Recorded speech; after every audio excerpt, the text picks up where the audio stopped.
Oh, Hello. hi. I don't really have a creative intro for this one. James Gunn saved DC. Oh yeah, that's what they're saying online, aren't they? Yeah, pretty much. Yeah, I mean, he's so great with this a ragtag team of characters that can work together to save the day. Um, but yeah, what do you think? Really fucking shit.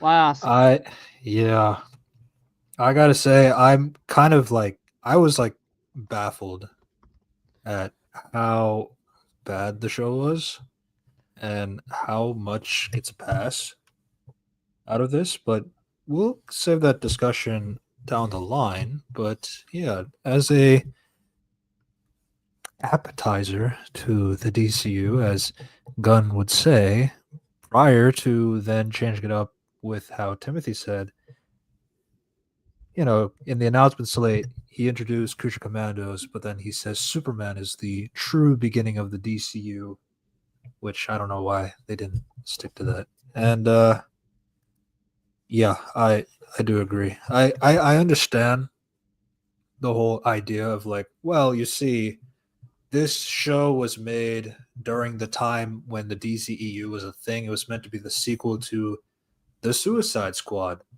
for example, but then it got canceled, and then we got to repurpose it into the DCU.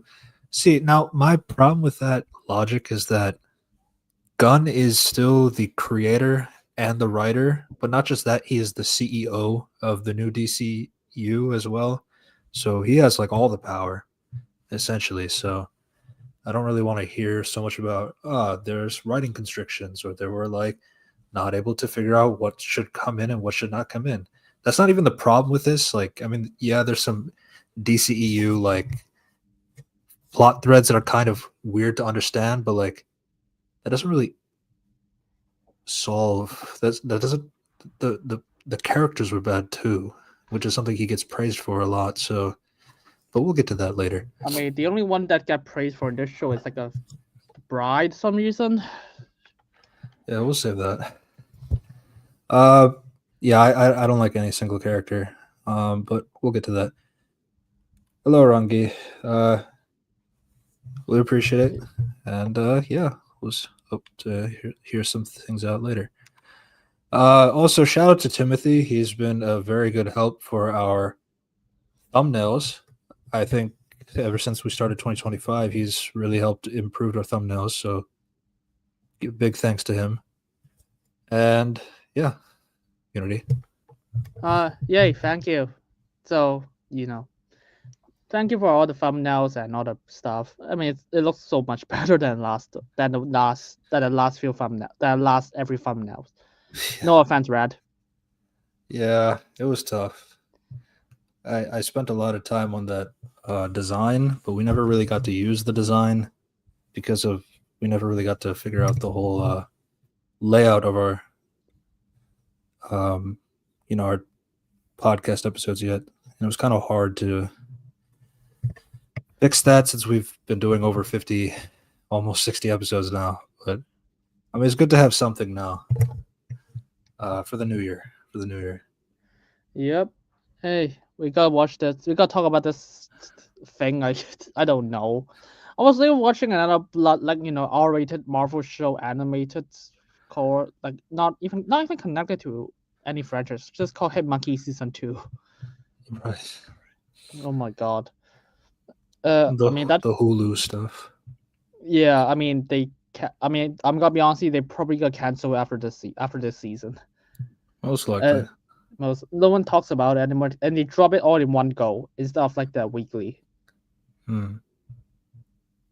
Uh, not yeah. Hey, All right. 8 a.m. Yeah. Right. Jesus. Yeah. All right. Oh Have a well. good class, man. Yeah. Good luck with your class. All right. And so yeah. Yeah, this show is R rated or MA rated, but it felt like MA for babies, if I'm gonna be honest. Like I just thought a lot of the Yeah, I jokes mean or it's I mean, yes, it does have blood and like violence and crude stuff and stuff like that, but like I it didn't really enhance anything. no, it just sad stuff. I mean, even Hitmonkey enhanced it. I mean, season 2 and that show is fucking and that season is fucking shit. It's like the phase 4 villain. I was like, oh, I'm mad that you forced me to kill people, so I gotta destroy all the people in the world. Fucking hell, guys. Yeah. That's the villain of season 2. Uh, yeah, so that's Hitmonkey. Because Hitmonkey season 2 is the better show, and even though they are like the similar when it comes to anime R-rated as a cartoon, there it features a a living ghost, an animal who can't speak, but forcing to like fight superpower people, Right. just like Creature Commandos. Yeah. And that show also has time travel. For fuck's sake, that show is better. That's kind of wild. Honestly, with my thing with so we did talk about Creature Commandos originally with the first 3 episodes. That was just a little bit of a early discussion. We will kind of talk about the first 3 episodes just a little bit, but we will focus mainly on the rest of the show. But we will still kind of talk about other aspects of Creature Commandos. I first wanted to get into some things that James Gunn has said about the show, and then about his logic for the DCU, because I think it's kind of important for the DCU moving forward.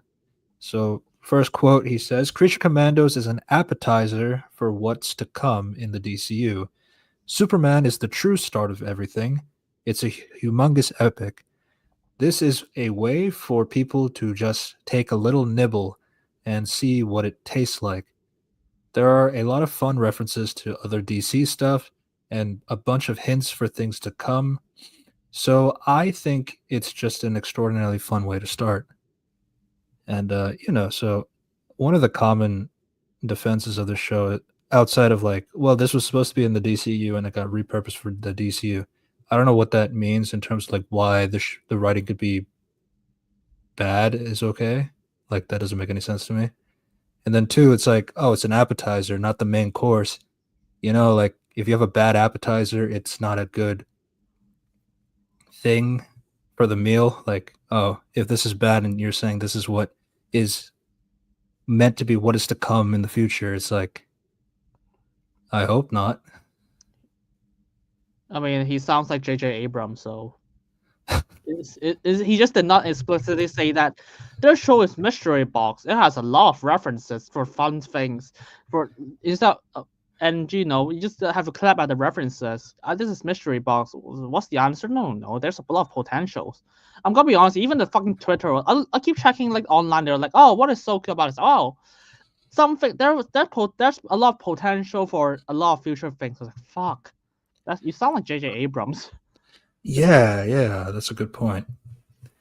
Like, the biggest praise I've seen with the show is either the flashbacks or the Easter eggs. That's about it. I mean, at most for character, you get stuff about Bride, but I think it's completely overrated. So is Nina, but no. I mean, the only thing I heard is fucking the Bride, and even that I was like, okay, what do you like about the Bride? She's cool. Okay, why is she cool? Like she's cool. So fucking hell. Can you tell me something about her? Yeah. And yeah, I mean, there's always such things as bad appetizers. I mean, like there's that Mr. Krabs, run for your lives. It's the appetizer. That's like a giant kaiju monster. So yeah. And there was this other quote, especially we've referenced this quite a bit. One of the weird things to me is that none of this is real. It may be alarming to people, but none of it is real. This is regarding what is canon and what is not. It's all just stories. We're telling about characters, and hopefully there's authenticity to the characters and those stories because we care about those stories. What's canon is whatever you want it to be canon, If you want to pretend if Greedo and Batman go on adventures together, you can pretend that Greedo and Batman go on adventures together. That can be your canon. Then what's You know, the, do you then have what's like the point of me watching you make a story? you know, do you have your own fan fiction for your own DC universe? That's your canon. Yeah. Yeah. So yeah, that's your canon. I'm not gonna. You don't have to Okay. reveal what it is, but like, Yeah. yeah, that's your canon. So I mean, yeah, that's my canon. James Gunn's canon sounds like I'm just gonna, shit all over Zack Snyder's. It's like, what's it called? David S. Sandberg. What the fuck? Who also directed the DCU? Patty Goyer. Jenkins.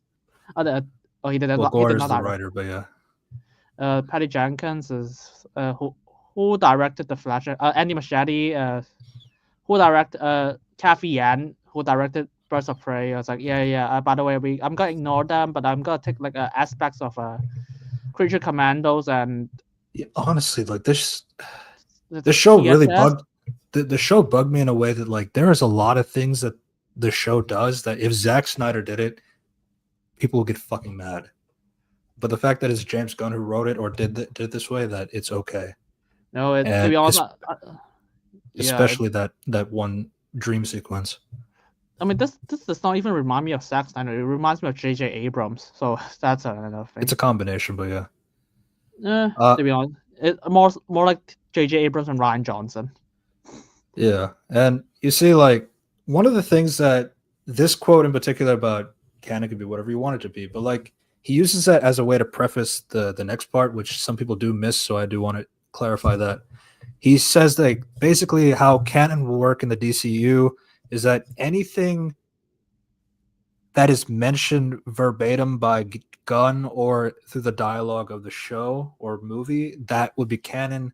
Everything else will not be canon until it's like said canon by Gunn or the movie show. So, for example, Gunn says himself that Peacemaker entirely is canon except for the Justice League scene. That's the only thing that's not canon. I'm gonna be honest. This is the logic, but yeah. If the character in the show say one thing and then the character immediately say another thing that contradicts each other, which one is canon? Whatever the DCU says. Okay, but what if you said this is canon and this is not canon at the same time? I was like, what the fuck am I supposed to deal with that? See, like the other problem too is like, so I did want to kind of establish that. Like, let's kind of talk about what were some DCEU references that you could think of that were made canon to the DCU. One of them was Adebayo does snitch on her mother, Waller, to the government, and now Waller's in trouble. So now she can't do like a Task Force X kind of team anymore. That's one. You have some other examples? John Economic broke his leg. Yeah. John Economos does have his injury. So they say that Weasel was a part of Project Starfish, but this is what I meant by that. They said like, oh, he was in the battle. Like they showed how resilient and strong he was from that fight. But we all know that Weasel was not actually in the fight. He was drowning. Yeah. So it's like, is that canon?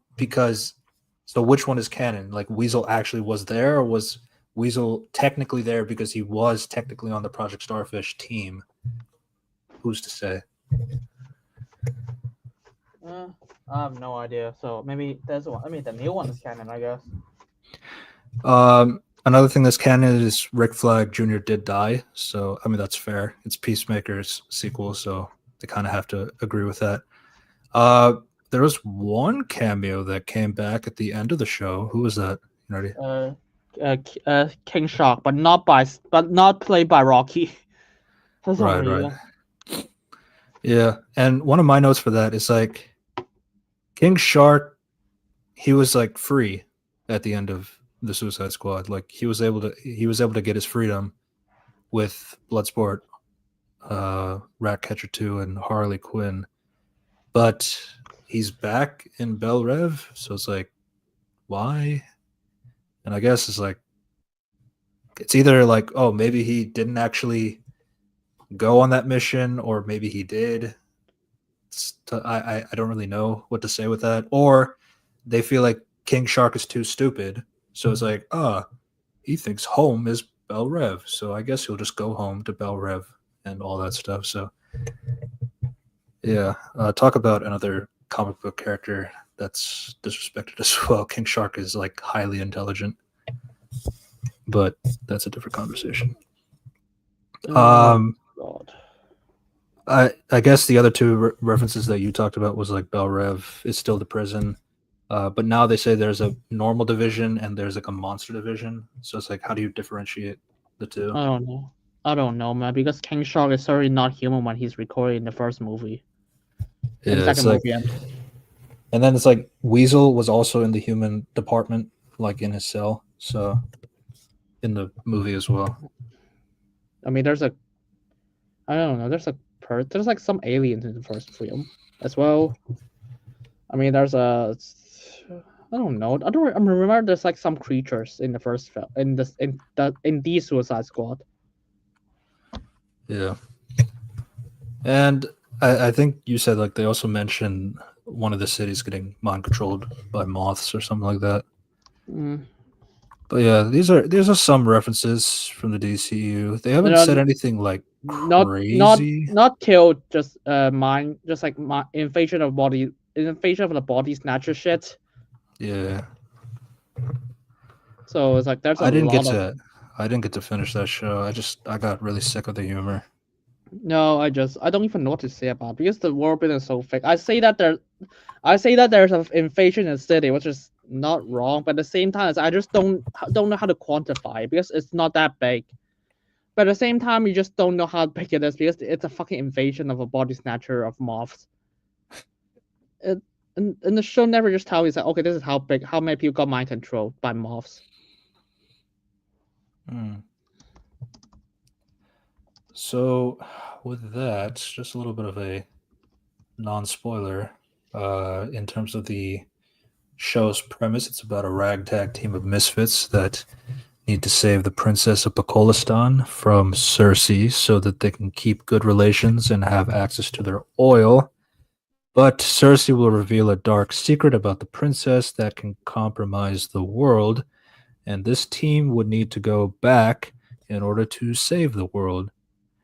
In order to do that, some simpery happens, but we'll get to that. And we also get to learn about each member's backstories through the show, which we will get back to down the line. So, Yeah. sound about right?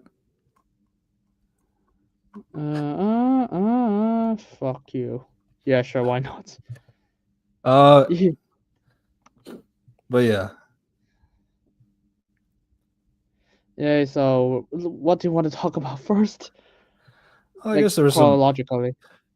So there were some common defenses that I was hearing from the show. If you have any, you can also mention as well. I like, as we talked about the sequel to the Suicide Squad, and it's not fair to be critical on the bad writing or anything like that. And then sometimes Gunn would also say that too, like, oh, it's like this is meant to be an appetizer, so it didn't really make sense. And then like there's also like this whole, oh, this isn't a show about insert a character that you think is badly written.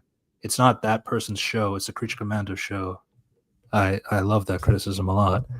Uh, Villains are supposed to lose. Why get mad at them for losing? This particularly is popular for, well, two of the characters. So what do you think about that? It's wait. Princess Ilana is evil. Oh, right. Non-spoilers, non-spoilers. No, I'm But yes, serious. She's fucking. I don't even know if she's evil in the show. All you give me is like a future fiction that she's evil in the future. it's so fucking bizarre with this character. I really cannot believe that. Like, this is like one out of the three things that I cannot believe that Gunn got away with this, and people are praising it. The Weasel tie with the princess is laughable. I would love to get to that soon. And then I mean, the whole thing with Nina is also kind of cringe too. But like, those are typically my top 3, especially for that. Um, and then it's like, oh, but you get to see this world being fully realized instead of just hearing the regular references like Gotham, Metropolis, Themyscira. They said Star City. They said Bloodhaven. They had the Metal Men. They even had Animal, Mineral, Vegetable Man. And Gunn said this was going to be the point, to see these references pointed out. You don't want to see that. You don't want to see a bigger universe than imagined. I mean, I can imagine it in DCU as well, but thank you. Yeah. Exactly.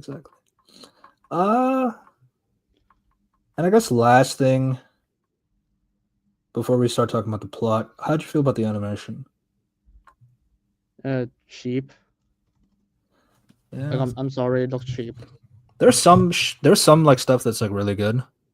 I think episode 1 looked the best, I would say. But then like it kind of, I guess I got used to it, that like it didn't feel as impressive anymore. No, I Um mean, I don't really know what to praise about this animation, I'm gonna be honest. I mean, I guess I feel like it gets a bar because like, oh, it's better than What If. Okay. I mean, your mom is better than What If, so okay. Okay. Uh I mean, I'd say like the animation is like all right for the most part. I my biggest issue, like I've said before, is like I think some of the designs of the characters are kind of bad in terms of like they don't really look accurate, especially since like Gunn has said a lot that like they're going to translate from animation to live action and all that stuff. And the only characters that look accurate to themselves is like Economos and Waller, but that's because they existed prior to Creature Commandos. So it makes sense. But it feels like with like Rick Flag Sr. and Cersei is like they just don't look anything like Frank Grillo and Anish Lotra. For Flag, it's just like you've seen like the behind the scenes for Superman and Peacemaker season 2. Like he straight up looks like the Crossbones from Winter Soldier. Like he has no attempt at trying to look like Rick Flag in this show. Like Maybe, yeah. yeah, He probably gonna be like, oh, sorry, I got a hair dye after that. A beard dye yeah, as well. I've heard people say it's like, oh, but you know, Frank wanted to dye his hair, but like he said, like, oh, you can't do that because I have to film another show. Wear a wig. That's the point of that. Yeah, Wear a fake wig and beard. facial hair. And then it's like, and then like Gunn was saying, oh, so the way we're gonna write around that is like, oh, Rick likes to dye his beard and hair from time to time. I'm just saying, like, Gunn, you have white hair yourself. I'd like to see you try and dye your beard and think that's a good idea, because that sounds very unpleasant. I know people do dye their beards, but like at a point you just get sick of it. It's like, nah, just fuck it. I'd rather stay white than Pretty dye much. my facial hair. But yeah, I mean, I heard people dye their hair, but not that fucking mustache. You might just like you might myself just like yo, I want to shave now. yeah, and it's also like think about Winter Soldier's like Frank Grillo, and it's like that's like what he looks like. And the thing is, like, he doesn't even wear like a yellow shirt. So like, how could you even look at the animated character and look at the live action character and think they're the same character at all, or anything like that? That's just the thing that doesn't make sense to me. Anya Chalotra, I mean, it's very simple. She's Indian, and Cersei is white, so that's already a big difference. Maybe But he when won't play her in live action. That's all I hope for. yeah, though Gunn said she should be, so I guess you didn't think about that, did you, buddy? Well, that's Sure. pretty much it in terms of that. And let's now start talking about the plot and episode structure. So do you have a section for world building? I did want to put that here, but I wanted to first kind of explain the structure. Like, so basically, the structure of the show is most of the screen time is dedicated to the backstories of each monster, and they are pretty much chalked up to being misunderstood or having something traumatic that happened to them. Some of them are trying to say that, well, humans are the real monsters here, and that kind of stuff. The characters, they never express these backstories among each other or have them form a bond as a team. Even Suicide Squad 1 did that, if we're being generous, to be fair. I They mean, only serve as a point for the audience to see them, but not yeah. for the characters. But yeah. Yeah, pretty much. I just here's a thing. I was like, what do I care? What does that have to Yeah, do with anything? He's like, no, nothing. and yeah, I've always thought that I think it's a big problem that the biggest praise of the show was the flashbacks and the Easter eggs that came from them. I Almost mean, none of the people praise had to do with the present. no, And all people talk about is the fucking Batman. yeah, I mean, you saw all those dead superhero bodies. You know who Yeah. else did that too? What else? Zack Snyder when he killed Kilowog. Oh, but that was Oh, garbage, man. That was terrible. How could he do that? How could he kill Kilowog, Kilowog? Fuck. the Green Lantern, Oh, what? That's a kid. Oh, in the nightmare sequence? I didn't remember. I don't remember that.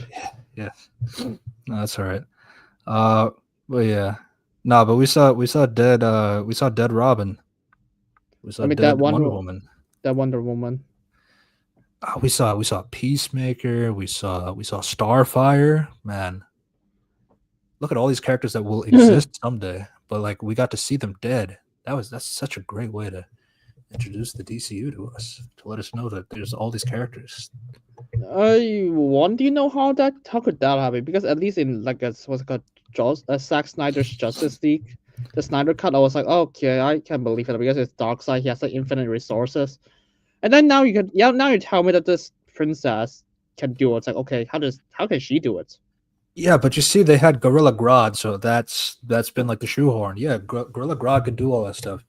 Who's Yes, Gorilla Grodd? Who's he Gorilla Grodd? he's a Flash villain, but Okay, that I'm is just pretending. yeah. Who the fuck is him in the Oh context yeah, of yeah. this show?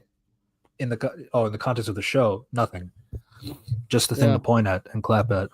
yeah, pretty much. I have no idea. I know who that is. I've seen the Flash, And the honestly, show. it bugs because like Gorilla Grodd is like it's a perfect idea to like utilize this aspect for. I mean, because Gorilla Grodd has done world domination kind of story, not like on the level of Darkseid, but like he has tried to do that. So it's like I think that could have been an interesting thing to try with this if that was going to be like they're bad for a while or anything like that. But I'm going to talk more about that when we get to the Alana section for her character that she doesn't have at all. I mean, none of them have characters, but sure. None of them. Yeah, that's true. That's true. I had a suggestion of like how I would have fixed the show, but like I'd say that for the end. So we could talk about world building now. So what do you know about the world? I saw a lot of things that I remember from the comics. Okay, what do you know about it in detail? What do you mean? I saw Rupert Thorne. I know who that is. What do you mean? I don't know, because the show literally triggered World War III. What is that? What the fuck is the relationship between No. the Don't you Polska get and it? the US? I saw Gotham City. That's enough. Wait, what the fuck is Gotham City's crime? Like, what do you know Dude, about Gotham Batman was in City? the show, man. Batman What was the in fuck the is show. that, man? According to the colors of DCU. What do you mean? Everybody knows who Batman is. Yeah, I was like, yeah, just like everybody know who the fuck that. Dude, they had the Metal Men reference, the setup for Metal Men. Who the fuck is Metal Man? Oh my god. No, don't you know William Magnus? Like, come on, man. Come on. Who? This is funny. Star City. Oh my god. Green Arrow's gonna be here. Yeah, I know. I heard the reference in Peacemaker. Thank you. Next one. Okay, what's the relationship and what do you know about the world building in Pakistan? Okay, that's the main focus of most of the episodes. What do you mean? There's the sons of Themyscira. Remember Themyscira? Okay, that all the fucking show gave me. It's like, there's some random scientist is like, by the way, there's a random disaster in Themyscira, and Cersei tries to tell them it does not work, and then everyone dies, and then you realize, she's a prophet. By the way, no one ever stepped with Themyscira. I was like, well, how the fuck do you know any of those? If no one ever stepped full of that, if no one can clarify that. I do want to say that for a little bit because I you know how much I hate Cersei in the show in particular, but like that's world building. You that is world building to be fair, yeah. There's a bit of world building, and that's fucking shit. You're right though. I mean, I could put the filter off just a little bit, but like the fact that so it's very evident to me that like Cersei is the introduction to Themyscira for this universe, not Wonder Woman. And we learn about this Professor McPherson, a small character from the DC comics. She dies anyway, but basically, like it says, she said that she has been studying Themyscira and like things related to the Amazons for like a decade, like for 15 years, something like that. That's a long time, and people still don't know anything about Themyscira or anything like that. Oh, they only know like basic things like, oh, there's an island full of women, there's a waterfall, there's a lot of their fighters and stuff like that. That's like all people know for at least a decade or so. And it's like, okay, so Wonder Woman really has not put her foot on man's world at all for a whole decade. And Cersei is the introduction to Amazons for the people. It like I'm guessing that Cersei had to explain that this is what they do with Themyscira, which, by the way, again, Cersei is not Amazon in the comics like at all, but that's a different conversation. They clarified it a bit, but still, it's a shit clarification. I mean, just the world building. I mean, they're breaking it too in the sense of like you made Cersei an Amazon, a character who was not Amazon in the comics. Now I'm gonna wonder, why aren't the Amazons magic? It's weird because they also retroactively say, "Oh, she's the special one." I was like, I fucking hate when they do that. So I was like, I guess I don't have any context for that. At the same time, I was like, what the fuck? What are you talking about? How do you even know any of those? I also like the idea. I found it funny that like Gunn was saying, "Oh, we didn't want to commit to a Batman design. That's why we kept him in the silhouette." Fine, that makes sense. But then like Wonder Woman, like she has like the panties look, and it's like, oh, is that what she's gonna look like in live action?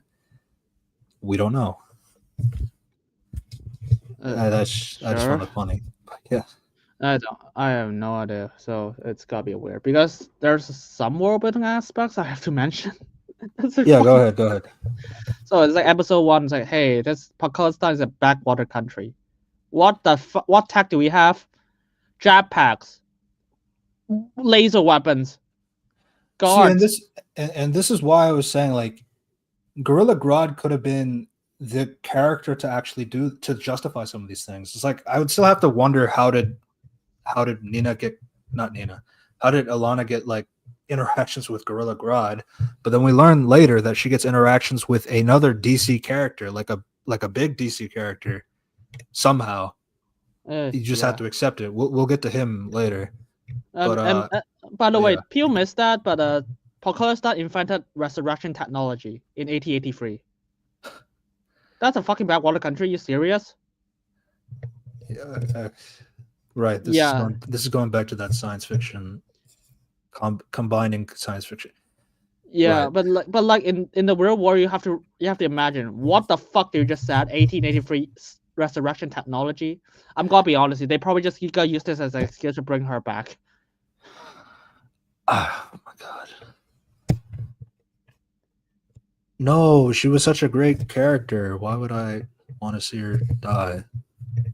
Oh no, because James Gunn probably forgot to give her backstory, give her motivation or reasons or clearly there was an episode cut or something. I mean, yeah, the CEO of the company cut his own episode out because that makes sense. I mean, that's your fault, you dipshit. You did not manage your budget well. And honestly, like, I guess I could just say it now. It's like, I really do think this show should have just been an anthology. I think we can kind of maybe agree on that. It's like, I really don't see the purpose of trying to make a plot and then spending so much time on the backstories that have nothing to do with the plot for practically all of them. Yeah, I mean, I'm gonna be honest, there's a lot of world building problems that are linked to the backstory. Like they fucked up so much. Them you might as well just intertwine it. Yeah, I mean, like, honestly, I mean, if you want to start going into the backstories, we could do that. We did talk about Bride and GI Robot, but let's bring it back just to make it more of a complete video. Yeah, let's just break it. So we talk about the Bride. We break down the problem of having Frankenstein in real life.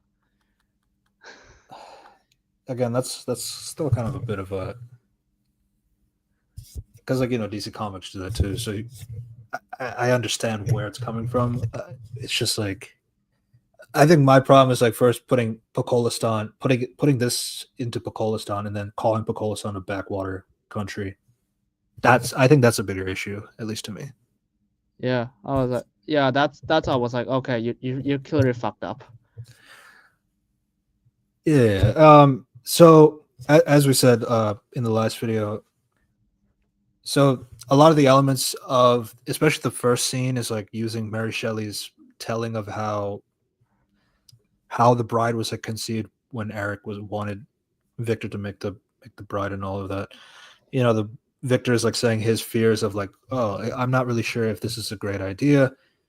That's around the same, like they're using same dialogue from the book, but like that's where it ends because in the actual book he doesn't go through with the plan because he thinks about how if the two have a baby that he would terrorize the world and all that stuff. So terrible idea. But obviously the show and the comics they don't do that.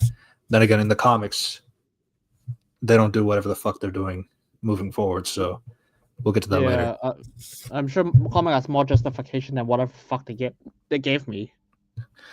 Yeah. So the flashback is, I my only praise for this flashback, looking back at all of the flashbacks now, is like this is the only flashback that seems to properly work in the sense of like the flashbacks are tied to like the bride being in the house and thinking about what happened in each room. She's there to look for the necklace and all that stuff. Um, but like that's it's very very minimal. But like the thing is, that's how the show operates. That like I kind of have to give it that this is probably the best flashback, even though I don't like it either.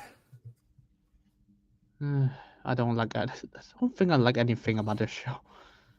Yeah, I'm just saying, like, if you were to rank the flashbacks, I think The Brides is probably going to have to be at the top. Probably, yeah. I mean, Nina's is generic. Nina, what the fuck? Nina doesn't even add anything. Yeah, we'll get to that. I mean, none of them do. None of them do. I mean, they have more problems. I'll give you that. Oh my God. They had more problems. The voice acting, yeah, we didn't talk about that. The voice acting was pretty good. I will say, I don't like how Frankenstein is like characterized at all, but I think David Harbour did an excellent job.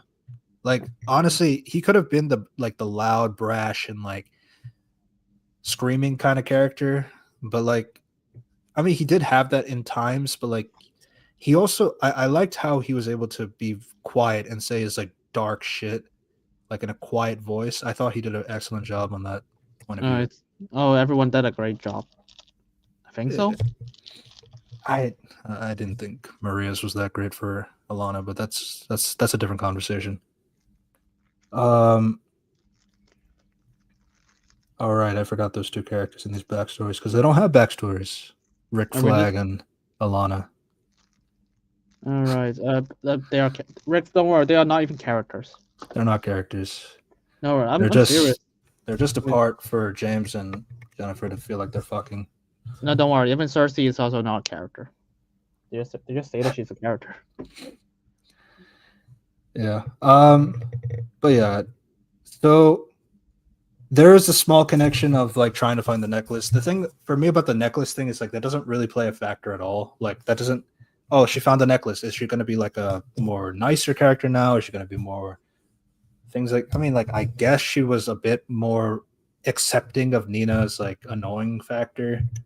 So, but like she doesn't really change that much for me to say that this was like I don't think it was a character achievement like they thought it was, if that makes sense. Yeah, I don't even know I don't even know what the bride did. I was like, oh, she's like, she's like innocent now she's me now. Okay, I guess. Because because fucking Frankenstein flip a switch. Yeah, so most of the flashback is related to teaching the bride how to be human, with the interactions with Victor getting more and more sexual as he pushes Eric away from the bride. Then we actually get the actual sex scene, which bride didn't even realize she was having sex with Victor. That was kind of like a surprise to her. in a way, like after Cersei like unlocked that memory or something like that. I don't really know. It was kind of weird. Um, but yeah, that's mainly where most of the story goes. And then obviously we talked about how Eric kills Victor for fucking the bride in front of him, and how the two of them fight for centuries.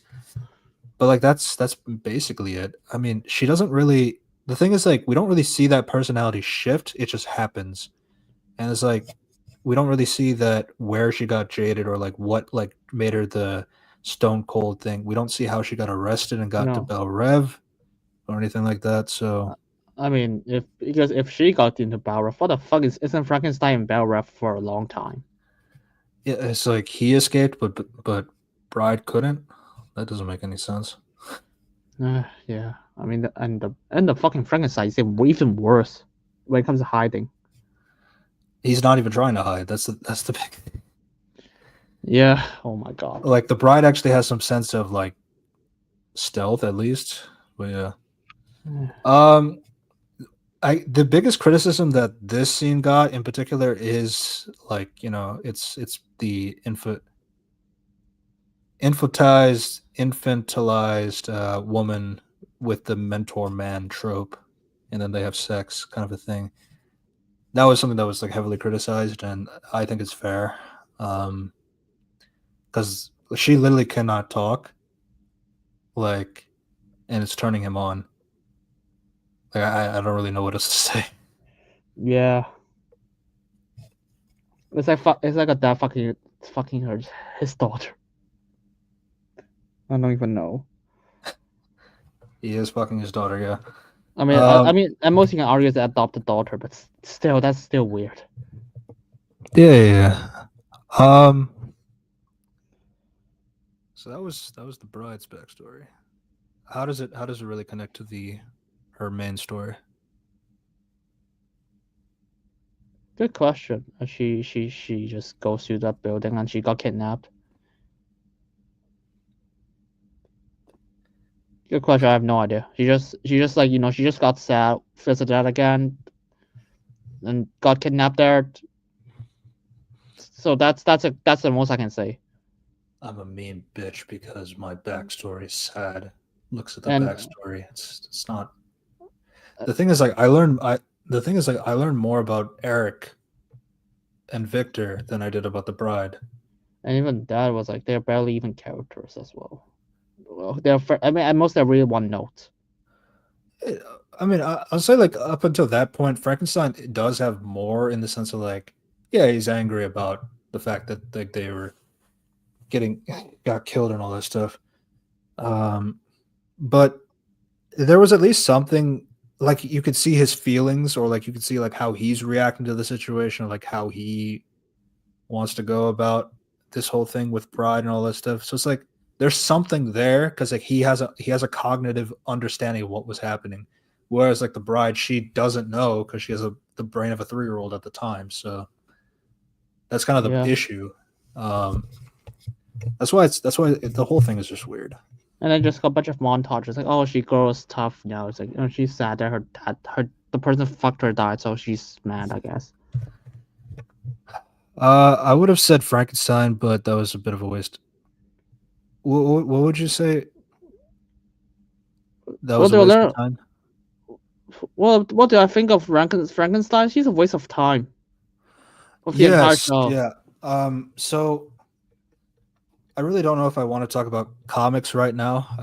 I feel like I should say that for I later. mean, But I'm gonna be honest. Let's talk about mismarketing. They fucking market that Frankenstein, and it's like one of the major characters, one of the leads for Creature Commando. okay, then I can talk about it. So the thing is, Frankenstein is a leader for pretty much all Creature Commandos teams, or there's like Agents of Shade. There's the Seven Soldiers, but they're typically Frankenstein is like the guy. He's the guy essentially, and he's also not a fucking simp, not a fucking crazy psychopath who kills. The thing is, like, but that's kind of that's why I don't want to go too much into that now, and I want to save it for more of a dedicated section. But like, the creature commanders aren't supposed to be villains; they're heroes. They're a team that was created just to fight Nazis, and they want to do that because they want to help their country and all that stuff. So it's a completely noble and heroic cause. And the benefit of having monsters on your team is that the Nazis can be scared of the enemy, and then the enemy can kill them. So it's like that's like the benefit. And it's like, and the thing is that Creature Commandos was more of like an anthology series. That's why I suggested to do more of an anthology, because then you can actually benefit of what they are and like have them interact with multiple threats and not just like this one streamline shit that makes no sense. Why does this show have to have a threat about the end of the world in the first project? Gorilla Grodd. Could you remember, like, what if like Iron Man had to fight Thanos in the first movie? No, not even Thanos. The equivalent is like, oh, Iron Man is fighting a Pepper Potts who has some fuckwit just gave him a future that she would destroy the world with Thanos. That's the equivalent. Yeah. That's another good point too. I thought it would lead to him having a big confrontation with the bride, but all it amounts to is the bride shooting him, and he doesn't even get to tell her about Flag Senior. The thing is, like, Frankenstein spent all the season like chasing after the bride, like talking about his feelings, talking about the issues as to what is end of the world plot for the appetizer of the DC. Yeah, right. But he's talking about all these things, and then the second he goes up to talk to the bride, she shoots the fuck out of him. Like, doesn't get a word in. Like, he even says like, Rick Flag, save it for hell, you bitch, or you're you stalker son of a bitch, or something like that. And then shoots him dead, and then we saw the mid-credit scene. He's not dead. So, which is why it's like, for me, it's like, Bride, do you not know that he can't die? You've been fighting him for centuries, so yeah, true. I would assume. But yeah, but that's also bad in the sense that, like, you spent all season like trying to hype up this confrontation for this interaction between Frankenstein and the bride, and then no, that's not it. And it's like, he's not even the villain of the season. And again, Frankenstein was a way cooler, way heroic, and way more like interesting character in the comics. Like, he was the leader, and then Dr. Nina Mazursky, who we'll get to later, she's like his second in command, kind of a thing. Like, they have like a beautiful friendship among each other. I'll save that for Nina in her section later. But like, I don't know. It's just like, and then there is a relationship between Bride and Frankenstein. It's more they were like actually in love, but then they had like this issue about Frankenstein killing his son because his son was evil. But she thought that was wrong for him to kill his son, even if he was evil. So like, that was like where the distinct came from. But like, that's just a long thing. But I just don't like this whole incel shit that they did. I mean, But he's not. that's a perspective thing. I don't even know what to say about it because like, when I saw his backstory, I just feel like he's being contradicted as a character. It's not even his backstory. It's just a thing that happened after. Because like, it's basically whatever happened in the castle, and like how they fought, and then he almost got burned alive. Then he fell into the river, went down the river, landed into somebody's house, or and then she just basically takes care of him for about a few months or something like that. Yeah, he's acting like her guardian essentially. And then it's like, and then he just learns like patience, patience shit. Like, don't rush. Like, care about other people, and then he just fucking kills her. Yeah. I was like, what was it? Okay, if you learn all of this shit, what the fuck do you even? I don't even understand why you even want to go after the bride. Like, acting like this, going after the bride. See, and that's kind of the other thing too. It's like, so the logic there is that Frankenstein is dead set on this mission that he is the bride's true love, and that's all. And like, that's like his point of reference, like, that he will stick by, even if it's delaying him or anything like that.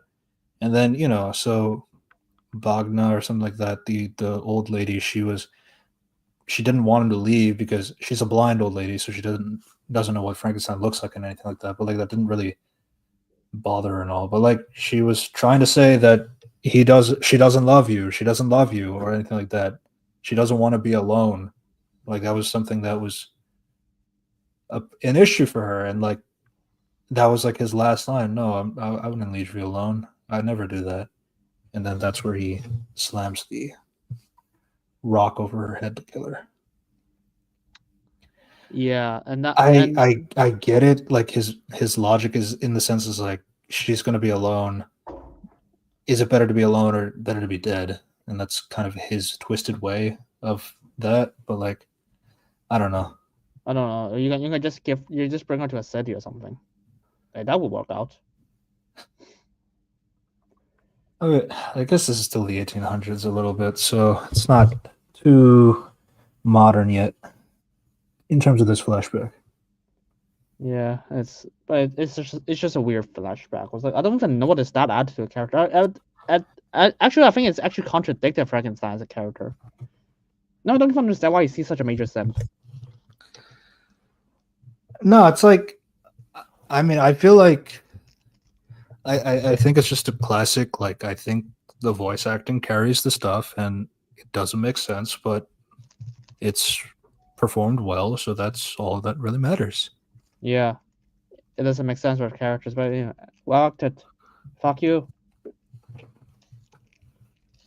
Uh, Fun. This is life. That's just like two backstories, by the way. Yeah, it's like he also had the dog. I mean, obviously, dogs don't live that long, but I mean, he still stole her dog. Yeah. Okay, at least he didn't kill the dog, so there's that. I guess he has some morals. I mean, the fact that he did not even think, oh shit, she has a dog. She's not alone. That was never an argument. But oh well. Yeah, but I guess it's because like it was a mix of her crying and for him leaving and all that stuff. But I mean, even then, it's pretty weak. Yeah, pretty much. Um, And but then I guess the only thing I can give it is that at least it doesn't treat him like he's not a monster. yeah, Because I mean, but like that's a low bar. no. Here's the thing. This show. I mean, we can talk about more about themes later, but it's like I have a lot of problems when it comes to how this show portray every character as a whole. And as I said, Oh. like the Creature Commandos are supposed to be a heroic team. Agents of Shade, Seven Soldiers, any one of them. The show is more like inspired by Agents of Shade rather than Creature Commandos. But I feel like they probably did Creature Commandos because that sounds more like a comic book team. Agents of Shade is like might Agents give of some Shield. Shield confusions, or think about Shade, the villain in Stargirl. Yeah. Yeah, it's like that could cause confusions too because he's not in this team in the comics. So Weird. it's like Superhumans Alliance Defense Steps. It's something like that. Superhumans Alliance, something like that. But yeah. Yeah. But yeah, that's Frankenstein and that's the Bride's backstories. How does the Frankenstein story connect to the story? The main line, as Timothy Nothing. said, like maybe they could have like showed a crossroad. If he chooses the bride, and that will something that costs him or something like that. He regrets killing the lady for someone he didn't love that didn't love him. No, none of that happens. He ends up going back to the woman who was looked outside of Frankenstein's door after he was shot.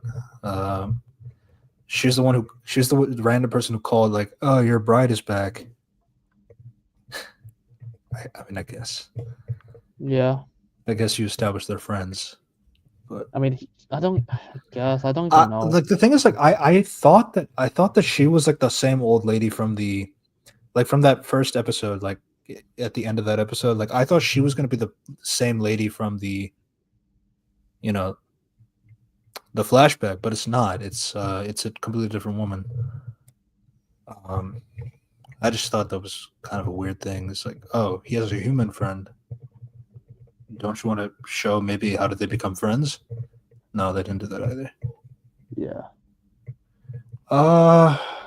Let's do GI Robot just quickly since we already did that. He's not a character. He's just He's not a funny. character. He's heavily relying on if you find the Nazi killing robot, man is funny. I mean, So let's see him have a sad backstory or sad like moment. that could be a character. So it's like, I want friends, but it's like, but she got the chance to have friends. Like, no, I want to kill Nazis. It's like, okay, that was never a moment of conflict. Yeah, and I mean the flashbacks are like he has interactions with Sergeant Rock, who's gonna get a movie with James Bond. Wow, this is the DCU, huh? So he's gonna get that movie. Then, so basically, it's just standard. He killed a lot of Nazis, but like there's only one of him, Yeah. and he's bulletproof. That's convenient. And then like it skips a few decades later about like how he ends up in the hands of like Magnus. He was on the TV show. That's what a Nazi would say. It's probably the best meme of the show, probably. Um, he he also gets in a pawn shop like set in the 2000s, which already contradicts like the line that Waller said that he has like he's been here like he hasn't killed anybody for a while or anything or like his own like the robot's own data is wrong. Like he said, I didn't kill anybody for the last 74 years, And then kind of a there's thing. But he killed somebody like 20 years ago. So. U.S. said that they decommissioned it because no robots, which is absolutely bullshit. When you see the last scene of the show, they didn't make a new robot. This neo-Nazi guy is like a fan of World War II, but he doesn't know anything about GI Robot. Yeah, because apparently U.S. just made one fucking hell. This is like a massive world-building problem. They didn't deactivate his guns. They just left him in a pawn shop. They did not even take off his bullets. Yeah, it's like and something that we were talking about. It's like I think what could have been interesting is like his programming shows that they're Nazis because he says like, "Oh boy," like that's a but like he doesn't say like, "Oh boy," like not the excited way. He says it like in a somber way. It's like, oh, maybe he's feels like he's getting a friendly connection with this neo-Nazi. I mean, he's barely a character, but like, I mean, there's something there.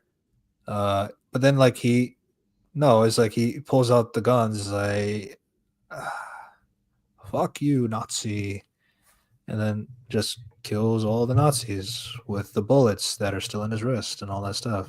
And again, like, this is a neo-Nazi group, and I guess none of them know about GI Robot history in the war or anything like that. This is set in Americas too, by the way.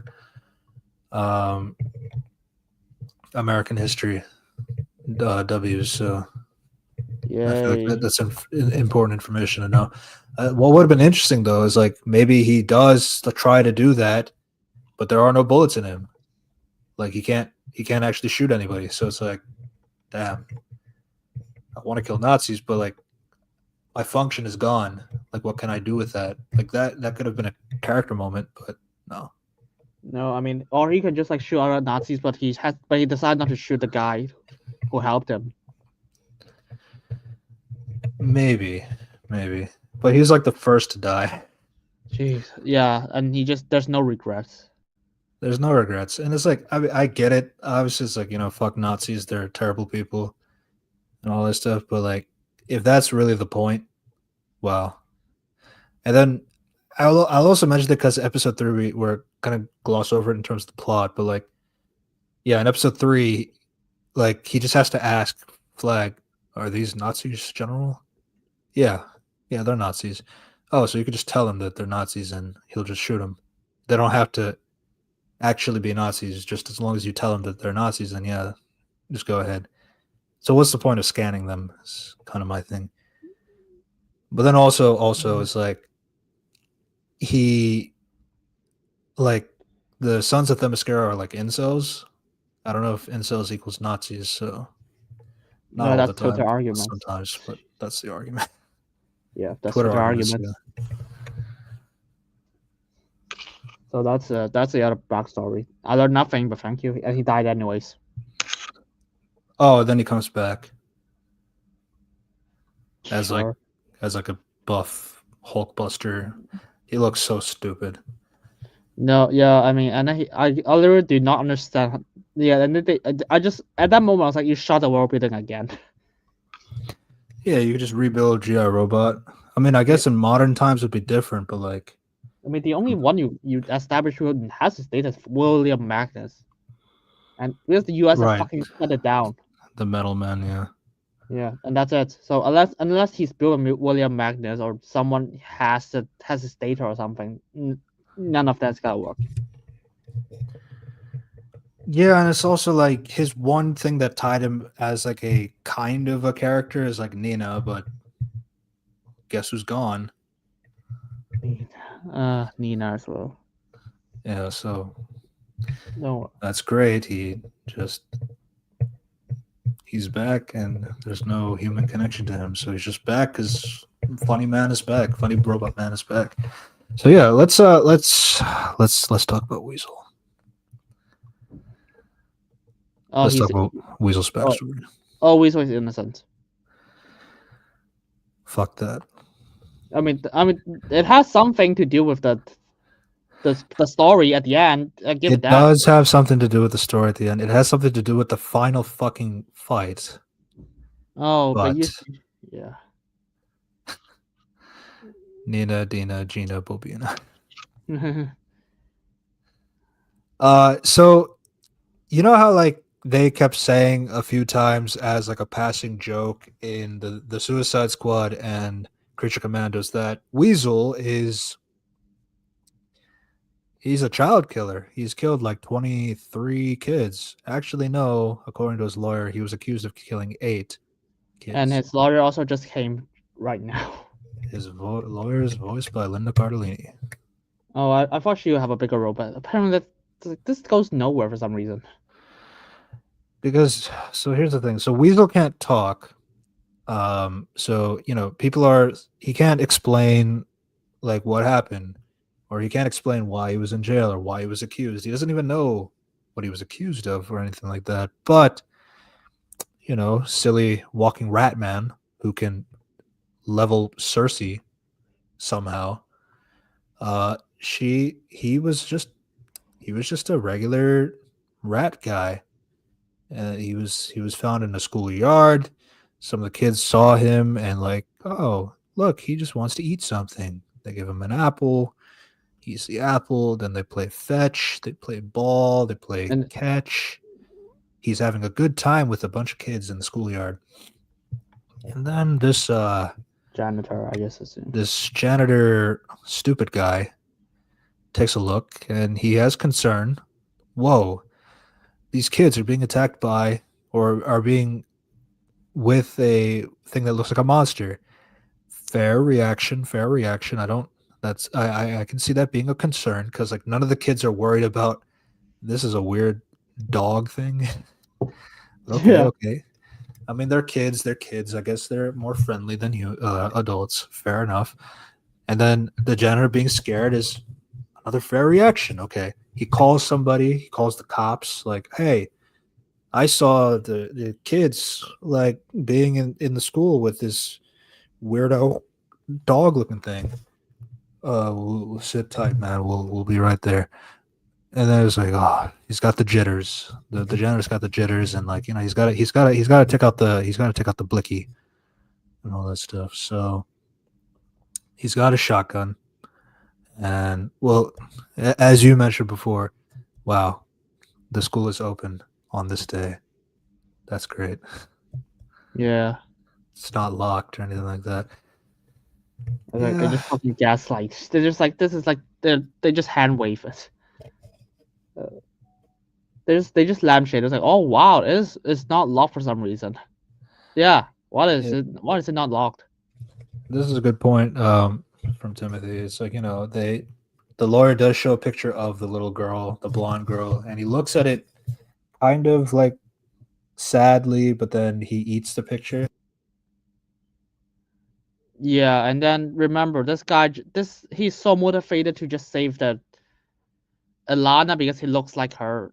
I think that's implication or she is her. I don't know. The show never made it that clear. There's like, and then fucking Ida was like, why? Why the fuck would you do that?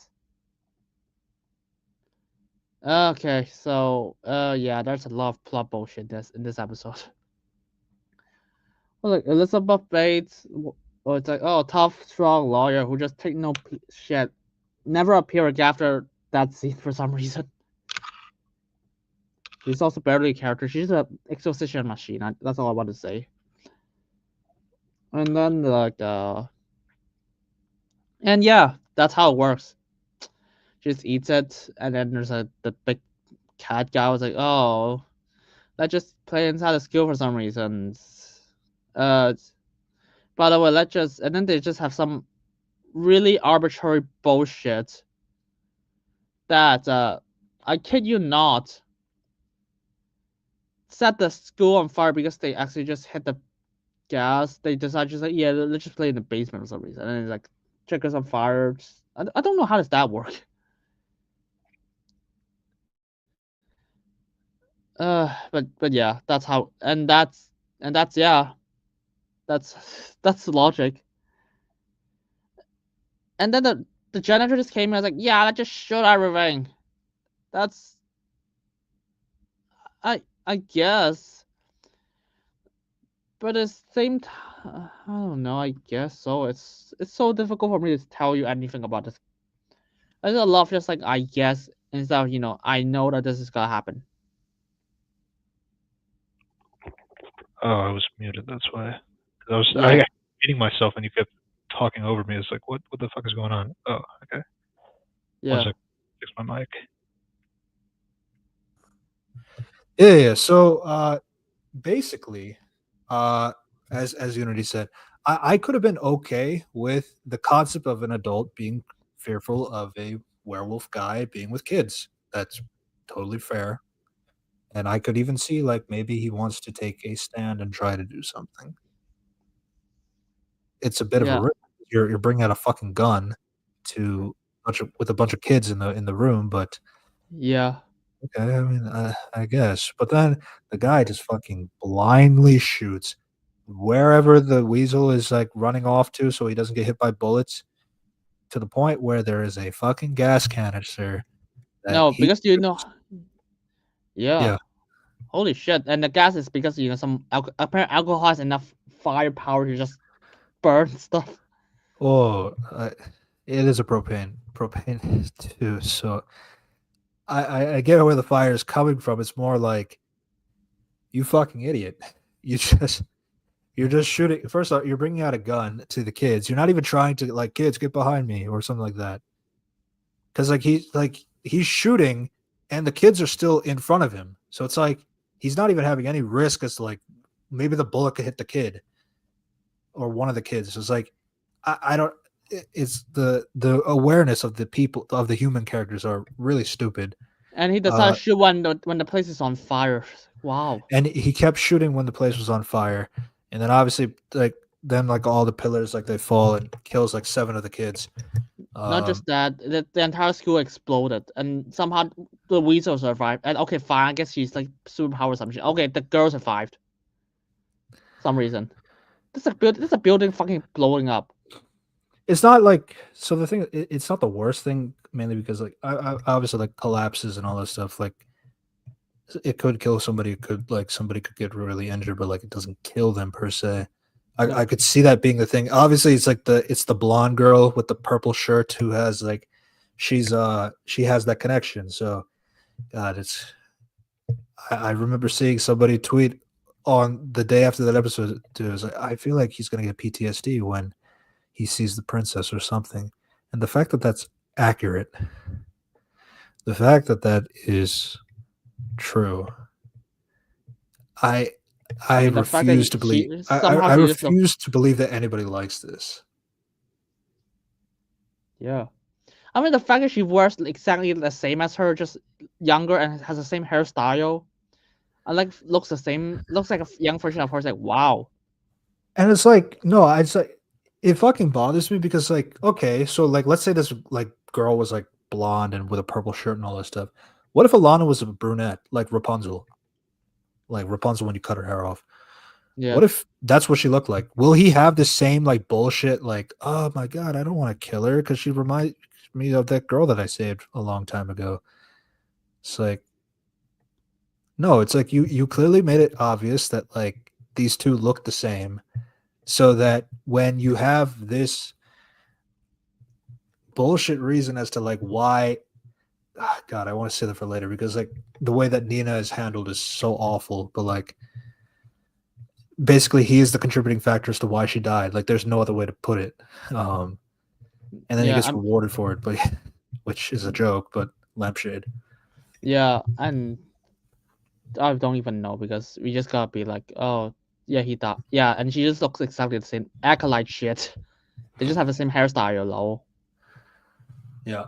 So you see, Weasel goes and tries to get the girl out and all that stuff, but you see the no good pesky human cops. They see a weasel is like he's got a girl in his mouth.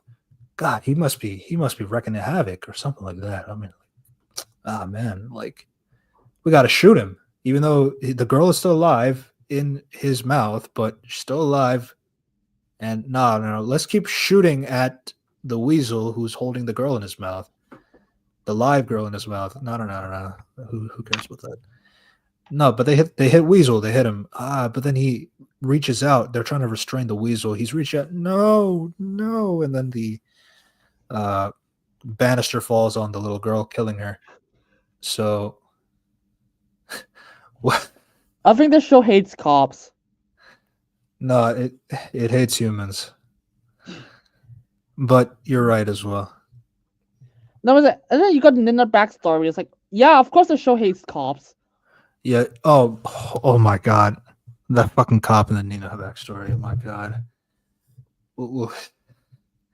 I want to skip around, man, but like it's hard. It's hard, man. No, don't worry. I'm just gonna talk about it in the theme section. It's like, what the fuck is this show trying to tell me? Yeah, so the thing is, like, the fact that like Weasel is absolved for all of the murders, like he couldn't have at least accidentally killed one of the kids, like because he is still like a weasel. It's like you could try to say that he may have killed, because like obviously the whole thing about like, oh, he killed 23 children, he killed 8 children, which I don't know how you make that mistake. I guess it's like just a rumor and you just bullshit the numbers like more and more over the years. I guess that could happen. That's fair. But it's like you couldn't. So this is like the opportunity of a flashback to show that, oh, this is what actually happened. But you don't even give him like 1 ounce of like maybe he accidentally killed a kid. Like even if he didn't intentionally mean to kill the kid, you didn't even give him one of that. So it's like, okay, so he's completely innocent.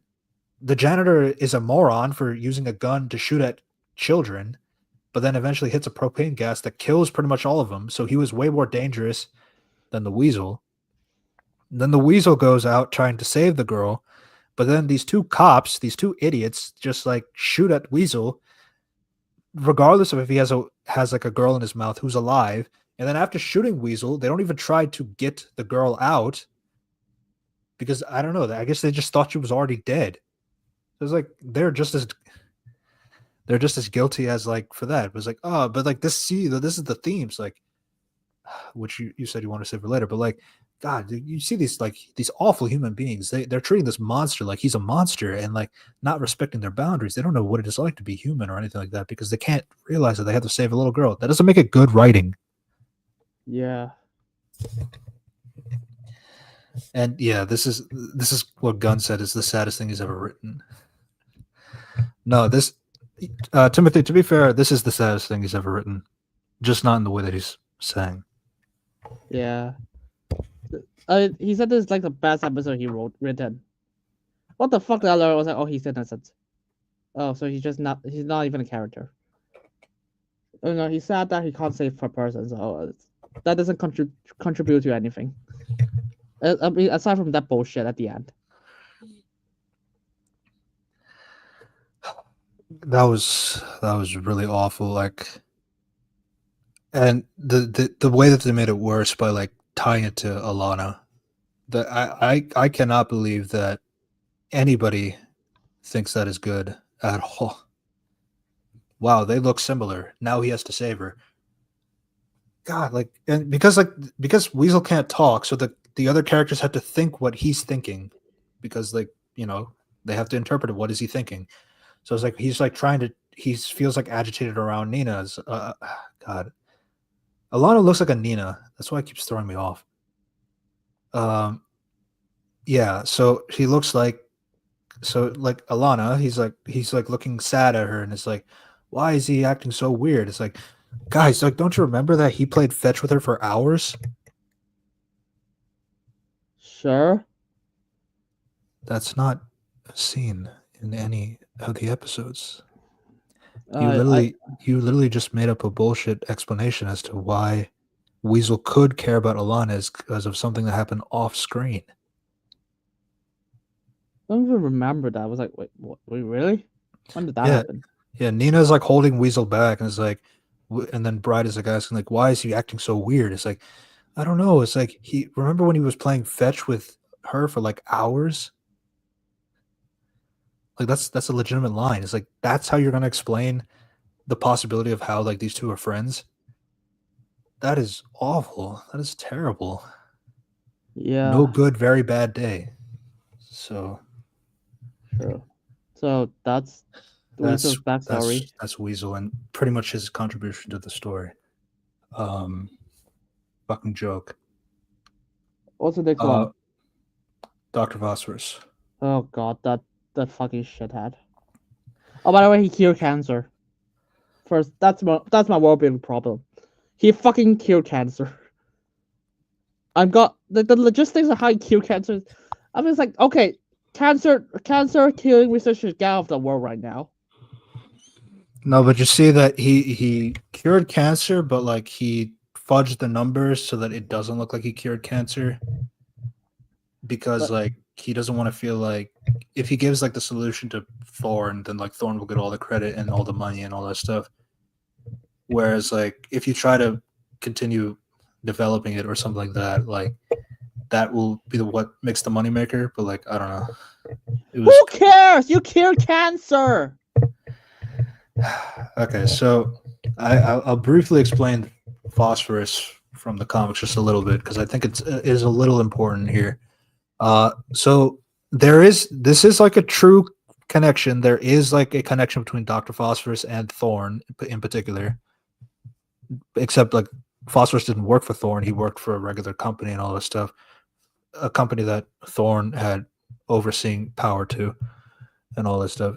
And he was tasked to like cure cancer. Now, the way he got his powers is like by an accident, kind of like, any typical Hulk story, anything like that. He got hit by a radioactive thing by accident, and then he became Dr. Phosphorus. He got his sadistic nature and all that stuff through that. But that's not like sad enough. That's not like, we can't make people cry for this. So what do we do? So let's say that he has a wife, and this wife only says 2 lines.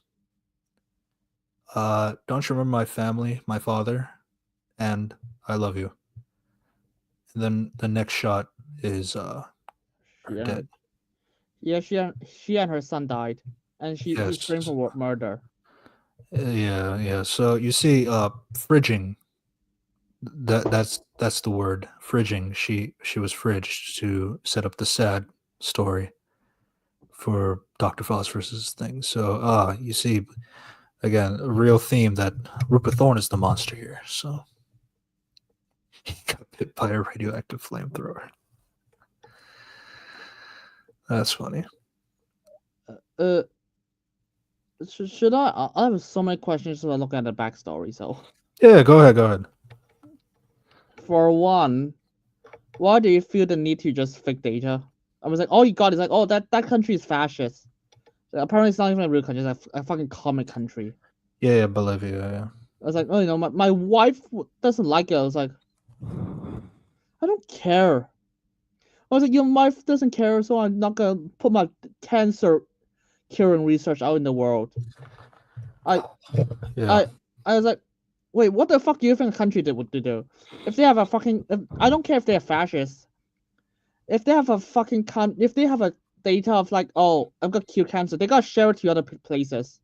I mean, shit, like horribly. I don't think they'll do it in a good way. but they would eventually it will get to a world because the world will eventually find, oh wait, how do you cure cancer? And the other thing is, if you fucking cure cancer, I was like, oh, what will you do? And you actually have the data. Instead of just fake the data, you also send it to USA or something. I was like, okay, then. Skeletal. Yeah, go ahead. Yeah. I mean, I guess he would be like, oh, but no one believe you. You just need to all you have to do is just like mail it to someone.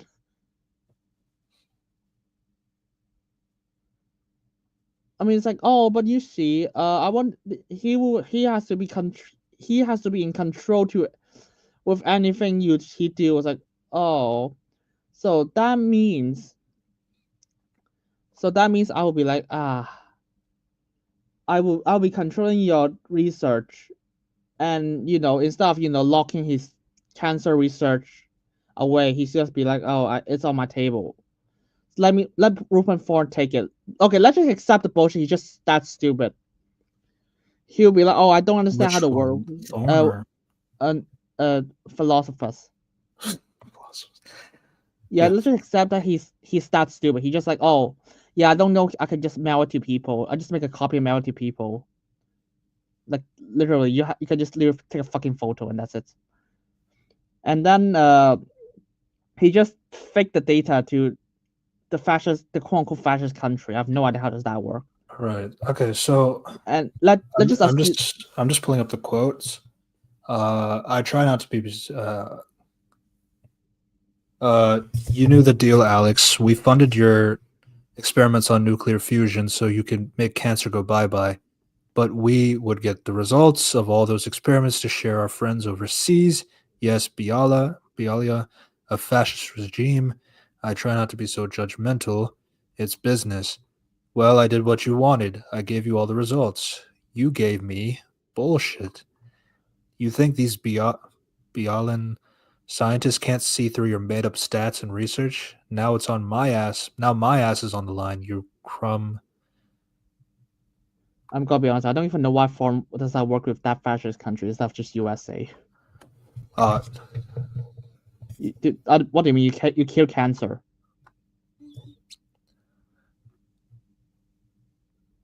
It's a cancer research. So the problem is like I don't see any reasoning as to why. Mr. Thorne, no. This might be the real thing. There's all sorts of numbers here. My wife, she came from a country from an oppressive regime. She was sensitive about nuclear secrets to another. Oh, what a prince, right guy, throwing his dead wife under the bus. I didn't think anybody would notice. That's a con man's excuse. I didn't think anybody would notice. I was conning them. Okay, yeah, so he had the real stats. He just kept it to himself. He had the real stats. He just kept it to himself. He gave fake numbers to the Bialans because the Bialans suck.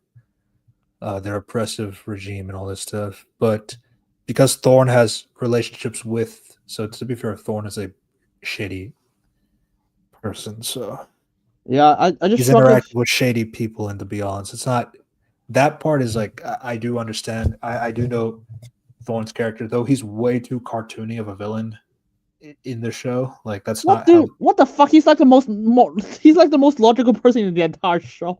But cartoony in the sense like he's like over the top of like how evil he is. But I think this guy has the most justifiable reason for how would be mad because I funded your thing and you made fake shit. You make fake shit about how you're muted.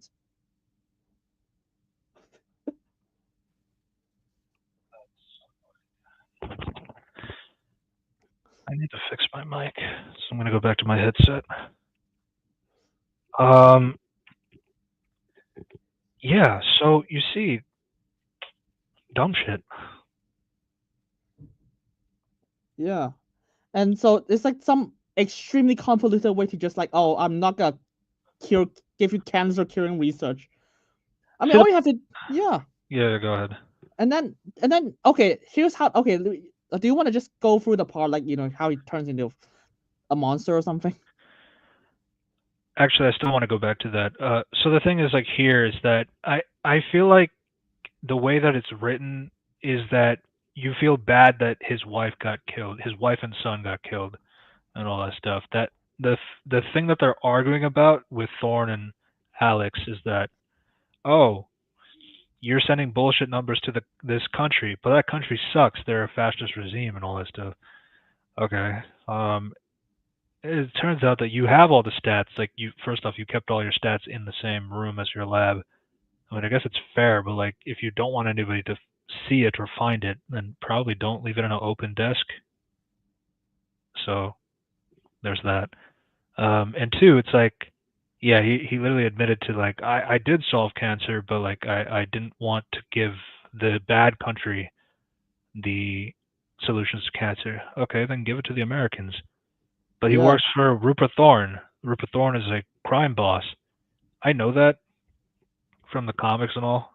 Rupert Thorne was a politician, corrupt politician who does make his own uh, crime gang, just like Falcone and Maroni and all of them. So he has like similar kind of isms there, but like, But yeah, in this show, all I got is like, oh, he's a crime boss. yeah, he is a little bit cartoony in terms of like how he acts, but he still makes sense. I would say it's like, you just solved cancer, but you said no. Oh, it's because my wife. Oh, you're blaming your wife then? No, no, no. I'm not saying that. Yeah, it's the con man's excuse, Yeah. and all this stuff. So Yeah, I was like, that's. I was like, I can't believe I'm actually rooting Rupert Thorne at this guy. yeah, And what the fuck? Because like there, and then he just okay because by the way, they have some extremely shitty way that destroyed Philosopher's character, and they still managed to get cancer research into the world. So I just have to go through all of those first. you can just go with doctor. I feel like that'll be easier for you to say. The doctor was like, okay, Oh, the now you're gonna be confused with the doc. yeah, that's the thing. Philosophers, I was Doc, like, doc, doc. because Rupert Thorne just like, yeah, let's just shove this guy into like the research, just turn up a die or just kill him like this. I was like, I guess. So his logic is that, like, oh wow, the scientist who couldn't overcome this whole like issue, he kills his wife and son, and then he kills himself to out of his shame, because his research was not going the way that it was supposed to. That's kind of essentially the gist of why he's justifying this idea. It's the age-old story: a nuclear scientist goes crazy, murders his family, and then commits suicide by atomizing himself with nuclear energy. That's kind of like where it's a little cartoony, but like, I mean, I get it. I mean, I get where he's going for. I mean, the fact that you anger the fucking fascist country, I'll be like, yeah, I can at least understand that. From a villain point of view, it makes sense. Yeah. I guess. So yeah, he gets in, and it's kind of like the Hulk, but instead of being the Hulk, he's a skeleton man with radioactive skin and all this stuff. I mean, obviously, Rupert could not have predicted that would happen, but like, you have to accept some contrivances because that's comics for you. So yeah, it doesn't kill him, but he does. His whole body is like pretty much enveloped in nuclear energy. This pretty much makes him go insane, and he uses this insanity to, just do a little bit of killing. So he kills Rupert Thorne's guard, which there was this weird conversation. I know it's not relevant at all, but like, it's just something that happened for like a whole week, and I feel like it's be remiss not to mention, is like, when the guy was reading like Playboy magazines of like superhero, like, bikini models basically. So, and then like that guy gets his head like demolished by him and all that stuff. So it's like, oh, you see, but like, looking at women in bikinis is bad. That's why Gunn had him killed and all that stuff. It's like, Or is it? I mean, I thought the first part is like, isn't the reason that because you work for a crime boss? That sounds like a better reason. that sounds like a better reason, but yeah, you see, looking at porn is bad. And this is like the week where everybody's gooning over Squirrel Girl, so that was like Um, really weird logic I from mean, Twitter that day. But yeah, I'm gonna be honest with you. Gunn should relook at his own show. James Gunn. Yeah, don't worry. This entire show is him gooning. Yeah. We'll get to that part in the modern day, especially with the brothel scene. We'll get to that. But yeah, so Phosphorus, he had somewhat like if you felt bad for him, it's like he did do some bad stuff prior to being a monster. So as Unity pointed out, people just missed it because he's crying, so you miss what he's saying, kind of a thing. So there's that. But then the next part, then this is where people were saying, okay, like I was feeling bad for him, but then he killed Rupert Thorne, his family, and then his 2 children as well. I mean, they didn't show that, but like they showed the news reporter saying that Thorne and his whole family, his 2 kids, are dead, and all this stuff. And then you see a bit of a montage where he takes over, he kills a lot of people, and then he pretty much acts as the crime boss. He takes over Rupert Thorne's like empire, and then he becomes a Gotham kind of guy. And then he even has like a dance sequence with his goons, and like they also have like the face paint to match like their leader's stick. Like classic comic book stuff. Like this is a highly praised thing. Finally, Yeah. comic book henchmen that appreciate working for their leader. That's great. You know what gets even better? Wow, the lights turn off, looks up in the sky, it's fucking Batman. That's all people talk about. Batman. And that's all people talked about. Oh yeah, it's What? Batman. To be honest, this is the definition of you show a person a picture of something they know and people clap. That's what you're right on the head. It really is like that because like I mean we saw Gotham City, we saw Rupert Thorne, but those don't get the claps. You know what gets the claps? Batman. So yeah. Yeah, it's literally just a picture. People just clap. I mean, yeah, that's it. DCU Batman, he's built like a tank. And by the way, does philosopher turn evil makes any sense? So in the terms of like how he becomes sadistic because of being radiation and all that stuff, like I don't think it's like a worse thing in the world. It's just more like do you feel anything when it happens? Not really. No. I mean, and the fact that remember this guy's motivation is he wants to cure cancer. You just have to remember, and then just like, oh, by the way, he's now a crime boss for some reason.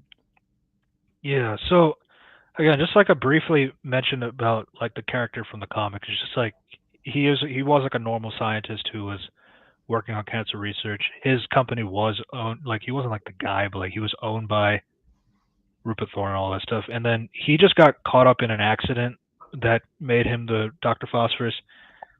So it's like it's not like a sexy kind of like backstory or anything like that.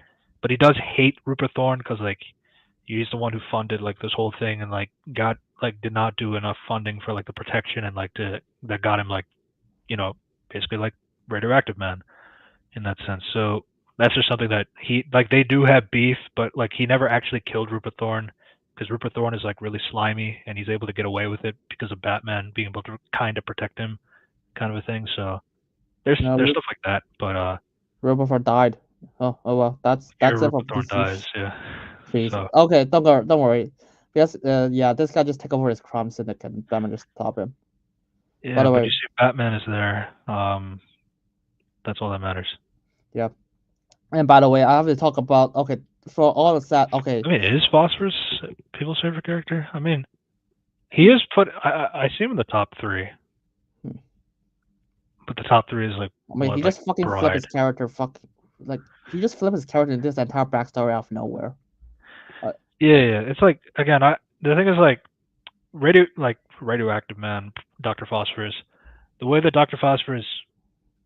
He does go sadistic, like he does go crazy in the comics too, like gradually as he becomes radioactive and all that stuff. I mean, that part is there, but like it's just a sudden switch onto like how quick he goes to it is like, I don't know. It's like I know the episodes are short, but like there's a way to. Well, that's your fault, James Gunn. It's your fault for doing it that way. Is one thing, but like, yeah. Oh, And the thing is, like, honestly, I feel like his comic counterpart is more sadistic in a way, because like his thing is like, yeah, I could burn you alive. Like the thing is, like, Dr. Phosphorus's kills, like he does like instant kills, like burn them, like melt the flesh and all that stuff. Is like cool. I mean, but like in the comics, like Dr. Phosphorus, like he'd actually, like, put a hand on, and then that'll cause cancer. It's like, I'd rather you suffer for the next like years with this incurable like cancer, rather than like me killing you right away, because that, what does that do for me, kind of a thing. So it's like, that's more cruel to me. But like, I don't know, it's like, this is like, I think Dr. Phosphorus, like when he did like the middle fingers and like goes to the whole tank and like burning people's faces off, is like, that's sort of where it's like, this is not cool to me. This is just like a lame rated R yeah, for the I sake mean, of lame rated R. But yeah. by the way, let's just talk about the cancer stuff. Yeah. Since we talk, by the way, the cancer is leaked to the world now, based on how you describe it. So Rupert Thorne has the cancer research. Dr. Phosphorus takes over the organization. Batman fucked over the entire organization. Where do you think the research is headed now? Well, we don't even know. We don't even know what Batman knows, or we don't even know like all that stuff. So that's the to be fair part. We don't even know if Dr. Phosphorus, like, I mean, with Thorne even gave it up yet, because of the intercutting. Because like the thing is, like, he gets like radioactive powers the same night as like there, and then obviously he's like walking to Thorne's house and all this stuff, and like, Thorne is eating dinner, so it's like it must be the same night. But then there's the whole montage scene, or like, I don't know if like Thorne like gave up the cancer research like right away or anything like that. I mean, even if he doesn't, he just like, oh, it's my room. It's like, who do you think has your thing? Philosopher. He took over the entire organization. So he might have the research after killing Thorne, but like we don't know that. That's the only problem. That's my best faith. But at the same time, you can't just like, oh, I take over an organization. It's like, your stuff. Of course, your cancer research is back. You can't just like, and you did not even address that. It was like, and then just tell me, it's like, Batman take over you. It was like, I don't know who Batman is, but you're defeated. It was like, what do you think is gonna happen? Your place is gonna get raided. Maybe. Then again, we still don't really know how much Batman knows about different things, or if he knows about who Dr. Phosphorus used to be as a human, all this stuff. And Timothy has a good question, which will kind of be a theme for the themes. Like, how does Law like know for Waller that she's banned from using humans, but like, what about a monster that is, for example, Dr. Phosphorus? Nina is another example as well. They used to be humans that were turned into monsters. So like, how does that work? I don't know. Nope. And yeah, again, Creature Commandos were never owned by Waller in the comics. Waller never had the power to the Creature Commandos, the Agents of Shade, Seven Soldiers, like none of them. Like, she never had that power. And I'm so, at least it's not okay, but at least it's not like giving her the Justice Society of America. Yeah, I mean, that was awful. I mean, hey, at the very least, they just, at least don't worry, gone. Don't worry, they're absolutely not gonna remember that this guy cured cancer. They're never gonna address that.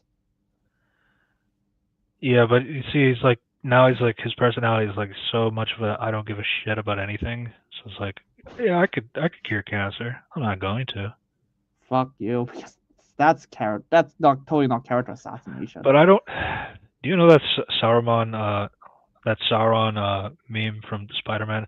But I don't want to cure cancer. I want to make dinosaurs. Oh my god. But I don't want to cure cancer. I want to kill everybody. Jesus. Yeah, that's totally logic. Yeah, and you couldn't convince me that research did not go to other places. And did this apply to the main plot? So the only connection they had is that Dr. Phosphorus is on the run, because in episode 6 they do the split up episode, where all the characters split up as if they were friends, and like, it doesn't really hit because like they're not really friends. So when they split up, they don't feel like, oh, I used to rely on my friends and now I'm all alone. Like, we don't really see that. And then the episode ends with like all the characters back together, like they made a bond.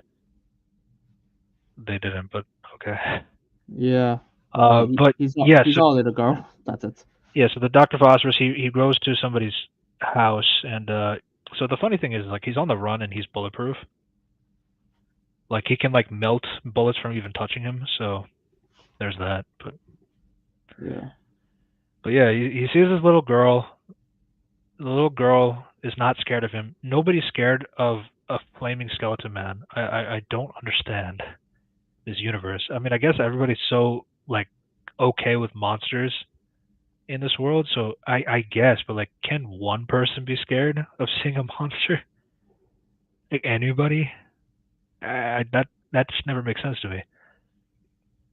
But yeah, but then like he's thinking about when he used to play with his kid, and now she reminds him of his kid. So like, then the arc is, I could have killed her, but I chose not to. Why would you kill her? Character development. Why would you kill her in the first place? Well, you see, he didn't want her to possibly reveal that I saw this like skeleton man, fire skeleton man. Just run Piet away. Prietel skeletel, like the title of the episode. The fire skeleton, yeah, something like that. And but then like he sees her parents. Her parents like they can't react because it's a flaming skeleton man. They're like, I just want to know where the castle is. And they just point silently. Thanks. He walks off. No calling. No. What the fuck are you doing here? Anything like that. No. It's just a kid, chill guy.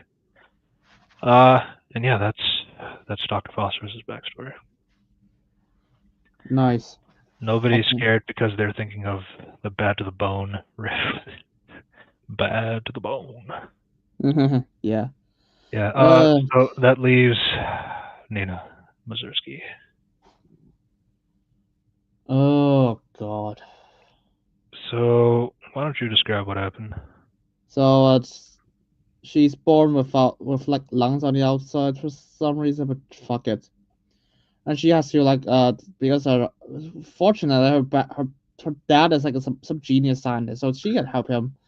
And then her wife was like, fuck you, he's suffering, I'm suffering, I'm gonna leave you to take care of this kid.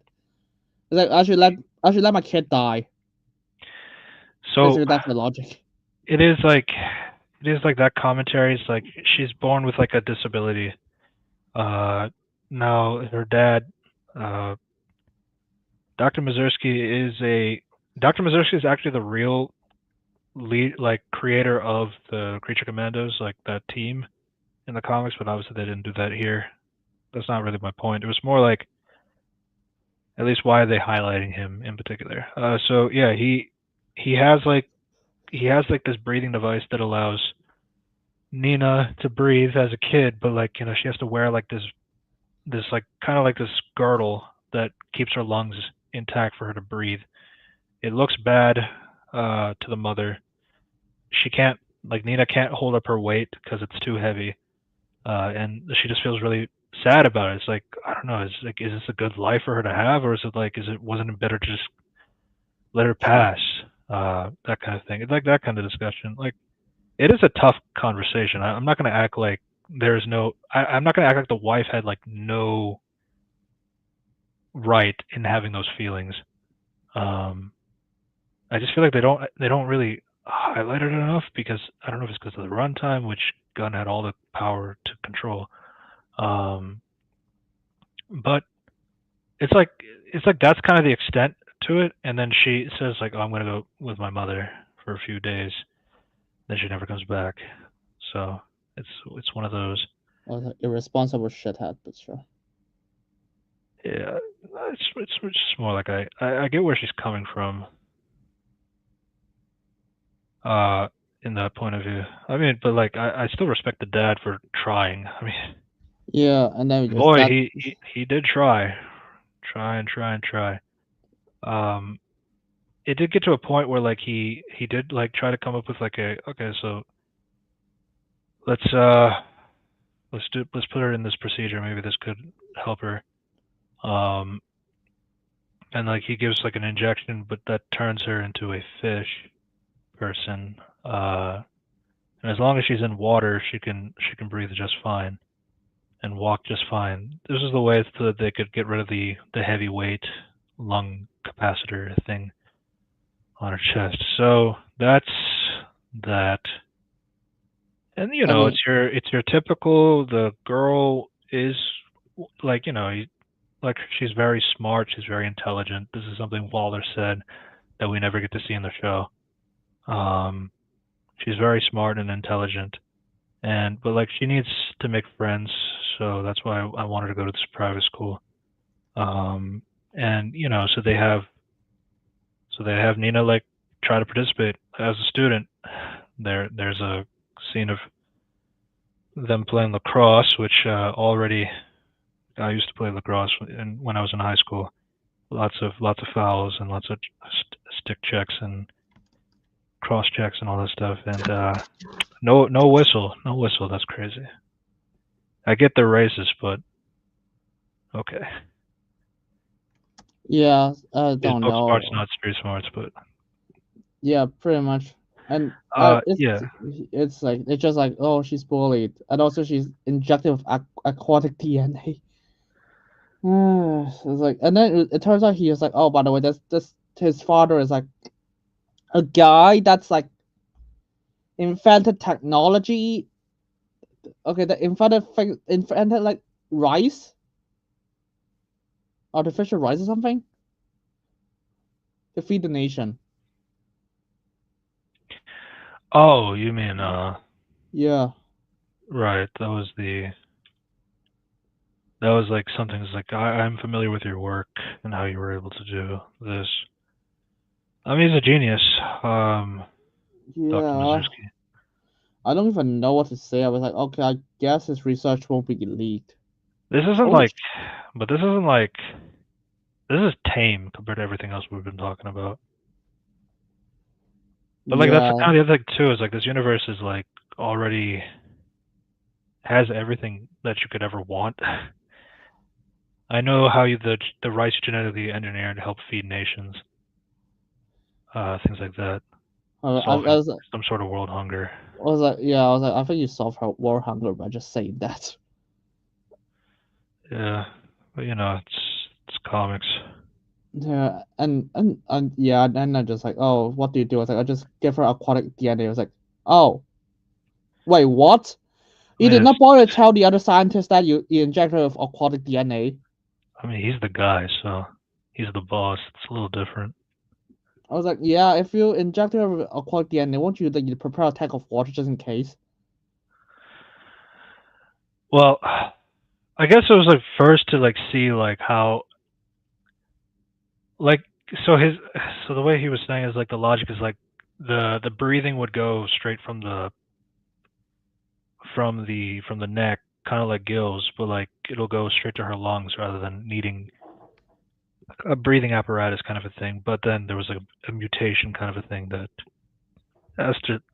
So I mean I could see that being a potential flaw, and all that stuff. My main issue with this episode is, wow, it's like such a like this is such a weak way, because like this is the last episode.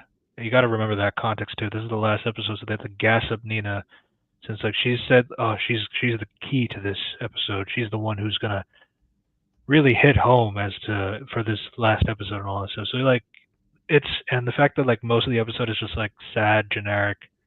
Oh, I was bullied by all the humans because they didn't like who I was, and so I decided to run away, and all this stuff. Then she like lived in the sewers for like 3 years, until she was eventually caught by some person in the photography. They basically, I mean, they really would like to show her ass, her fish ass. So yeah, that's something, I guess. But then so then the police come. It's like the lagoon monster kind of a thing in Star City. Oh my God, I remember Star City. I also heard that there were some reports in Bloodhaven. I know Bloodhaven too. hear me out. At least this is a hear me out, to be fair. So yeah, you see, like, so the cops and like a lot of people are there, and her dad was looking for Nina this whole time, but like wasn't able to find her. Saw her in the news and all this stuff. Fair enough, fair enough. And he's there. He's trying to talk to his daughter, who's getting arrested. But the thing is, the guy just decides to not say, "That's my daughter," or "That's my girl," or like "That's like I know her, like she's mine." Like he doesn't say any of that. He's like, "Get off me, get away from me, back off," like things like that, while he's pushing two cops on the ground. So I say this because you see, the dad walks up to Nina, tries to say, "I didn't tell you like how much like I know like things were going hard, but I never got a chance to tell you that I love," and then shot in the back. Some reason. Shot in the back with a pistol, not with a maybe tase him. Use a taser or something. Yeah. Tackle him. Shoot him in the leg. I was like, even No, that was like, why do you want to kill him? It's like, I know he pushed two cops and that's not good, but tackle him. And it's like, my other thing too is like, so the doctor, he just refuses to say that that's my daughter or like something like that. He just has to get off me and then pushes them to the ground. Just not talking like people are just not talking like people. This is the stupid thing. And that just makes her sad. What do I know about her? Is she hates people. Like she's tragic. She doesn't like bullies. She's more free on water. Some shit. She didn't deserve to go to Bel Rev. Another character like this as well. And it's strictly because she looks like a fish lady, and nothing else. So she went to jail because of that. And yeah, you see, so this is where Nina has a particular issue as to why, like, I did not like them being a Suicide Squad ripoff to begin with. But secondly, and most importantly, is that these characters some of these characters are not monsters. Like, they're not bad guys in the comics. Like, particularly Bride. Bride has a very different personality in the show versus the comics. Nina, Frankenstein. So Weasel and Dr. Phosphorus are villains in the comics, so they're fine. G.I. Robot is another heroic character as well. But yeah, like most of these guys are heroes in the comics. But the thing is, like, the show doesn't even try to do like, oh, they're bad guys trying to be good or like anything like that. So there's no Suicide Squad like isms here, because like they do it for episode 1, but then they stop. Like, they stop doing that because like we got the people to kind of get the idea of what the show's about. Let's do something else now, and that's kind of how they go about it. And as I said, like Nina is a very different character in the comics. Like, Nina is like second to Frankenstein, and they like have a very good friendship with each other. So they did adapt like a little bit of Nina's backstory from Flashpoint's iteration, where her dad saved her from a accident that was like from like a thing that was like she was born like abnormally with the lungs. Like, it's not specifically like how they did it, but like it was something where you needed to modify it so that she could stay alive. So that's a Flashpoint iteration, so an alternate universe. In most iterations of Nina, she actually is a normal human who was in charge of the Creature Commandos team as a regular scientist. She had a part in like having a first team go out on the field, but like they weren't really good. Like, they were unstable and they were like not very well equipped to be there. So it was like, and so when they had the second team of the Creature Commandos, she decided, like, as like a kind of like a reparation for like what happened the first time around, and like as a way, because like she didn't really like being a doctor too much. She really liked to be, she wanted to be out there on the field with all the monsters. So she injects herself with the like amphibian elixir kind of a thing, and then she becomes a fish lady herself willingly. So it's like, so she has like a much different personality overall.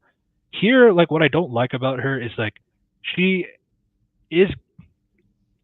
has this a little bit of gossip as to like what She is like intelligent. She's like less monstrous of everyone else. She's not a monster at all. Is kind of the issue. The issue is that she's more human than monster.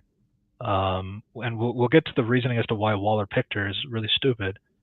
Especially when you have King Shark come in later, who can do exactly who it's almost like it's exactly the Peacemaker me. It was like he does exactly what I do, but I do it better.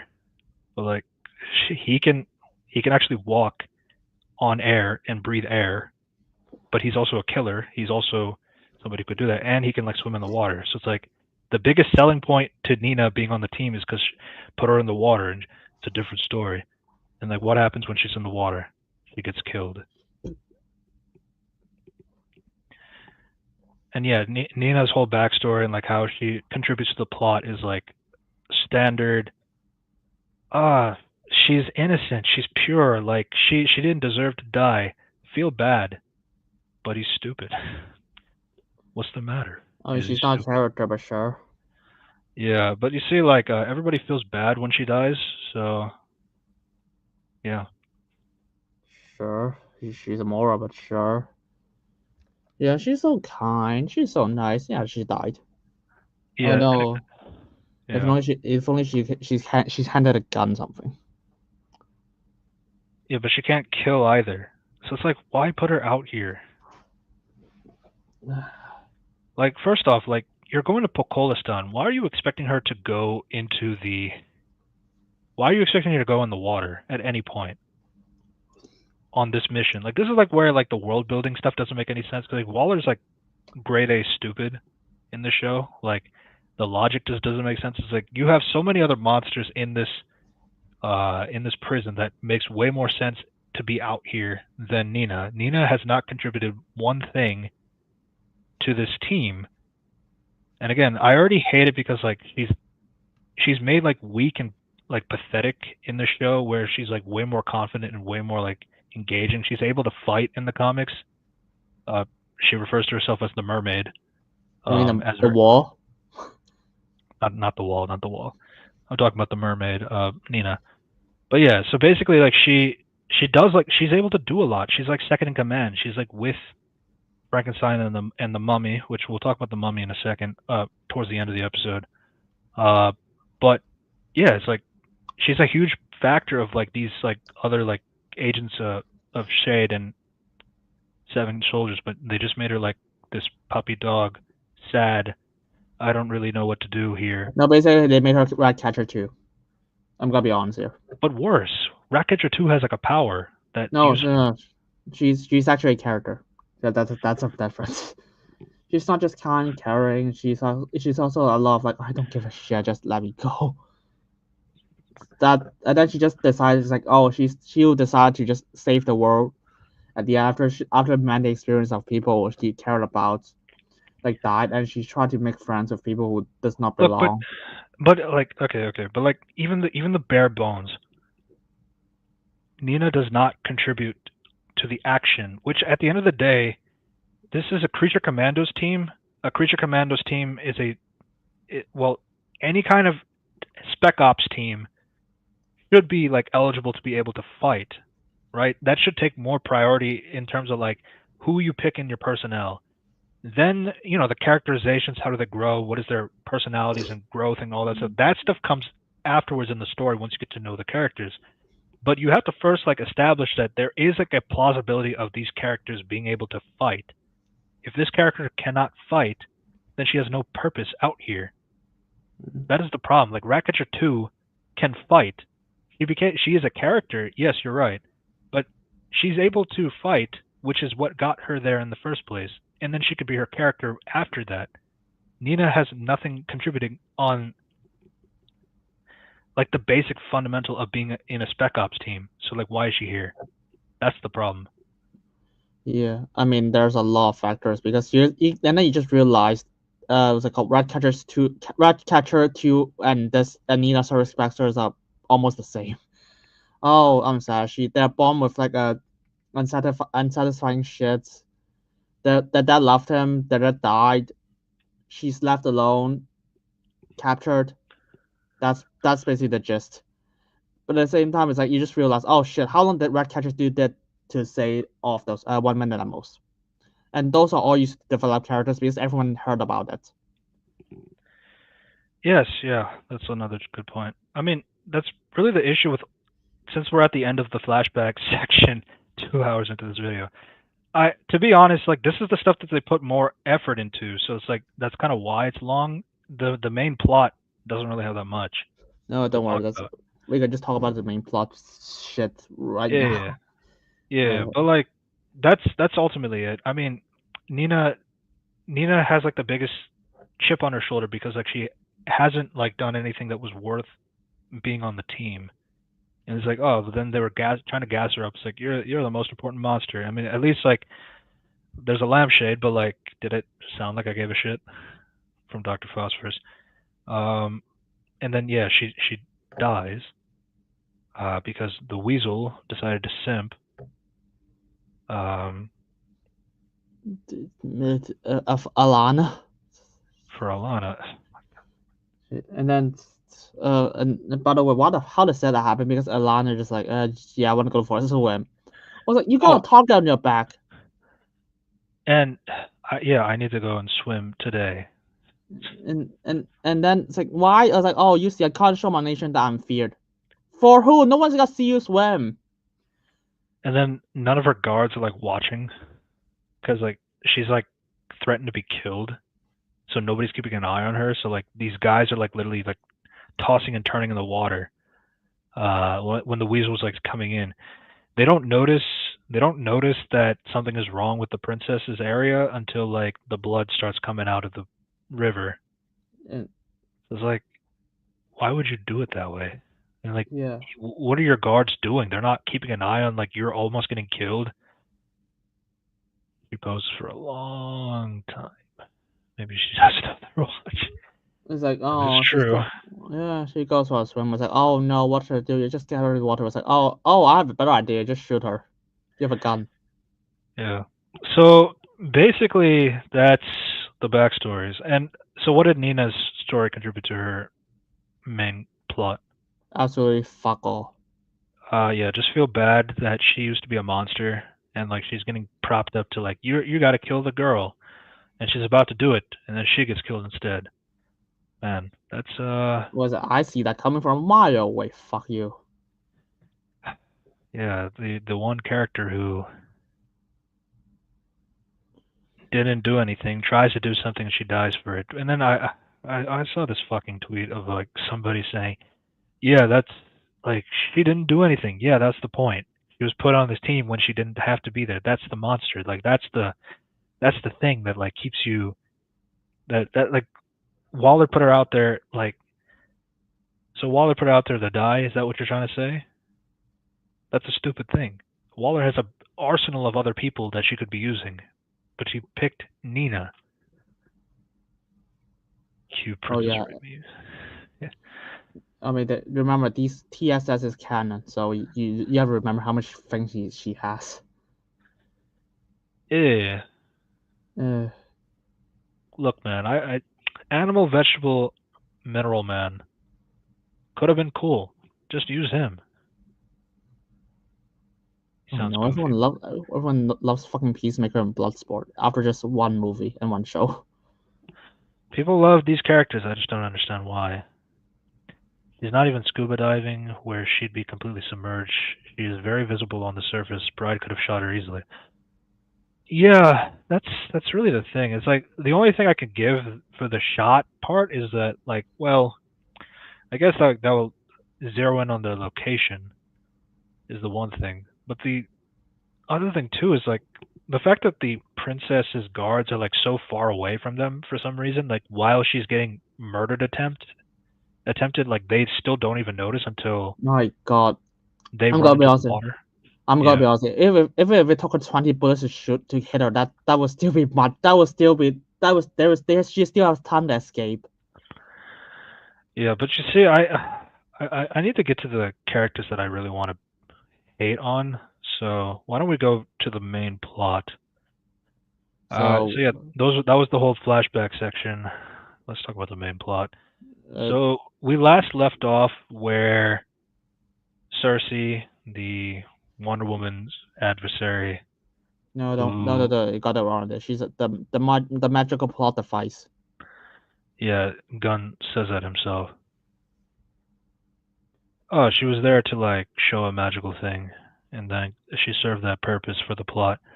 And I then you just realize, oh cannot. shit, she had just do that the entire time last episode. Last episode, or I mean, if you accept you Gunn's bullshit, she can't do anything with her hands use untied. another character, man. Use another character. There is no fucking reason to use Cersei out of.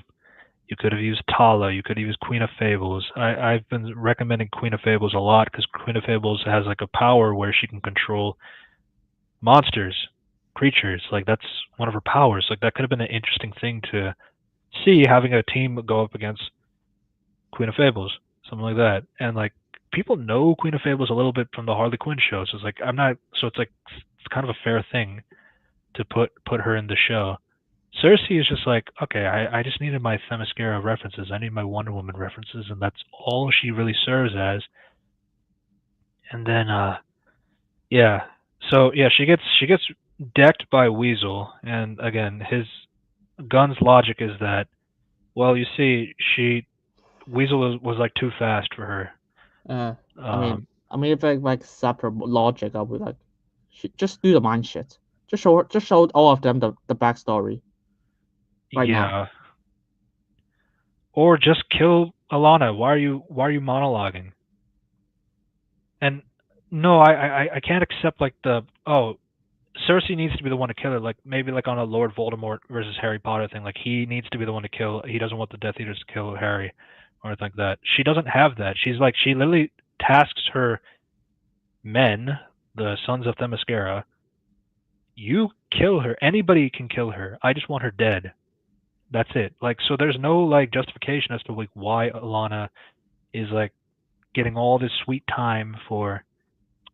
Sly dog, you caught me monologuing.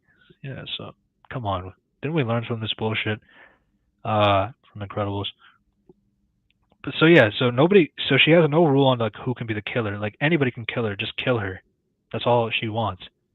But then no, so Cersei's like, nah, like I need to explain to you that I want you to die. So kill her. If you want her to die, why are you telling her that you want to kill her? Don't worry, even good movies stuff like that shitty issue.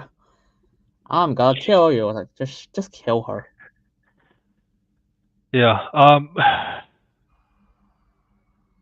And then there's and then it's like Weasel is too quick for Cersei. Her adversary is Wonder Woman. Are you telling me that she's not fast enough for Cersei? But we'll get off that. She gets her face burned, and like he also says that she can't use her. She needs to use her hands to do magic, and she was preoccupied by that. And then she's the one who says, "You doom the world." And she's on her hands and knees, so like her hands are free. Nobody's holding on to them, and you see, doesn't use her hands at any point there. And then that's how that episode ends. Let's just talk about the next one. Holy shit. The pool is made by the same team behind Mando Season 3's infamous pool. Jesus. Oh, right. Episode 4. That mainly was, well, first off, we have the episode, the episode starts off with Rick and Alana kissing, showing that they were really in love with each other. You see, like, I totally believe their relationship. That one day of fucking was a lot. And you see, this is going to be very important for something that's Alana's plan. So just remember that. Yeah. So yeah, they managed to take. So Alana does say like, why don't you just kill Cersei now? We're heroes. We don't do that. Aren't you? Don't you guys kill people all the time? No, it's different. Cersei is a named character from the comics. We can't just kill her. So yeah, that's the logic essentially. Yeah, and then they have to do this whole like Rick Flag Sr., the Boy Scout kind of a character, the Boy Scout who can easily get corrupted by pussy. Yeah. Okay. Yeah. They just finished this. Okay, to be honest, we could just summarize the entire Princess Alana as a character. And Rick as a character. I mean, I'm gonna be honest there. There's not much to go for. But yeah, it just. So when they do go back to America, they have Cersei in bonds and all that stuff. Her face is still burned from the phosphorus hand on her face and all that stuff. So she looks pathetic, and all that as usual. And so she has a conversation with Waller. Waller is asked, "Why are you? What am I being charged with for first degree of witchy poo and second degree of maleficent?" I don't know, murder. That Yeah, would be. it's like Waller never talked like this. I mean, I don't care. It's like if it was Cersei, I was like, what I charged was like, I don't know, murder. Murder is a pretty big crime. That's a good one. Yeah. So the thing is here that, so they go into like a whole reasoning thing as to why did you want to kill the princess? I had a vision. I can show you that vision. Can you trust Cersei? Like whatever she says, like she might be putting a trick on you or anything like that. Yeah, and all. Yeah, I'll get back to your comment later. So Waller decides to believe her because we have a short runtime and we don't have any time for her to gain interest. The first thing he did, she's like, oh, she found a fucking quote unquote expert of Themyscira to help. That's after she saw the vision. Oh, yeah. So yeah, she goes inside. She just wanted to show that she has no fear of Cersei, kind of a thing. So she sees the vision, and it shows like that wonderful flashback of flash forward in the future where Alana, with a scar on her face, is working with the monkeys, Gorilla Grodd, and and then you see all the glorious dead DC cameos there. As Gunn says, he doesn't do cameos unless they serve for the plot. But yeah, so this terrifies Waller. She felt like it was all real. They were trying to say like, oh, maybe that wasn't real. Like maybe she's just doing something in your head. No, it felt real.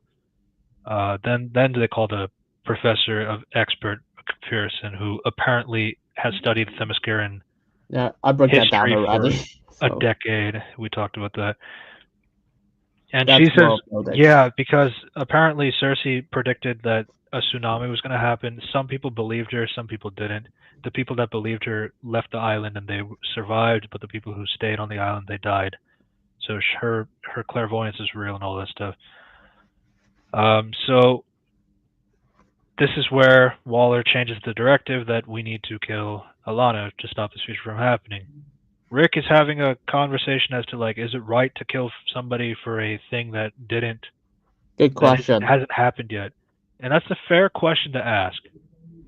However, his reasonings go into, well, I don't know if fucking the enemy is a good way to source your reasonings, and like that's kind of where Rick lines up with at the end. Is like, because he's eventually saying like, I know her; she would never do something like that.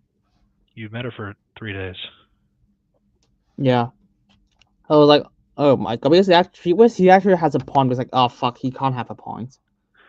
Yeah, so that pussy was real tight on his old penis, so he lost. He was a decorated general military man for decades, so I guess that's he's easily corruptible. I mean, his son is better. How did that happen? Yeah, I mean, to be fair, his son also got corrupted with fucking Cara Delevingne in the first film. Hey, that's a bit fair, at the very least. Oh, to be fair, they say this because he's been watching each other, and he's gotta be they grow closer to each other for an unspecified amount of time.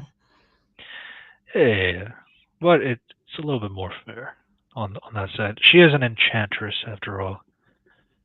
Unlike Alana, who vaguely has powers or not, we'll never know. Don't worry. We'll get to I that. call it General. Don't worry, General Snow. I mean, sorry, Princess and Alana. We have so much to talk about. Yeah.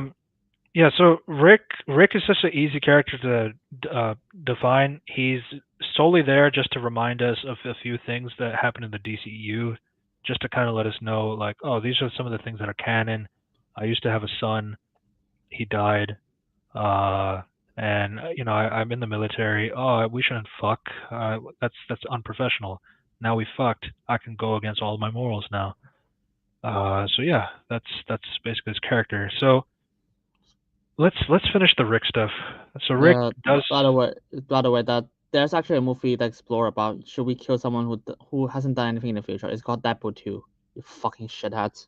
I watched that film. Yes.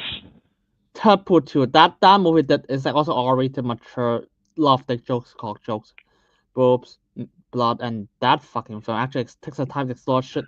It's wrong to kill someone and if they have for crimes they haven't done yet. They haven't committed yet. Yeah. That's good. That's a good reference. Mm.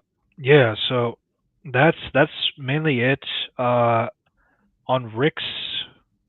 Let's finish the Rick side because I feel like because they separate the plot like so much that like they don't even clash with the main story. So Rick eventually goes out, and then he's interrupted by.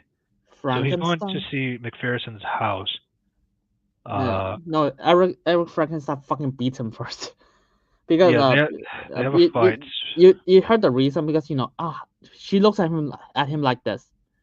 Like with love in his eyes or something like that. Basically he has intelligence of a goldfish. But he's also super eloquent. His intelligence is kind of weird. He like knows all these like movie references and like love movie references, and like he's able to quote like because it's the Mary Shelley Frankenstein. So Mary Shelley's Frankenstein is like very well spoken, not like the I don't know what this is. Like he doesn't talk like that. So I understand that, but then he also can't understand social cues. So yeah. I mean, don't worry. This guy is so stupid. He's like, oh, she must be in love with me. But my God, she's been killing you. She's tried to kill you for 200 years. I was like, oh, but you see, she can't get. She needs woman. I was like, dude, the first thing you introduce him, he's still on a boat with a lot of women. You're fucking kidding. So it's a shtick of the character that he has faith that she will love him one day. I can like accept it for what it is.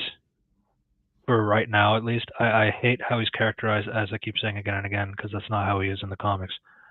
But yeah, then he has a fight with Rick. Rick somehow beats him because like apparently like I mean they go in a fight and like he does get ragdolled, a bit, but he's fine because he puts a gun towards Frankenstein's eye. It's like, so this part can't be bulletproof, right? No, don't worry.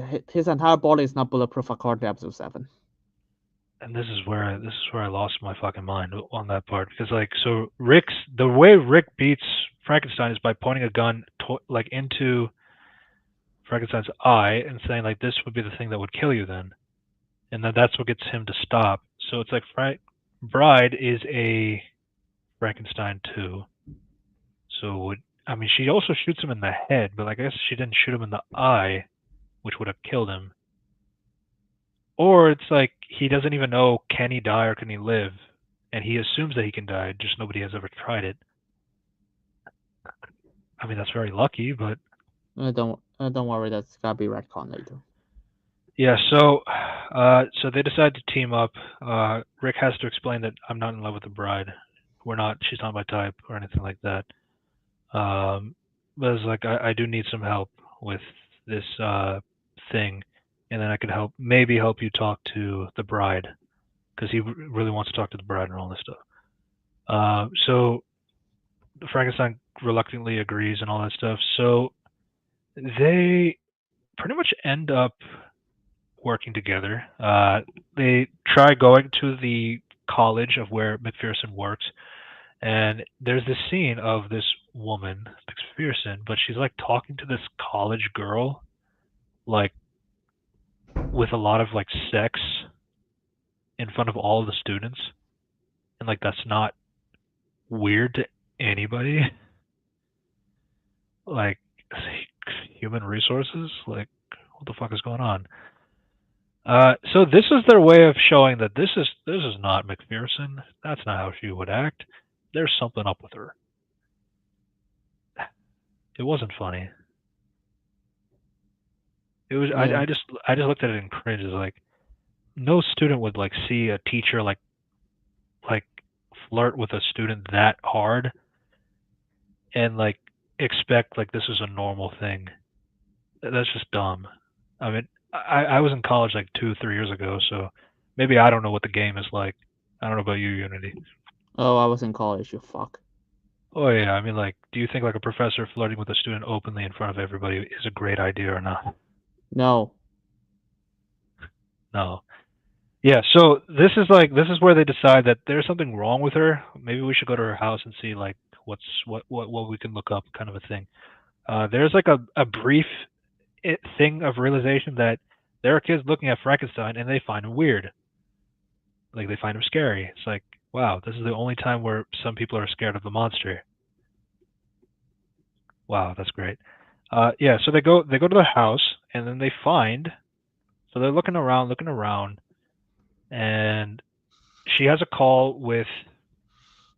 So Rick has been trying to call like Alana this whole time, but he kept getting ghosted by some.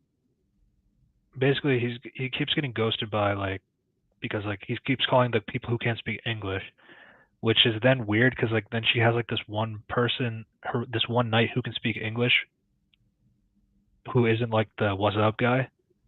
So I thought that was a weird thing to have, but yeah, so that's just what's delaying like why Rick isn't able to call her to like something bad might happen, try to go to shelter, all that stuff, and so then they go upstairs and they realize that McPherson is dead, and that's confusing. What's going on? That doesn't make sense. McPherson was just here with Cersei the other day, so they decide to wait. Well, they didn't decide to wait, so the door just like got rung open and like all that, and McPherson walks in. Wait, this is getting kind of weird. And yeah, so McPherson goes to play Xbox, and then all of a sudden McPherson turns into Glup Shido. Clayface, yeah. Clayface, the Batman villain that everybody has been crying for. Please, I want to see this guy in live action. I don't care if he's characterized good or not. I just want to see my Glup Shido. And I love Clayface, by the way. I don't mean to call him a Glup Shido, but he literally is one of those characters. Because like ultimately, all he is just a point for people to gas up. Oh my God, they showed Clayface, finally Fantastical Batman is canon. Which whenever people say that, is like, people just want to see Fantastical Batman. They don't care if the writing is good or bad or anything. They just want to see these crazy, outlandish villains, and that's all they want. That's all they want. No care for the story. Because like ultimately, Clayface does sense that Flag and Frankenstein are trying to leave the house. They get in the fight. Clayface does the Bane backbreaker to Rick Flag. Interesting choice there. And then Frankenstein almost like kills. So Frankenstein takes the electrical socket and then he puts it into Clayface's head to blow it up. No, and, he's not, by the way. Fuck. So he's dead according to the last episode. So yeah, there's 7, 8 Clayfaces in the comics, but yeah, Clayface introduced and died in the one maybe episode. he's just Clayface number 7.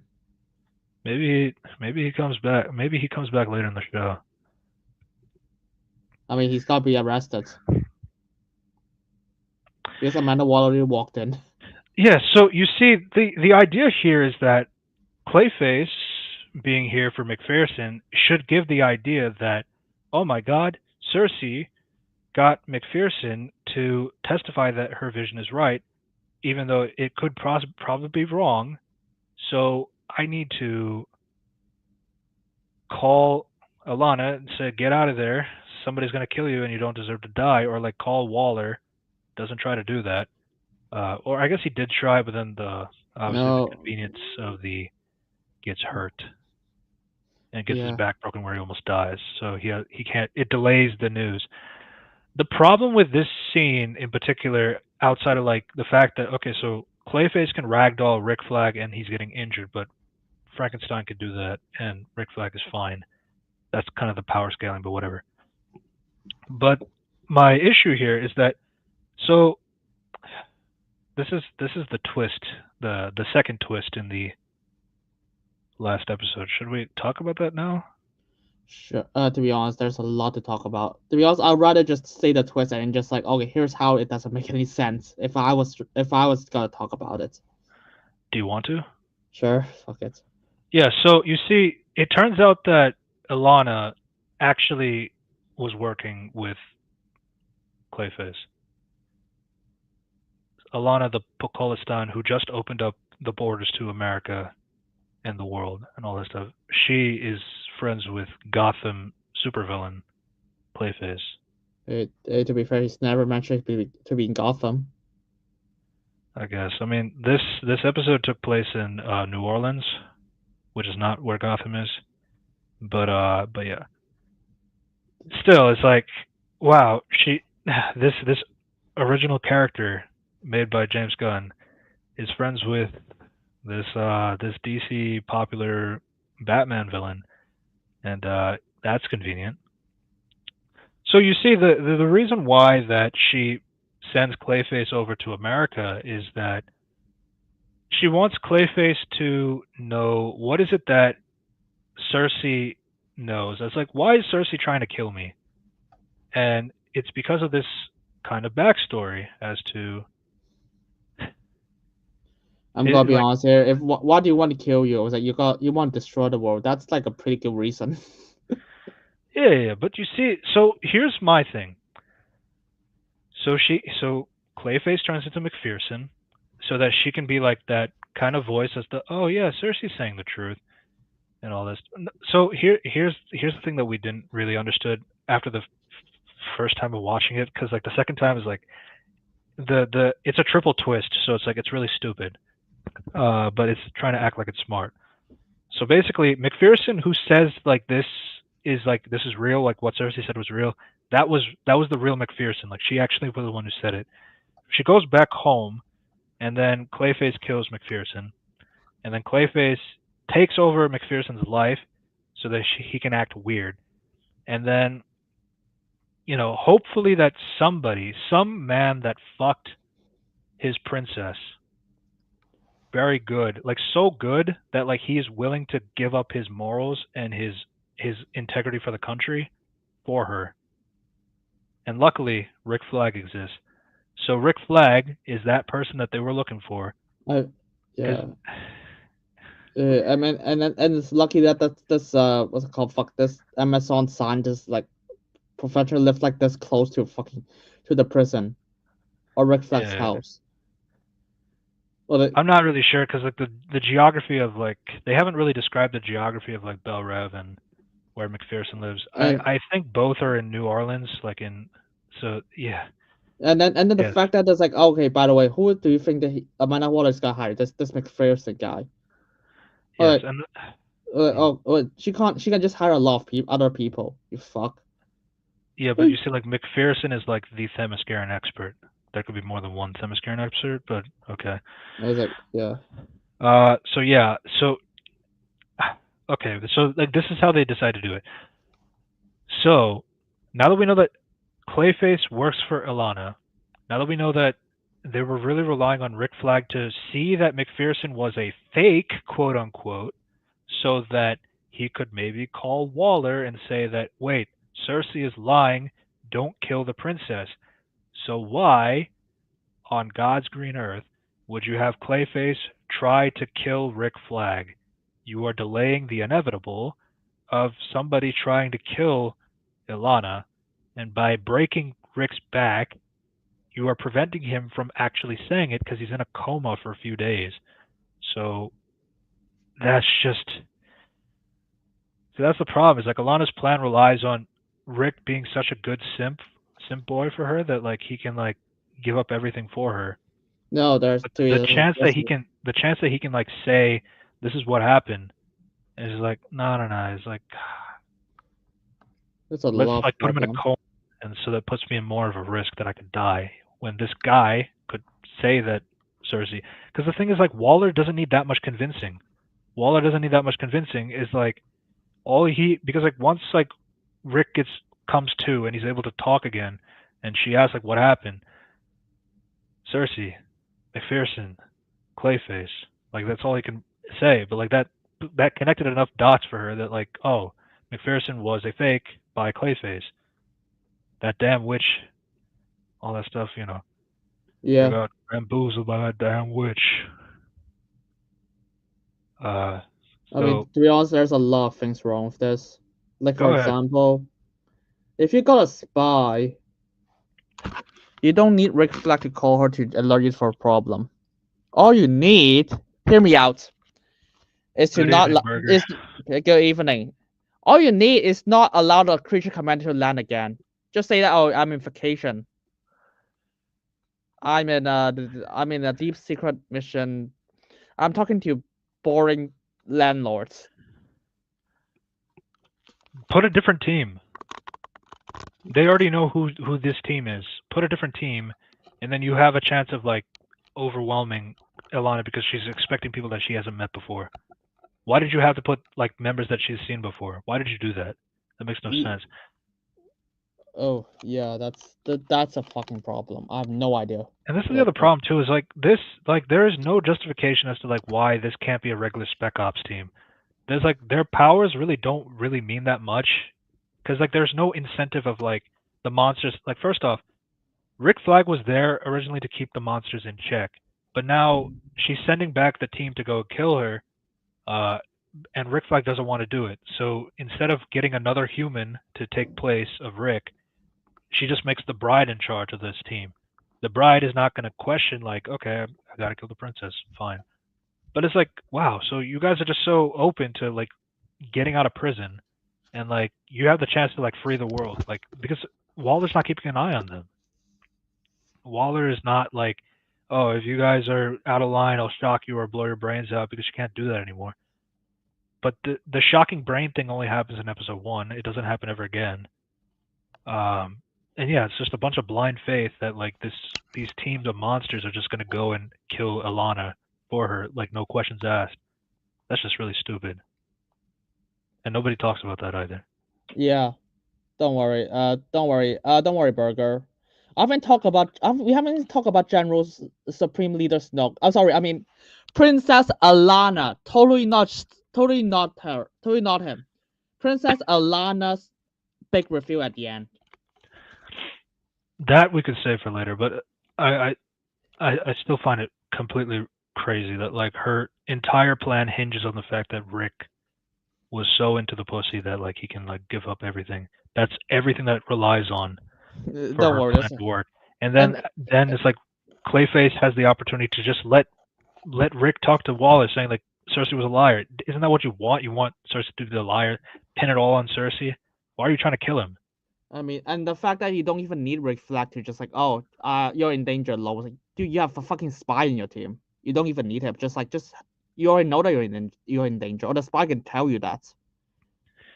Yeah, it's like you have the spy. You also have Clayface himself can like shapeshift into another trustworthy person that can talk to Waller and all that stuff and like all that stuff. It's like, oh, don't worry. To be fair, after Peacemaker, I can understand why they don't, but they never verbally explained. yeah. I mean, because to clarify, Peacemaker's setting is about people getting possessed by shape-shifting, but not shape-shifting butterflies. So I can kind of guess that Waller is like increase security if someone is shape-shift. No, but they never. Yeah. But they never said that. Yeah, no, the simping is really bad. Like, I don't like throwing simp out like crazy, but like, it really is like they had sex for 1 day out of 3 days they met, and then he goes back and like the girl is getting accused of like being this person is going to be a terrorist who like takes over the world with Gorilla Grodd, and then he's like, but I know her, she would never do something like that. Again, 1 day out of 3 days they had sex, so it's like No, because Rick Flag kind of just like, oh, should we just like, oh, we shouldn't kill people based on something they could do in the future. old reference, but squirrels in my pants. S to the I to the M to the P. No, sorry, we should make I still another can't believe reference. Phineas and Ferb got away with that joke. Oh, don't worry, they actually have I have another reference. What? Even if there's a 1% chance, we have to make it an absolute certainty. I think they kind of said that too. Yeah. See how bullshit that logic is? I mean, but usually we don't have that scene. I was like, dude, there's literally a scene in VVS of Future Flash telling Batman that Superman's gonna destroy the world. You're kidding me? That's literally the same thing they did in BVS. I'm just saying, like, again, I don't think Gunn is on the level of like Snyder and all that stuff. But like the thing is, like, there is a lot of shit in the show that like if Snyder did this, like he would get criticized and he gets a pass because it's the James Gunn. Like the biggest one was the cameo porn of all the dead DC heroes because it's a future, it's a scene set in the future, a dark future, but like whatever. Yeah, let's just continue. Let's continue. That's kind of the end of like the Rick Flag stuff. The Alana stuff will kind of go into like towards the end of the show, so I'm gonna save that. Frankenstein stuff. Fuck. Frankenstein is really just like he wants to go. So he does send Rick Flag to the hospital, since he survives the Clayface attack, and so the monsters the nurses, they say like this green monster thing just like dropped him off and put him in the ICU as like a Frankenstein. He's been chasing after the bride for years and all this stuff. It's like, so it almost has like these weird exposition lines like throughout these episodes. It's really annoying. But so yeah, that's basically there. And then Frankenstein, he goes into like a private jet and he kills like everybody on the board. And like this is like the scene where I did kind of like, because like I only liked it from a performance standpoint.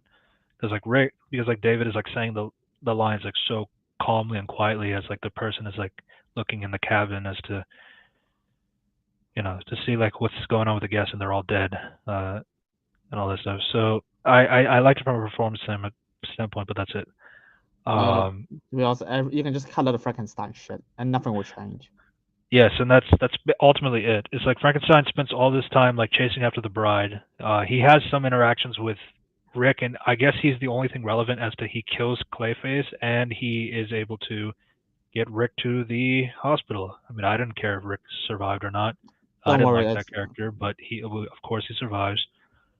But Frankenstein ultimately does serve no purpose for the plot, because when he does see Bride again, my love, and yeah, and then he falls down. Rick Flag, save it for hell, you stalker son of a bitch. Don't worry. By the way, what a badass. By the way, he shot him in the body and all the body, and he's just done. He falls down. Well, I'll give him that. But then the bullet pierced through him. Oh, they did pierce through him. Okay. Yeah. Yeah, but like maybe she shot him in the eye. That would be the thing that kills him. But like I guess she did shoot him in the head, and he stopped moving. But no, he's alive. He's in the mid-credit scene. I mean, all you can do is just shoot. I mean, all you have to do is just shoot him in the eye. It's like that's his pay. At least that would be a payoff of some kind. Yeah, but you see, we need Bride to be like, killing your stalker is like a great message and all that stuff. And you see, like this is like the Bride. Okay, so that kind of goes into my issues with the Bride's good quote unquote moments, is because like she does like these kills of like, oh, she kills like a sex predator, she kills a stalker and all that stuff. It's like, and that's supposed to be treated as great. Yeah, it's like I don't really. So a badass woman doing a badass thing is like not really interesting. I'm gonna be honest. No, to be honest, we can just go back to the main plots of quote unquote main part now. Yeah. So the team they go well when they go back.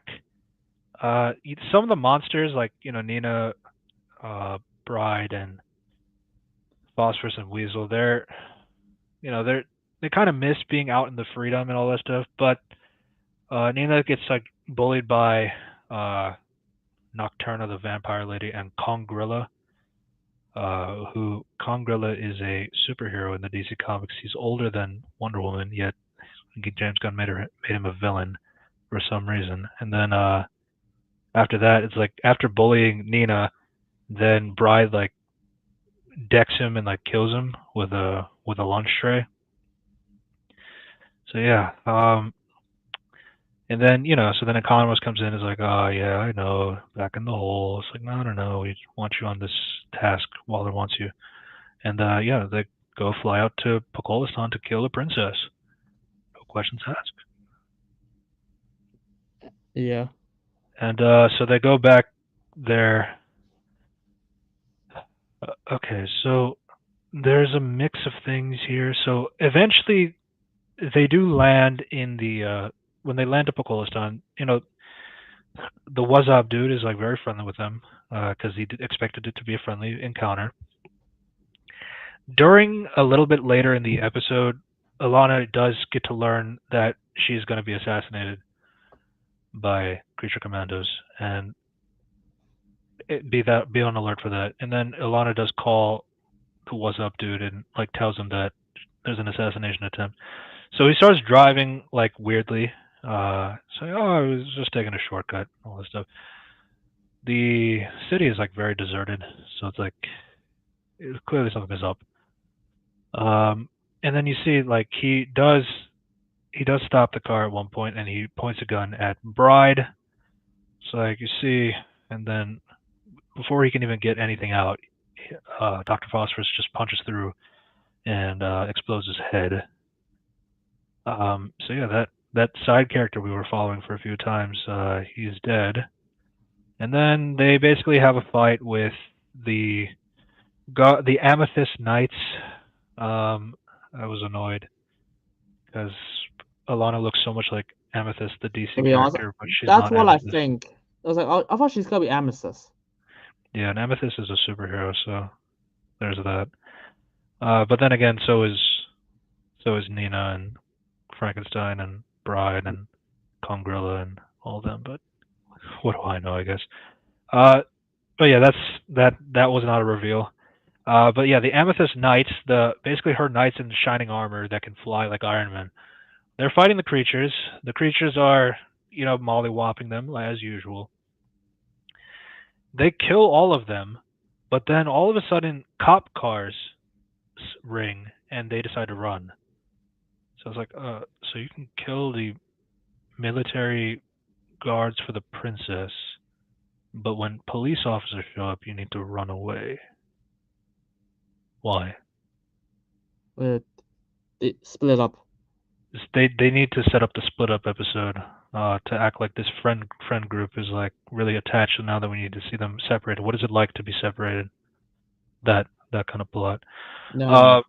Yeah. So Nina, of course, Nina and Bride are together, but then Weasel goes off on his own in the woods. Phosphorus is going off like on a different side on his own. We in the covered the streets. phosphorus shit already.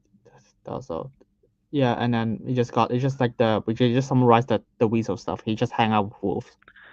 The Weasel just hangs out with wolves. They were doing like a setup of like, oh, they're gonna do scrap for the dominance thing, but then he plays fetch with them, and then he becomes friends.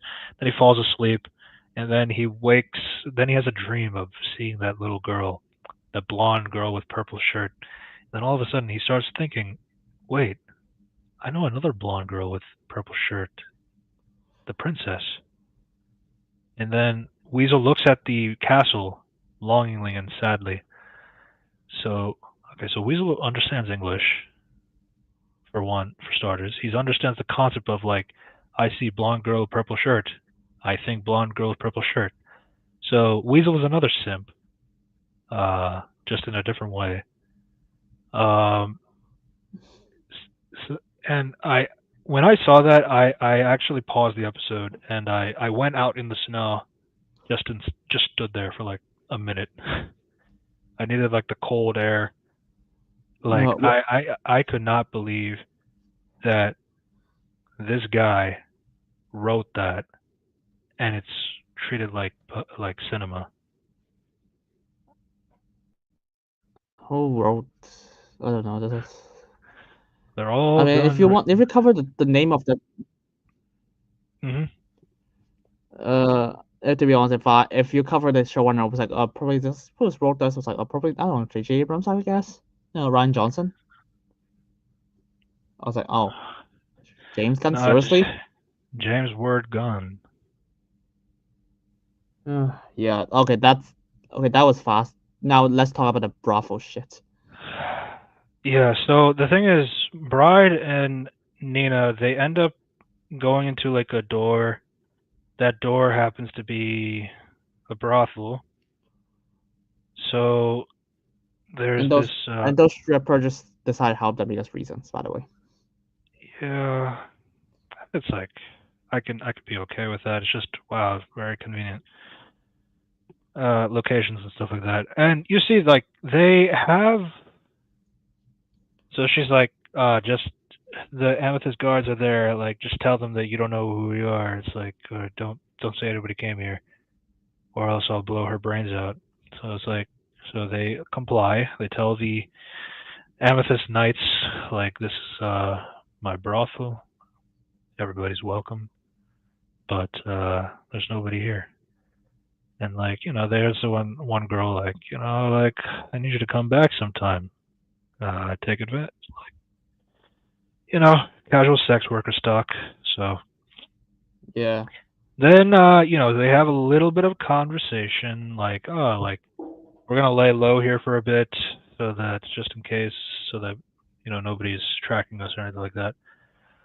Okay, okay. And then, suddenly, and there's a bit of a conversation, like in terms of like, oh, you monsters would like to join us? Like, there are people who would be interested in your weirdness, kind of thing. I mean, obviously they're not feeling super comfortable about it. Uh, so the thing is, like, they're kind of touching at Bride's like personality. Like, you're like opening up. No, I'm not. Yes, you are. No, I'm not. It's like I'm not really seeing that No, myself, but I don't even know what's like. She just like, I'm a cunt. I'm a cunt. I'm a bitch. she says it a lot in this episode. And then all of a sudden, there's these two assholes.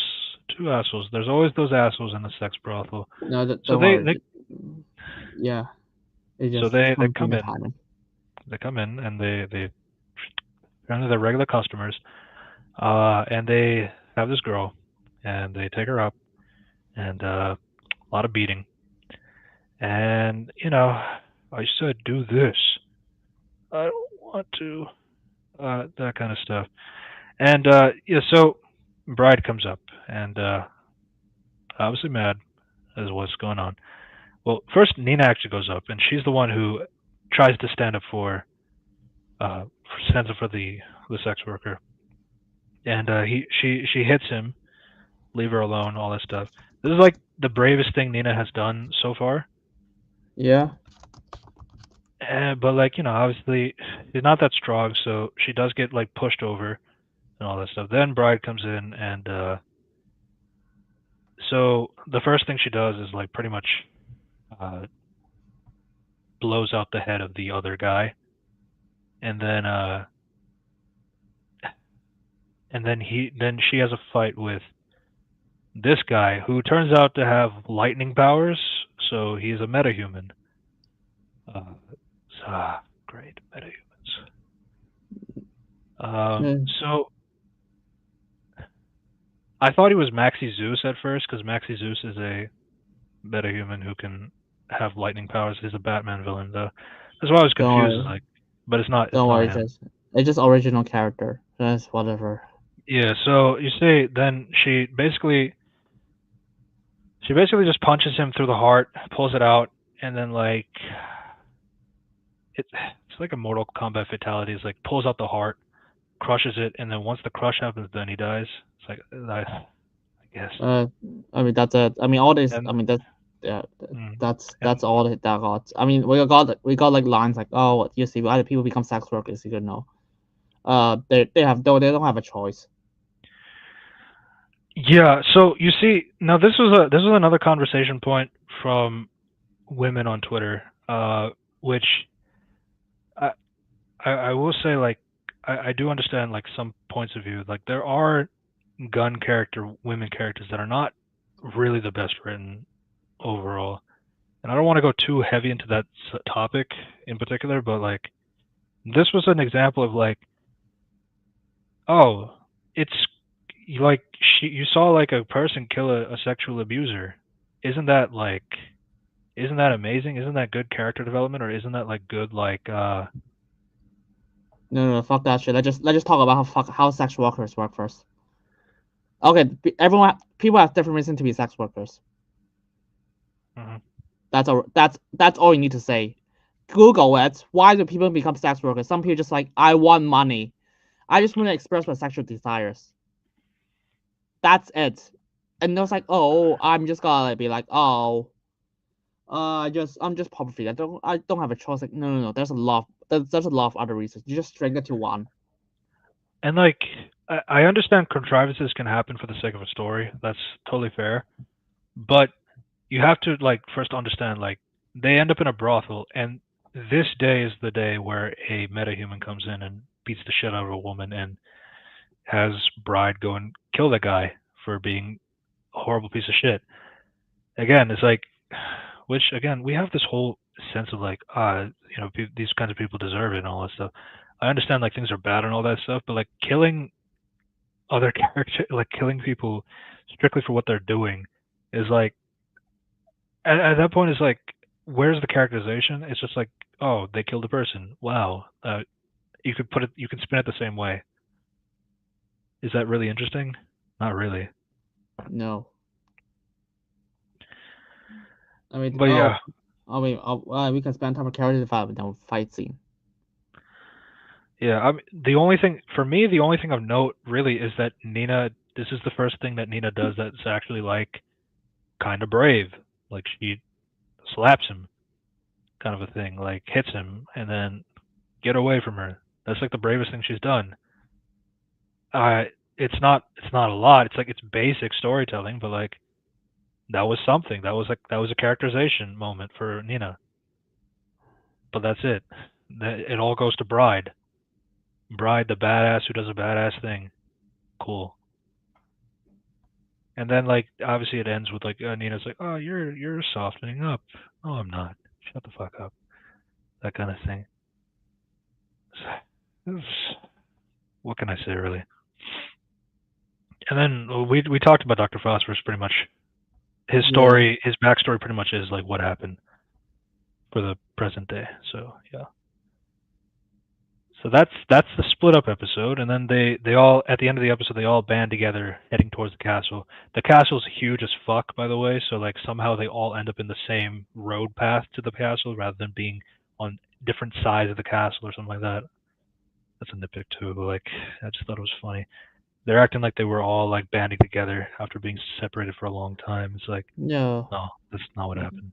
Nope. And to be honest, that's episode 7. We should just talk about episode 8. That was 6. Now we're going to 7. Yeah, 7 is the last one. 7.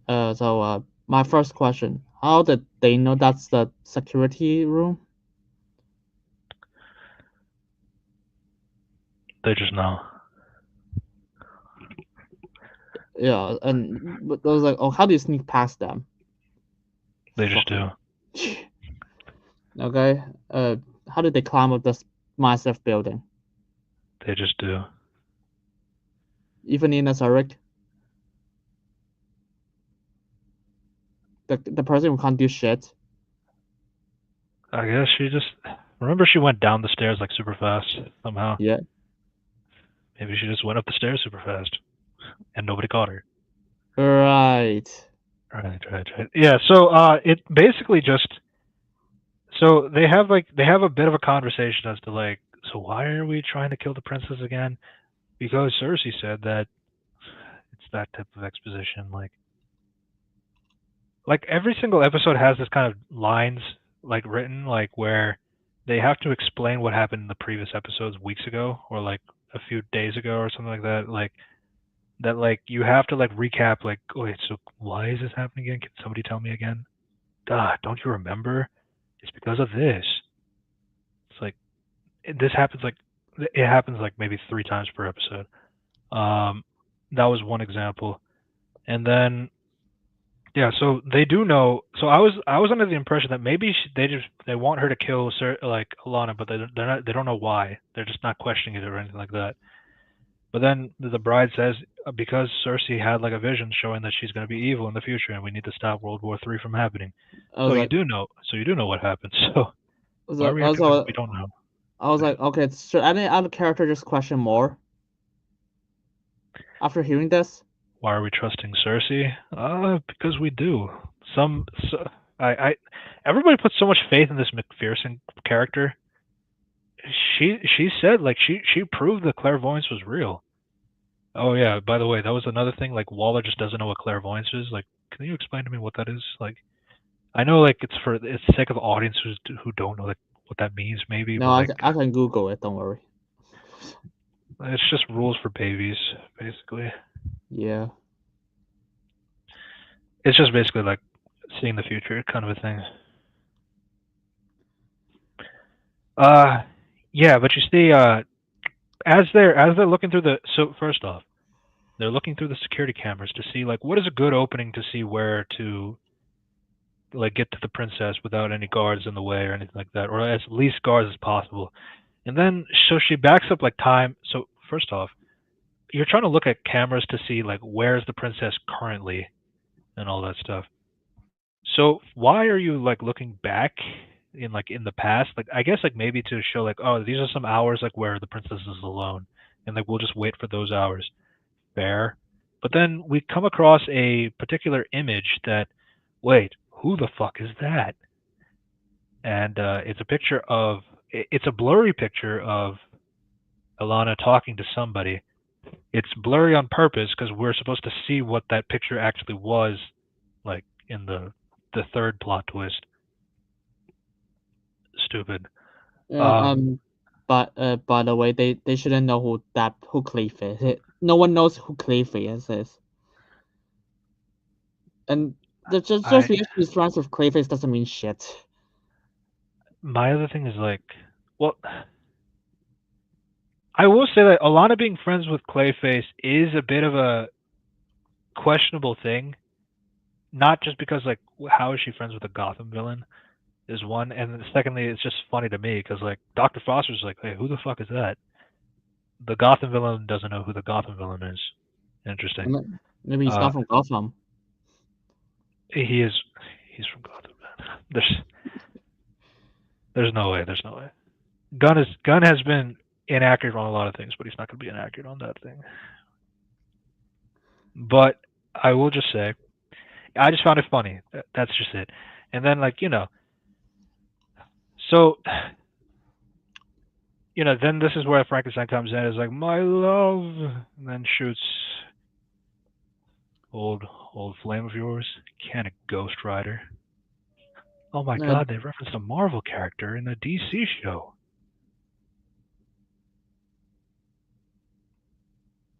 So is Eternals. No, Eternals also reference Superman. Yeah, but Gunn's a genius. Don't you understand? Why? I mean, anyway, so yeah, so we talked all about the kill to the Frankenstein. That wasn't really a kill. So they run off to the forest, and place is swarming because now there's a lot of bullets. And then we talked about Nina. She's saying like, "There's an assassination attempt. Go to your bunker." Oh, we did skip a few. Nina, keep calling her Nina. She's Alana. So Alana, we missed a few scenes of like her conversations with, like talking in Russian, like when she was talking to the about like learning about the betrayal and all this stuff, like how I don't know why Cersei wants to kill me. and all that stuff, or like, but then these guys are trying to kill me too, stuff like that. So like there is like some conversations from her that she's trying to talk about, and like she sounds like, this is crazy. I don't understand why is it that they're trying to kill me. If they're gonna expect a monster, they'll get a monster, kind of a thing.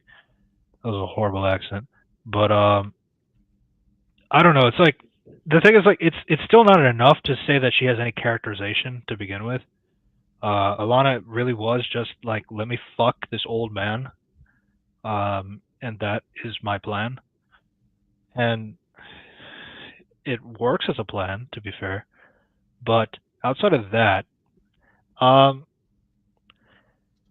Alana also has a thing where she's like, I want to go swimming. Why do you want to go swimming? Because like, just because I'm gonna get killed, that doesn't mean like I can't get my swim in. Okay. Every time I see Alana, it's like I feel like it's an excuse to get some horny on the screen. That's Yeah. all I can think of. Like in her bathing suit, going up the stairs, all the ass shots, all the boob shots, all the slow motions to see her walking and all this stuff. That's all she's there for, really. The eye candy. I get it. Kind of. Not really. So she goes swimming, then the creatures are like looking at her. We also talked about how Waller eventually, luckily, Rick wakes up the day that they're about to kill the princess, and he's like saying that Cersei had Clayface pose as McPherson and all that stuff. And that's basically, so she's trying to call like the monsters, but like apparently she doesn't have the monsters don't have a phone or anything like that. So what she does is she calls Alana's cell phone, but obviously her guard picks it up. Hello, and then like, so she's explaining to the person that they're trying to kill that, can you put the bride on the line and all that stuff, like put the bride on the line, that kind of thing. And then then we also talked about like basically the climax, quote unquote, part. It's not really a climax, but like the first climax, because there's a second one, where they basically have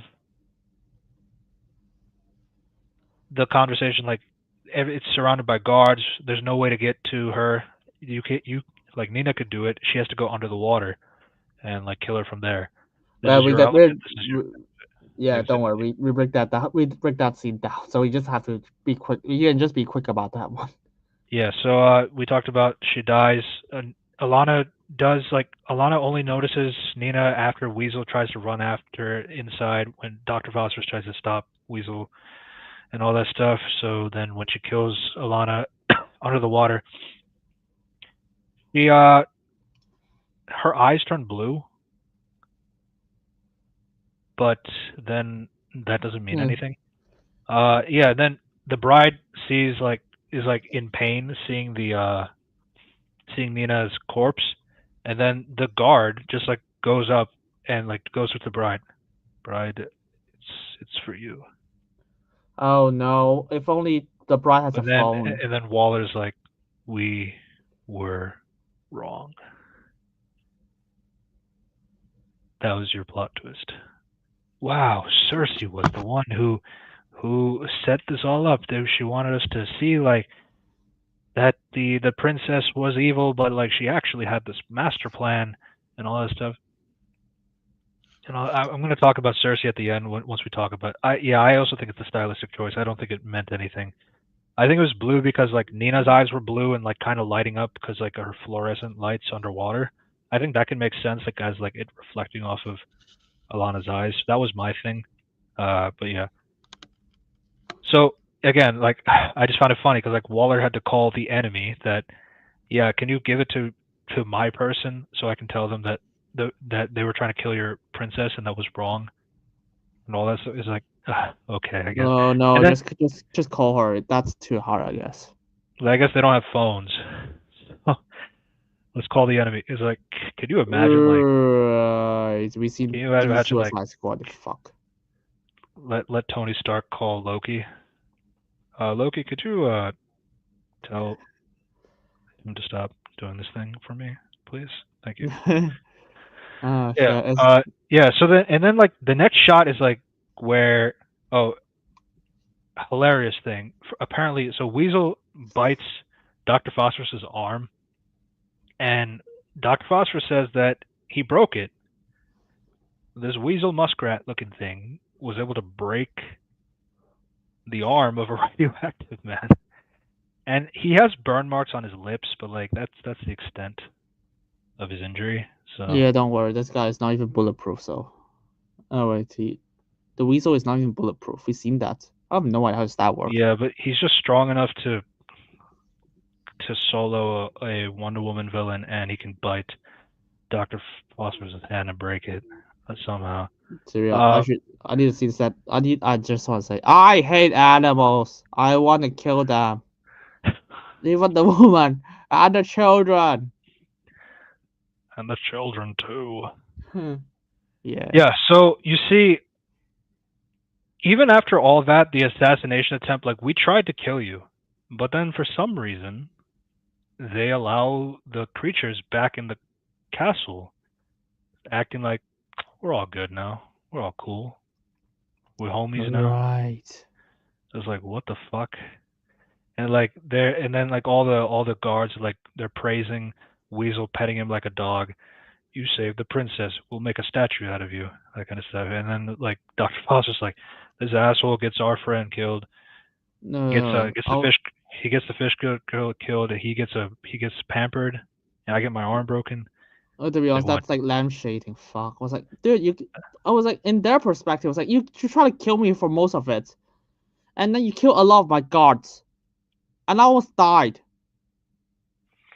That's what I'm saying. Like, they killed a lot of Amethyst Knights, so it's like, I don't really understand. Like, so the princess allows like these guys to like just be in here just because Cersei said we were supposed to kill you and it was a misunderstanding. You still believed Cersei, or you still believed in something even if you were wrong, or you didn't try to look into it, or like anything of that sort. Like, you just went straight in and tried to kill me. No, but everything was fine. Okay. And then, so then the bride is like, I'll be right back. There's something bothering me right now.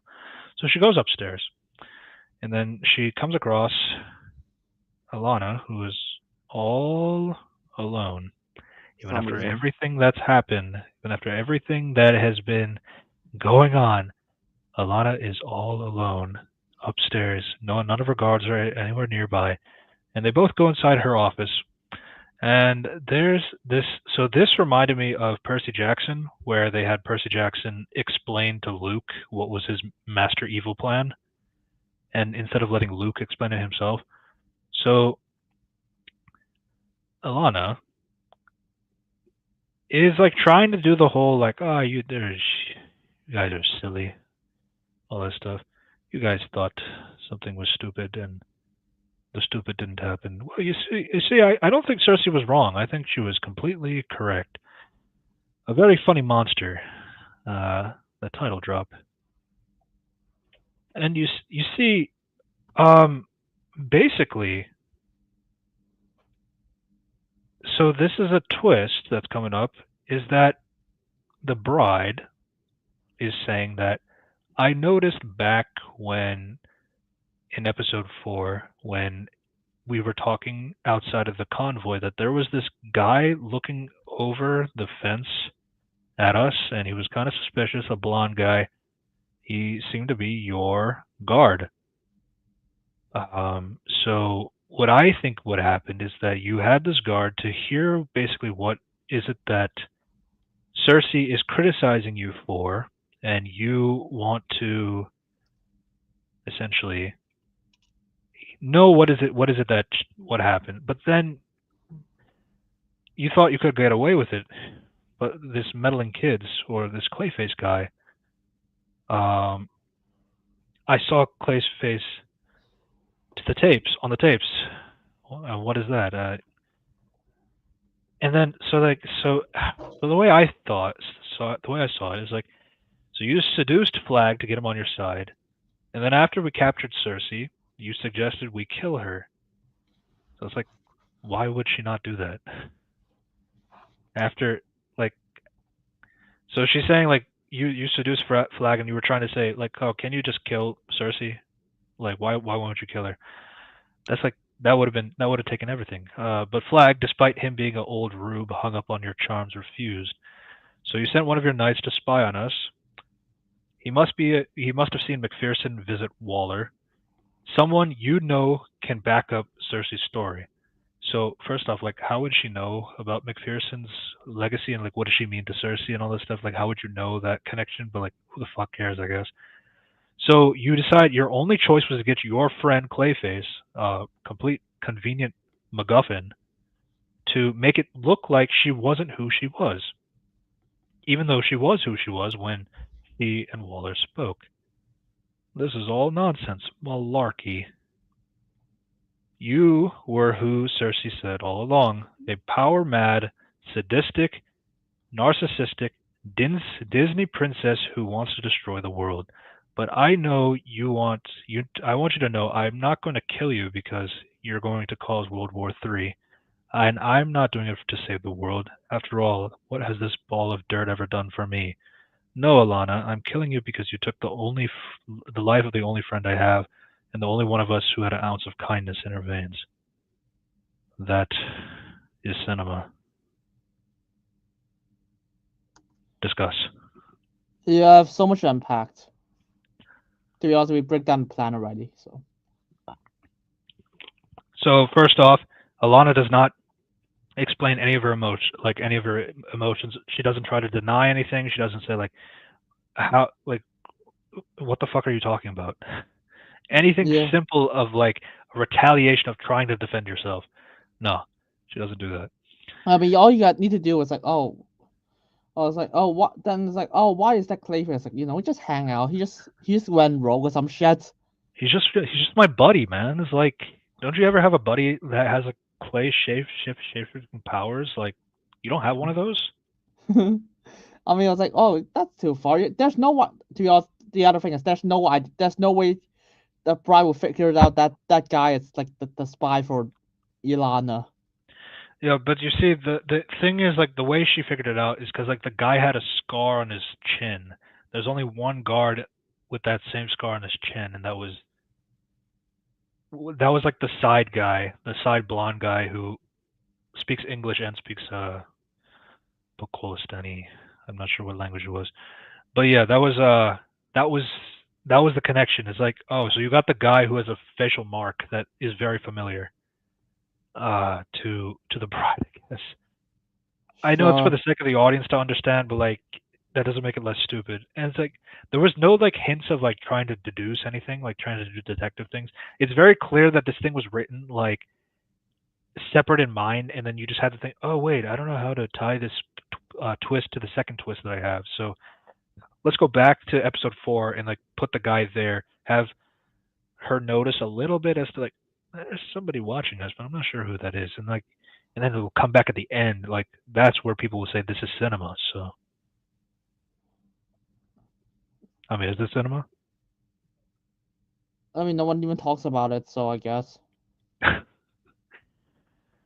Yeah. So, basically that's the thing. So my big thing is Alana is a fucking piece of shit who doesn't say anything outside of sex. Yeah, and like occasional like, oh, like people are mean to me or like something like that. And then like when she has a chance to like, what are you talking about? Like this doesn't make sense. Like this isn't a thing that I would do. Why would you believe Cersei or anything like that? And then it's like then you have like this other character like explain, yeah, this is your motivations. Like this is like how you operate. No retaliation. Like do you not? So it's your head. You say something that says like, what do you think? No, nothing. So that's where it's like the quick draw of like, let me try to pick up my gun and shoot Bride. Bride shoots her through the skull and pierces the back of her head, and it's dead. So did James Gunn hire Ryan Johnson? Yeah, this is like twist on top of a twist. So Yeah, so basically what happened is I have no idea what the fuck is happening. It's like, oh, you killed her. I was like, wait, stop. I need to understand what does she want first. Why does she want to destroy the world? oh, you And already then it's got like, it. It's like, how, don't you understand? I mean, like Cersei said that. Bride said that, why? so that must be true. Bro, Why? did you not see the flash forward of like her teaming up with Gorilla Grodd, that DC comic character? I'm like, how does she do that? How does she have a fucking gorilla working with Who her? cares about that? I mean, like that's set up enough, man. What the fuck? What is the world did to her? What? I was like, she's I responsible for fucking everything in the show. I the thing is like my thing is like I would have appreciated it if it was like her being friends with Gorilla Grodd. That way you can at least legitimize that, oh, maybe Cersei's plan is still in effect because there is a footage of her speaking to Gorilla Grodd. And I've also like said like prior is like I feel like Gorilla Grodd does make a little bit of sense. Like I still need to know how does she get relationships with the monkey and all that stuff. Gorilla Grodd looks at Ussie too. I mean that's all she's known for now. Is that like Gorilla Grodd does have like Grodd Industries, like he has some tech, so he could probably maybe he can like supply like this like armor for the people, like for her knights and all that stuff. That could at least like give some explanation to their tech, despite being backwater, quote unquote. But then it also goes up behind because like these guys get mowed down by regular people with guns, like the Sons of Themyscira, who all died by GI robots. So the scaling is completely crazy in the show. But yeah, that's essentially like what it all boils down to. Is like, no, she's like, you thought Clayface was the friend of Cersei, but no, he's actually the friend of Alana. What does that even do? Like, first off, now you retroactively like hurt Clayface's entire characterization in the episode where he's a glup shitto. He tries to kill Rick Flag, the person who could have cleared Alana's name and put all the blame on Cersei because he already had that opinion. Why would you try to kill him? This is the I don't problem, know. man. I mean, to be honest, I even ignore even if it does make sense. I was like, wait, why does Princess Alana even want all of this? No, you have to explain it to me. How can she do that? Wait, please explain to me. She's not. I don't even know if she's even power hungry or some shit. What does she gain if she destroy the world? See, and I've seen the theories like maybe she'll come back to life, which is Oh, fucking shut up! Fuck fairies. I could not stand fairies. If yes. you don't explain me I understand now, that. My only thing is like I'm only just explaining because like I've seen some credence to it in the sense of like, oh, let's bring characters back to life. This is a comic book world. That can happen. Anything like that. Wow, I really want to bring back this character. That's I really wanted to know her story. I really cared so much. But then it's like, oh, but like you could show like how this is like what gets the scar on because like Alana in the future has like a scar on her face. So like that bullet through the head could be like part of a scar that kind of is a thing, kind of a thing. You made the same mistake as me as somehow Alana returned, but like I do want to talk about the Nina one because people do use that theory as well. But yeah, that's oh, Alana. yeah. When I saw this, I was like, wait, you did not answer jack shit about her. Like Why does she want everything? yeah, it's like also like episode 1 is like so weird because like they make it such a big point that like her entire bloodline is like ugly and like she's the only hot one, or like how her mother is like super old and decrepit and that she can't speak or talk at all, but like Alana has to serve as the regional regent queen kind of a thing. It's like, but these are all like mystery boxes that go nowhere. Like that's not anything. Like what I honestly thought, like I legitimately thought that like maybe this is like a Lord of the Rings thing, like where Saruman takes over the Rohirrim's. Not sure if I say that right, but like the king, like where he's like taking over him as like old and decrepit, but then once Saruman is like taken out, then like he's young again. It's in the Yeah, second film or something like that. Return of the King, or not Return of the King, the Two Towers. 2 hours. Yeah, Yeah, that's what I thought it was happening. Is like maybe like she was like kind of like taking over in that sense of like she's like she's only old because like there's some kind of magical tampering going on with her. That's what I thought was going to happen. I mean, there was so much theories about her being a Clayface, like Lady Clayface. You just realize no one cares about characters. They just care about the potential of the characters, and you got fuck off. Yeah, that's the thing. And then people talk about, and this is going back to like the discussion points that people say. It's like, why are you mad about villains losing? Don't you want villains to lose? I want villains to make sense before they lose. Or if they win, they win. That's one thing. But like, I want a villain to make sense as to what they are doing. Why do they exist? And it's like, what baffles my mind is like they will give a lot of praise for Alana killing her off because like nobody cares about this original character. She's not a big deal. It's like, why would you want to? She's not the overarching villain of this series. So like, why would you want to like bring her into the next project or all this stuff? But the second you say that, like, what if Gunn kept her alive? Then you would hear the justification that, like, don't you want to see more of her character so that you can explore that thing and see more of those threats and see more of those? The thing is, like, anything Gunn does is like it's a win. Like I don't understand. I feel like killing her is worse than keeping her alive. But I would say, like, if you kept her alive, at least like make sense of it. Like, show some hints of like. I want her to be alive because I was like, you did not explain shit. Of course, I want her to be alive. Yeah, it's like it's such a cop out. Like all of her sins are dead with her, and like if she comes back to life, to be honest, I'm kind of like. Then it's another cop out. Because you can't commit to her being dead. When I saw this, I was like, James Gunn said, I was like, I wrote the show around this character. I was like, okay, so what's her motivation? I was like, motivation. She wants to destroy the world. I was like, okay, why? I was like, shut up. And also, like, I don't want to hear that bullshit about like, but she's not the overarching villain of the DC universe. Why do we need to see more about her character? She's supposed to be the overarching villain of this show. Make her the overarching villain of the show if you're going to do that. No, you decide to put in Cersei, who I'm still going to bitch about in a second, is like, Cersei is essentially there as a red herring because let's clap for the comic book character Cersei to be here. Now that we tricked all of them for being in our show, now let's put in our real villain, which is Alana. Are we going to set up Alana at all? No, because nobody's going to care about that. At that point, just put Gorilla Grodd as the villain. You clearly don't care about Alana. But then you need Rick Flag to simp over somebody. Why does he need to simp over anybody? To be honest, in all honesty, all he has to do is like, dude. I don't think killing someone who has not done anything wrong is a good idea. So just explore that.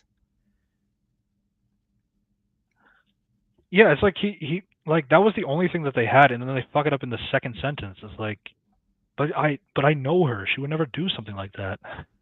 Like that's where everything went downhill. Yeah. And that's ignoring my hatred for DCU Cersei. Don't worry, I have problems with. To be honest, I just said none of them are characters. So. Why can't he simp over Grodd? I mean, if he's into that. Yeah. Anything else you want to talk about? So, well, do you want to finish the episode first, and then we can. I just want to say that Cersei, whose entire thing just want to stop her from destroying the world, and Rick Flag, who's been manipulated to simp over her, has no reaction. They literally did not come back to them. That's insane. That's the insane part. It's like Cersei. Like, first off, I really want to save Cersei for the end. Not the end, but like close to the end. But like with Rick Flag in particular, it's like, wow, the love of my life is dead. The love of my life for 3 days is dead. The love of my life, who's like, I'm old enough to be your grandfather, is dead, and all that stuff. It's like, it's crazy. Damn. And like in season 2, he's gonna have revenge on Peacemaker. Don't worry, I don't think they'll even have Rick Flag in the second season at this point. Oh, he's in the second season. In the Creature Commander show. Yeah.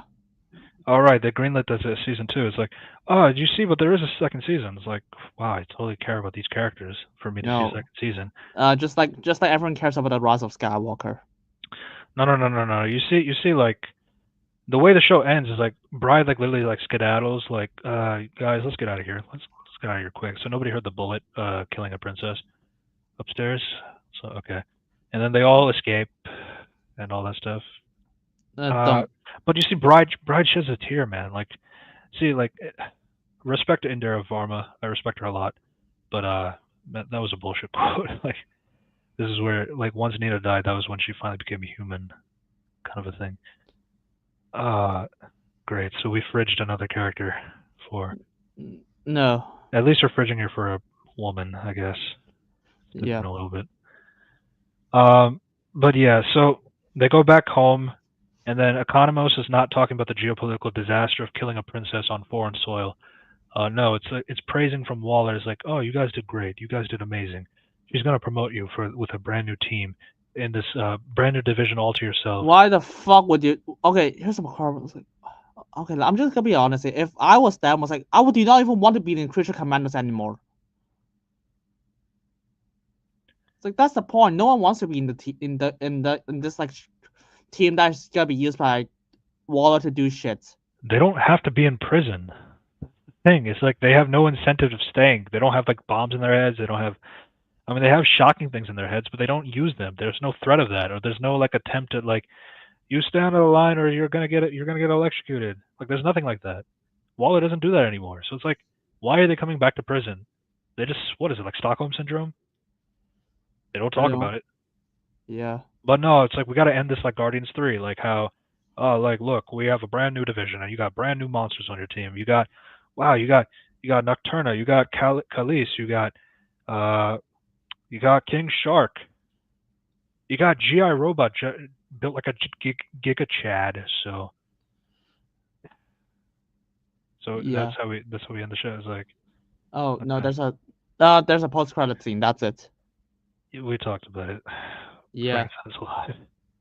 And that's it. Uh, So you see, my only comment for the two particular cameos is Nocturna and Khalees. Khalees is a mummy who has, so he was on the original team with Frankenstein, the Mermaid, Nina Mazursky. Khalees is the mummy, and then you also had a Gorgon, which is like what Medusa is essentially, and then with the snake hair, and then you have a werewolf on the team. So this is like what makes up the team of usually these teams of the Creature Commandos, the Agents of Shade, Seven Soldiers. Like that's like what's usually the team. So there has been a reference like that people have been talking about because people were really sad about Nina dying for some reason. I get why, but I think it's really pathetic, in my opinion. But like, so the thing is, like, somebody found out that yes, in the comics, that Khalees did bring Nina back to life. Like, she died in a bomb explosion, and he brings her back to life. blah blah. But what about I give you a better idea? Remember this backwater country invented resurrection technology? That's different. Plus, I mean, I guess the whole place got on fire. Don't. To be honest, this is 2020. This is 2025. Everyone can find Everyone can just find missing technology. Yeah. So, but the thing is, like, Khalees like has that power, but the difference here is that, again, the team was made up of the big three was Frankenstein's monster, Nina Mazursky the mermaid, and Khalees the mummy. The thing is, like, they were best friends, like they were friends and all this stuff. Like they had a relationship with each other, and they were all like friendly with each other and all that stuff. So when she dies, Khalees brings her back to life immediately, like because he knew her, he was her friend and all that stuff. So he brings her back to life. Yes, that's like kind of a cop out, like you bring somebody back to life and all that stuff. But at least like there was a friendly relationship already existing that like with his powers of like immortality, or like he has the ability to bring somebody back from the dead. He was able to do that like right away, like immediately after she died. But the difference here is like when people bring up that theory, is like they take out the context as to like why she was able to come back to life in the first place. So now you're going to say like, oh, I hope in season 2 they bring Khalees like brings her back to life. The context is different now. The context is like, oh, you just have to tell her like, oh, I heard you can bring somebody back to life. Why don't you do that to Nina? It's like, one, it's like that's gonna be cheap, and two, it's like Khalees doesn't know Nina.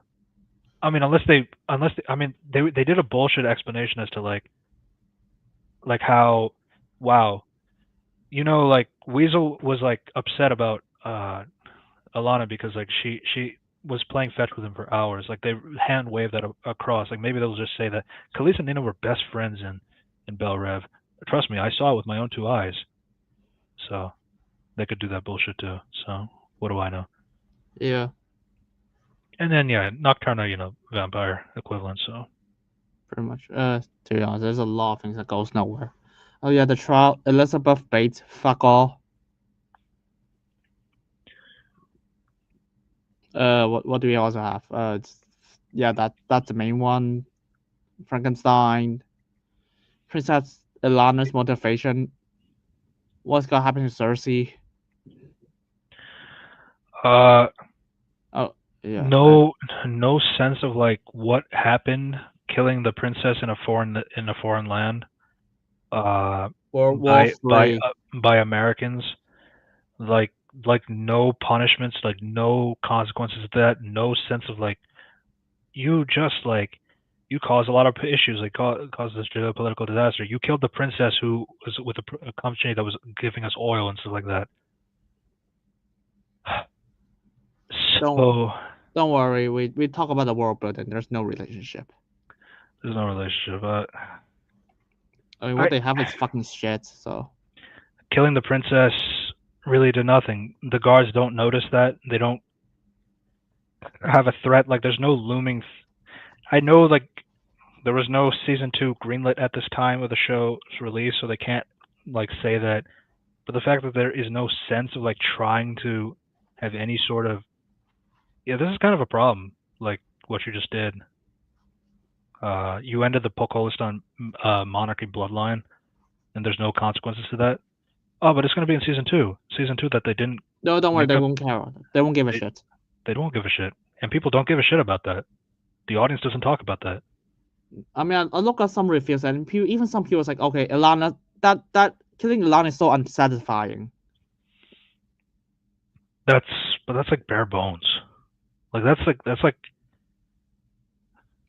like saying Don't worry. I wish there was more. I wish there was more dialogue.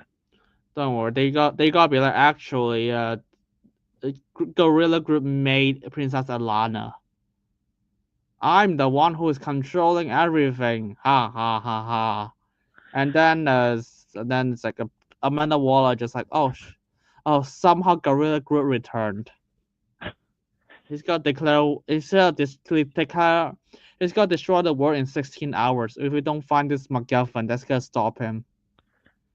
Yeah. So my big thing here is like how much like tropes get in the way, and like how a lot of the dedication of the time was focusing on the flashbacks of these episodes that have nothing to do with the main plot for the most part, or they do like 1 ounce of like a little bit of a thing, like this one connected thing is what makes it. Oh yeah, you see, like this makes sense as to why we're doing the flashback in this episode. The fact that like pretty much 6 out of the 7 episodes are flashback episodes with the current mainline plot, and the fact that people talk about the flashbacks and the Easter eggs and nothing about the actual characters in the plot and all this stuff is a problem, and nobody talks about that. But it's the appetizer, you see. So like, Superman is the one that we should be critical about, and not the thing that makes a first impression. Sure. I mean, imagine you say that to Iron Man. Iron Man's a billionaire. And Iron Man was like, the only thing about Iron Man is like they weren't trying to make a universe at that time. They were just trying to make a good movie. Otherwise, Marvel will lose the rights to movies forever. And there's a little bit of a stakes from the filmmaking side of things. But yeah, I mean, again, you still have to make sense at the very least. I mean, after this, I was like, yeah, dude. Oh, Superman's gonna be so hot. I was like, I saw it. I was like, Dude, I don't even want to see Superman. What the fuck? That's so disappointing, man. It's like everything. I've been very critical about the DCU for over 2 years. Like I know that's bothered some people from Discord, and like I know that's like not a, you know, like you have to see what happens first and like all that stuff. If it was like before you criticize it and all that stuff. But the thing is, like I saw some of the things that I just don't think Gunn would do well with, or it's like I don't have faith in like this particular aspect of like it, but like and obviously like obviously wait till the product is out, and that's totally fair. But like I can still my biggest criticism for Superman is like I feel like I'm gonna like Superman and Lois and Lex Luthor and his Daily Planet friends. I'm not gonna like this whole relevance of like trying to justify a big DCU universe around them, focus on the other characters who are going to be in the JLI and all that stuff. Is like those are the characters that I like. They're like a big. They feel like they're going to be a big part, but like they're saying it's like not really that big of a part. It's like I don't know. It's like I also don't want to see like Mr. Terrific, Hawkgirl, Green Lantern, and Metamorpho mischaracterized either. I don't know. It's like I feel like that's a fair thing, especially like when people talk about, oh, Gunn is like comic accurate. Comic accurate for Gunn is just like mentioning a character. Like I could just talk about Eraser Man, the Eraser, the Batman villain, and like, oh, I care about DC Comics because I mentioned a obscure DC character. Don't worry. Actually, go to a pop quiz like on Monday. Don't worry. This is gonna be not Monday, Sunday. This is gonna be relevant. There's a round called Batman, and they're basically mentioning obscure villains. So basically, I will do it, and I will literally listen to it. It's like, okay, it's Birthday Boy, a Batman villain. It's like, what the fuck is Birthday Boy? I mean, the only one I know is like Porcupine King or something. The person with like a ketchup and. Condiment King, yeah. Condiment King. That's the only one. Yeah, that's not. That's a. And then you got shit like it's Prince and Needles Man, a character, a Batman villain. Like I don't fucking know. There's Egghead, Eraser, Quilt, the Crazy Quilt. Don't worry, I actually managed got over half of them right, just by guessing. But still, I was like, what I was like, yeah. Do you know it's a Gabaret of DC Batman villain? It's like, oh no. I was like, I don't know if they have fucking that, like if they have like what's called a Birthday Boy as a villain. Oh, was it correct or not? Oh, Birthday Boy is a villain, and then Gabaret is not a villain. I was correct. Yeah. So. I mean, if some and that's some random lady from a pop. I mean, I guess she also loves comics. Right. I mean, I think she does, but at the same time, it's like no one's gonna praise her for that. So, my only thing about like with Creature Commandos, as I talked about before, I feel like they were an interesting idea as to like, I mean, it's always going to be a hard way to sell. Like, oh, I want the first project of my new DC universe that is like in the shitter because of the DCEU. Oh, we need to make a good first impression, and like the first thing is Creature Commandos. Oh shit! I forgot to mention. I mentioned the themes and the idea. So how nuanced is this show? None. Yeah, either you're a good guy, either you're a misunderstood hero or you're fucking evil. I mean, the closest they got is Dr. Philosopher, because he fucking flip a dime when it comes to being a bad guy out of nowhere. Yeah. And yeah, that's a theme. You got no more. There's no one is morally gray. They're just like as black and white as possible. Villains are ass. That's a theme. Yeah. Cersei and Ilana are fucking jokes. Cersei is a misunderstood hero, by the way. That's the show's logic. Yeah. So I did talk about I would prefer Queen of Fables as the villain of the Creature Commander show if I were in charge. I still feel like Creature Commanders are not a villainous team. Like they're just not. Like I don't know why, because clearly there's like a whole we need to put some brand synergy with the Suicide Squad and all that stuff. People know what that is, so like let's just make the Creature Commandos that. people will just clap anyway, and all that stuff. And you see, like, it's just Cersei has no justification in the show. Like the fact that like you could take Felix Faust, you can take Tala, you could take. I mean, you could do Morgan Le Fay. I do think she's way too OD for these guys, but like, she's technically on the table too. No, don't worry. They can use the Tana, and nothing will change. It's just like, no, it's like I find it absolutely infuriating that like Gunn is taking this character, a Wonder Woman character, like Wonder Woman characters in general get misrepresented all the time, especially post the DCU and all this stuff. And like seeing a good Wonder Woman and her villains, like in general, is just hard. Like people put Cheetah in the same caliber as Catwoman. That should not be a thing, but like it is for some reason. But like then people talk, but don't you remember that comic where like some character beats another character? Like as Stan Lee said, if the person who wins is the person writing the character, kind of a thing. So it's like That's if they want bullshit, this person fuck to you. win, it's like just because he said that doesn't mean it's law. I know it can happen, but that doesn't mean that people like it. Yeah, So that's what Death Battle is about, you dipshit.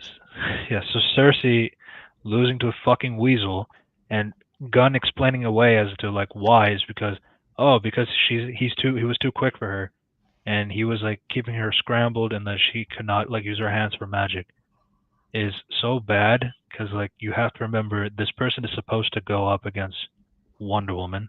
But even if I ignore that, she is an Amazon, so she spars against Amazons. Amazons also have quick reflexes. They're also fast. They're able to react on a dime pretty well.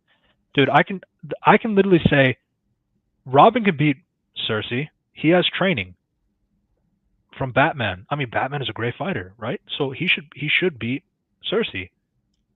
I mean, if that's the bar, then okay. I mean, I can play stupid too. No, don't worry. It's like we know that James Gunn has such insane quotes. Like wait, why didn't Peter Quill has her boots and helmet? I was like, oh, you see, I was supposed to lose it, but Russo brothers decided to bring it back, so I'm not gonna stay consistent. I was like, no, you have respect on Peter's word. I don't care.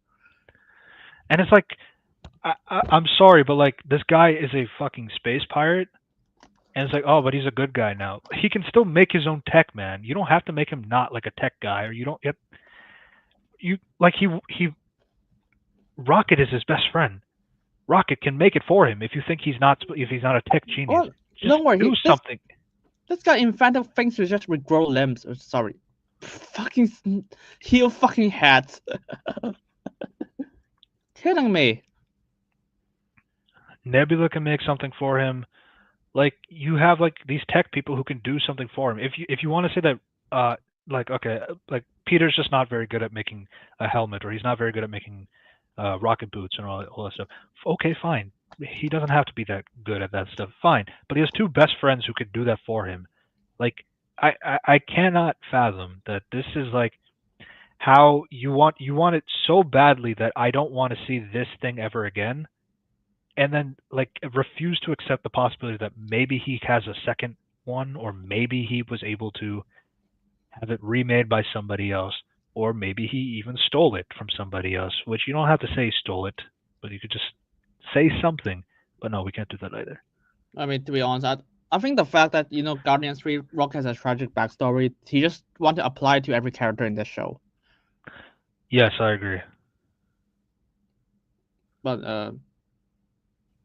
like here's the thing, we are actually because the Rocket stuff actually has something to do with the main plot in that movie. I think that movie's bad, by the way, but at least there's some redeeming values. I mean, the only redeeming values. Yeah, I mean, the big thing about these backstories is like I'm kind of appalled as to like how it. I mean, I've said it multiple times, but like how it gets a pass and all this stuff. But the fact that like there really is no attempt at like trying to make a monster a monster. Again, I talked about like how some of these members. You cut out. Hello. My internet is a little low, but seems to be back. Yeah. Yeah, so it's like some of these characters are heroes in the comics and some of them are villains in the comics. So it's like, but the fact that like all of them have like some kind of backstory that like doesn't fit them, or like they are retcon to make it seem like not retcon, like they're just adapted differently for the sake of the narrative, and all that stuff. Which obviously I can't really criticize it for that, because if I know something and other people don't, that's not really a criticism. But I still feel like it could have been better. I mean, I don't even know what to say because I don't even know the backstory. It's like, of course, I know Batman, Gorilla Grodd, and Superman. I was like, oh, I can always separate it. It was like, Yeah. when I saw like a still image of Batman, I was like, oh, cool. I would be like, that doesn't mean anything to me. Batman is everywhere. Right. So is it everywhere good? What? So it's Batman really good, really that good? Like, oh no, oh, so I'm sorry, I need to have third party knowledge to apply for this movie. Sorry, not this show. For 2 seconds still image. I mean, no. I mean,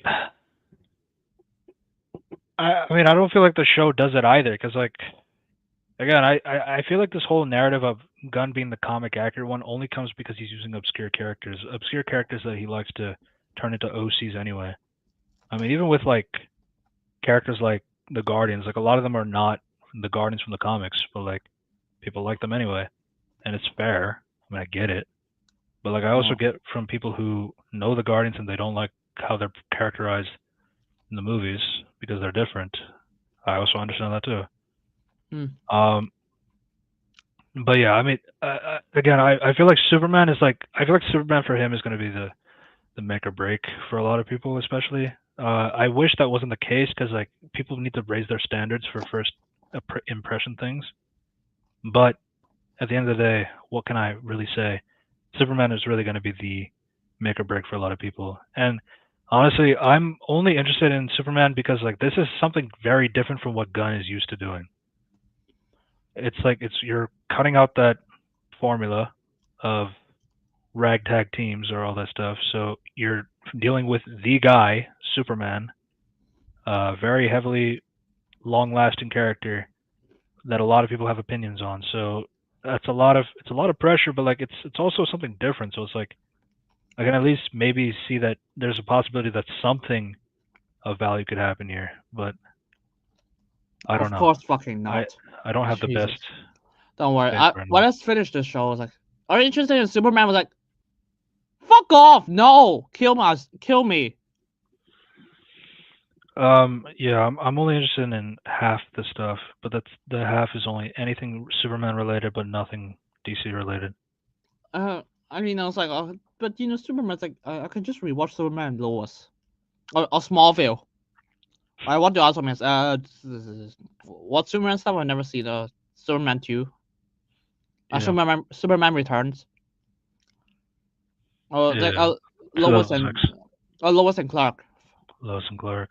It's got a Superman that people don't like, but that's a different conversation. Don't worry, as people, the artists. How is it that different for people nowadays? I guess. Yeah.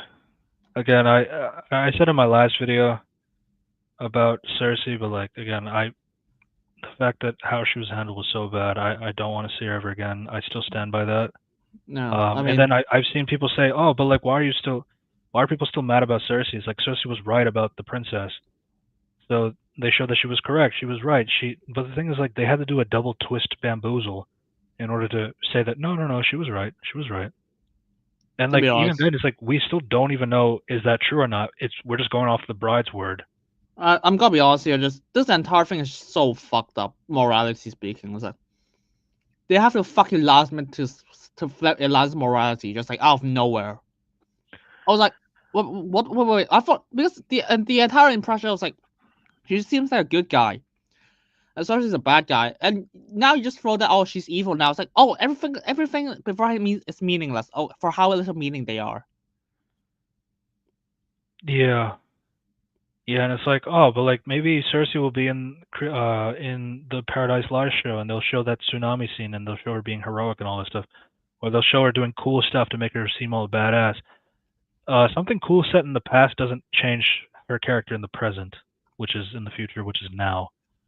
I'm gonna be So honest, I don't even know. I don't even remember that show is making. Haven't even found a showrunner yet. there's no script runner or anything like that. So what the fuck, man? You should find a showrunner to make a show. Even Matt Reeves knows that. yes, I'm not confident on. I'm especially not confident on anything on the one woman side for Gunn and all that. The only way to save it is just use a different character. I don't want to see Cersei ever again, and that's really sad because Cersei is supposed to be like Wonder Woman's like Lex or Joker level, and it's like again the way Cersei was treated. Imagine this happened to Lex Luthor or Joker as a character. That would never happen. And that's say my that point. but the first Suicide Squad literally just fuck everyone over. But like it's different. And Lex Luthor. To be fair, we actually do Like, have but that. like to be fair, Gunn has higher standards from people than David Ayer, for example. And you say that, and everyone fucking hates that portrayal of BVS version. Zack Snyder too.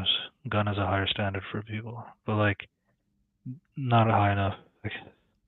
We can go back to some comments that we missed.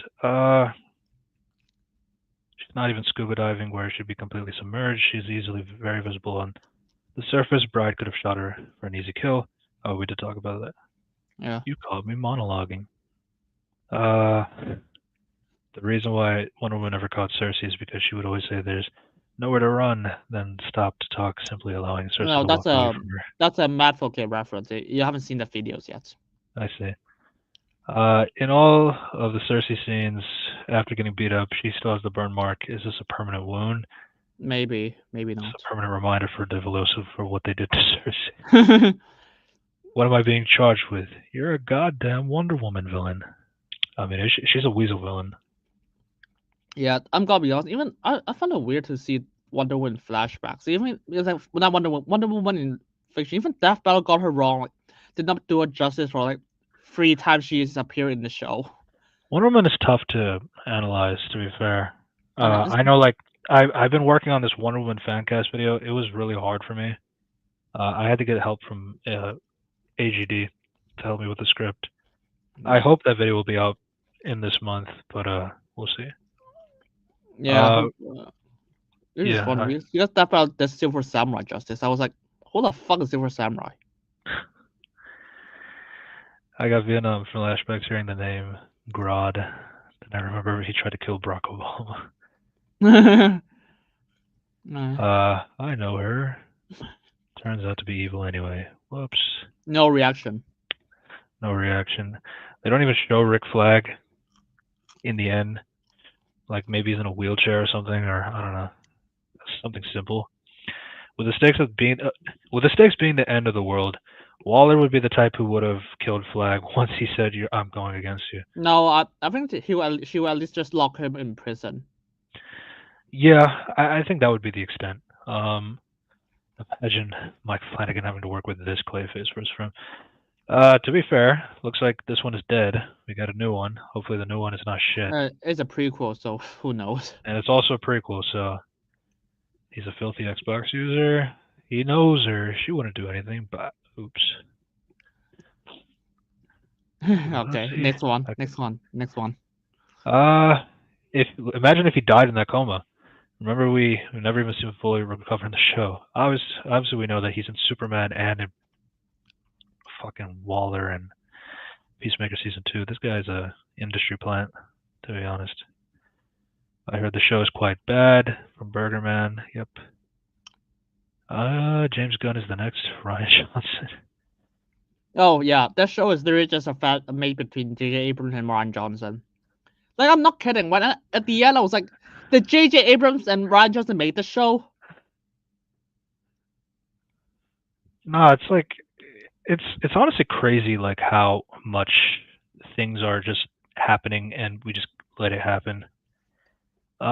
Gorilla Grodd was at his best in that one episode in Legends of Tomorrow where he tried to kill Obama. Out of curiosity, does this show have James Gunn's brand of "It's funnier the 500th time"? My thing is like I never really found the show funny. I think the only joke I had something was that's what a Nazi would say. But I don't it's think I just laugh anywhere, any time. it's just a fun meme. I don't The think bride flawless victory. I don't think I like anything writing was in this show. Yeah, I struggle to find anything really. I mean, people was like, you like it? I was like, no, this is just mystery box. I mean, I thought Hit Monkey season 2 better. That show had fucking time travel. Okay, last episode of the show has time travel. Or imagine having so much confidence in your sex appeal and your pussy that your entire plan hinges on simping. Yeah, that's a lot of faith for. Can I take a message? I think imagine if JFK's killer came up immediately after his death and said it was a miscommunication. That's a good one. That's a good one. How did he get there before the creature commandos arrived back? Cool. How did he get there before the creature commandos arrived back? The Frankenstein, maybe? Frankenstein thing. Yeah, I don't know. There's a lot of fast travel in the show too. The creature commandos were the ones who sent Nina in, knowing that she had no combat experience. Ilana never points that out. That would be a characterization thing. It's like this girl can't fight. That's not my fault. I was defending myself. And honestly, that's kind of the other thing too. It's like, oh fuck Ilana, she deserved to die because of how she killed Nina. It's like she was just defending herself. That's not kill Weasel. He's the one who deserves it.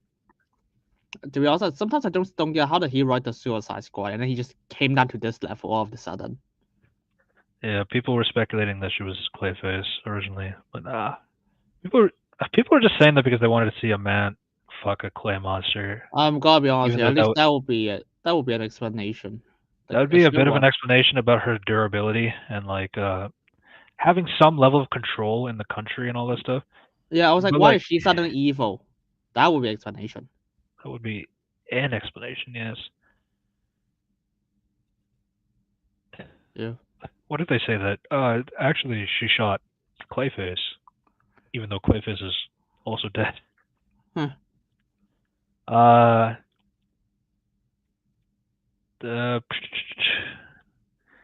The reason why I can't sit for Grodd is because Grodd is busy too simming for Obama.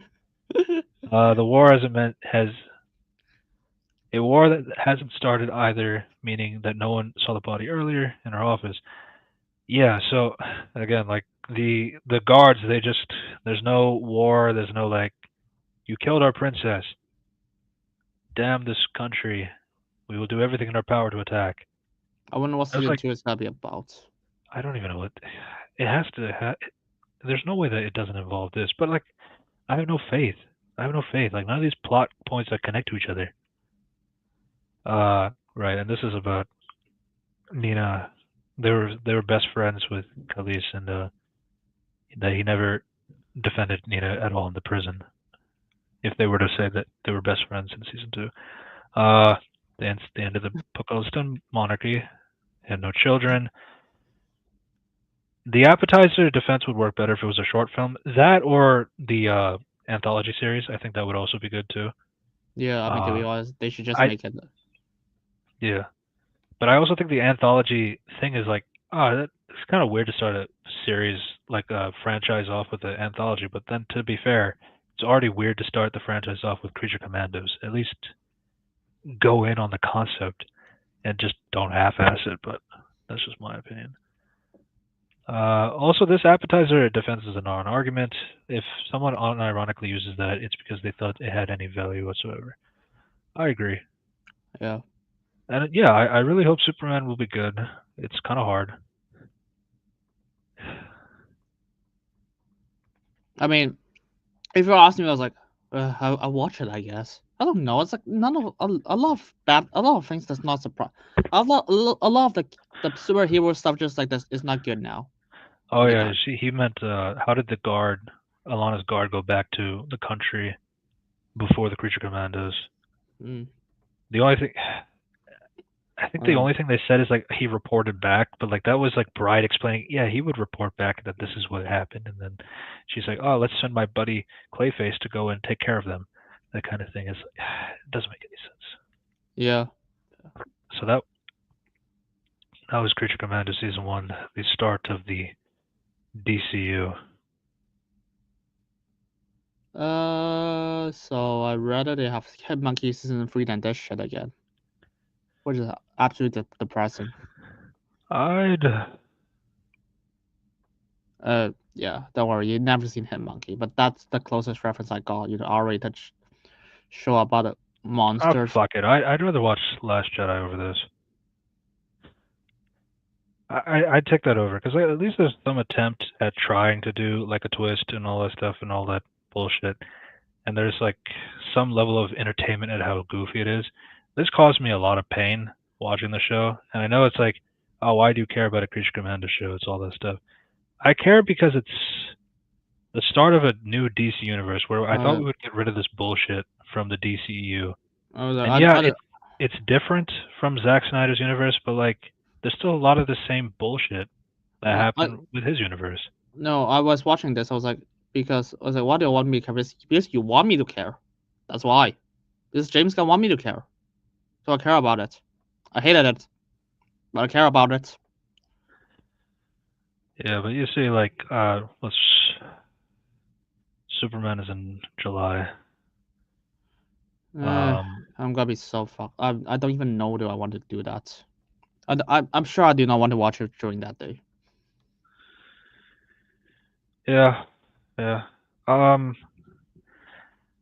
thought the show was really bad, and I wish it was better. We've pretty much exhausted all of our thoughts. The characters just were not interesting enough. A lot of them boiled down to a similar backstory, just with a different coat of paint. Especially when a lot of it boils down to something bad happened in my backstory. Please feel sad, and I'm going to do something that reflects something that from my backstory, even though nobody knows about it. None of my friends who are supposed to be my friends know about this, but it means something to you guys, the audience, and not to my friends, the characters that I'm actually in this world with.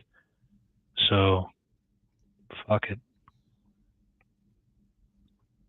Fuck it. That's the mentality. But hey, maybe we're gonna get something better. Like, oh right, we have to watch. I still haven't watched the Daredevil trailer for some reason. I didn't watch it either. Yeah. But I don't want to risk getting a copyright. Don't worry, I won't watch it here. I'll just watch it alone. I just like it's so cool. So I don't care. What's the next? Superman is the next thing. To be honest, I don't even know what did they hire like Anna Nagoria. I was like, oh, so she's gonna write the Teen Titans edition. I was like, what does she wrote? Some free plays. Okay, I was like, free plays? Should she write movies first? Or like shows? The only thing I could say is that it seems like Supergirl Woman of Tomorrow is relying on the story itself and just putting it into the book screen, so it's not like there's too much to really go against off script or anything like that. So I'd put more blame on the story if things don't go well. What about Teen Titans? Teen Titans is down the line. I don't expect it to happen anytime soon. Oh, so she's hired to write that one. I don't really care right now, mainly because I don't see any light for that. They're not going to greenlight that until Batman drops with Robin. So that's my thing. They haven't greenlight fucking Batman, and they already have Clayface movie. I agree with that. It's just that Teen Titans, you can't really do Teen Titans without Robin, and I feel like they're not going to set up a Robin in a Teen Titans movie, if we're being honest. That's my expectations, though. What do I know? I didn't expect a Clayface movie. I didn't expect a lot of movies. To be fair, he said that like as long as you write a good script and you send it to him, they'll make a movie right away and all this stuff. So And it's like, what do you mean so by a good script? it's like, well, Mike Flanagan wrote. Mike Flanagan is a highly respected writer. To be fair, he wrote for Clayface. He had a script. He's been writing it for like 6 years, so like he has like a story in mind and all this stuff. And I guess Gunn liked it and greenlit it. Should I watch it? Should I guess. Yeah. I don't really have anything to say about this universe. Like, it's just not connected to anything. Yeah. I mean, it's a bit of a hot take on my side, but like I also just don't think Woman of Tomorrow is that good. It's a comic storyline, but I want to save that conversation for another day. But it did start filming as of Monday or Tuesday, something like that. Yesterday. So yeah. And I mean, they're adding in Lobo, who wasn't in the original story, so maybe there's an idea of like some changes here and there that could Probably very well happen. I mean, but if you say that the comic's not good, they'd probably have to redraft it. So my thing is, but like the thing is, like Tom King is a pillar of the DCU, and I read his fucking Jenny Sparks comics. Oh my god, it's fucking garbage. don't worry, Tom King probably is not working on this movie. Hopefully. Well, it's Tom King's story, so like they're gonna have his like input or stuff like that. He doesn't even have producer credit for this. I still feel like he'll have some input as a chairman, but we'll see. Yeah, that they just like had this Jenny Sparks comic where like she's like criticizing Superman for not solving COVID. I don't know why he was given this character. Now he's writing Black Canary next. To be honest, if Jenny Sparks would complain so much, she just complain like a fucking Batman. At least he's like smart or can invent cure or something. But like, I don't really want to go into it. It's just really bad. I mean, I can send the panels, but yeah, it's most of the pages are just like her saying "fuck you, Superman," fuck. Don't worry. We're gonna get to us now. Don't you worry. Whenever the DCU bombed, James Gunn's gotta take back all his words. We'll see. I mean, people like a lot of things that don't make sense, but don't worry. As Gunn said, just to tie it all up, canon can be what you want it to be. So can I just imagine you got beaten up by your wife? In my head canon. And that's true. What's on the episode? So that was Creature Commandos. A strange start to the DCU. I only did that for like the sake of making a clickable title, but we think it's really bad. Yeah, don't worry. I don't even know what to say. I was like, oh, everyone's like, oh, so good. I was like, okay, now let me break down the story for you. It's like, okay, tell me what's good. It's like, so good. It's like, okay, here's what happened. It's like, oh shit, no one can argue with me. I don't even understand. Like, I can't even try to entertain the argument. Like, no, I just entertain the argument all the time. I just hate it all frame one. To be honest, at least what if it's funny? Just saying. Cersei, the Metropolis villain, is going after this princess. She was born in Themyscira, and like she's the sorceress who's like dealing with all this and this and this. It's like, oh, holy shit, what are we talking about? But yeah, you ready? Say goodbye to the people. Goodbye.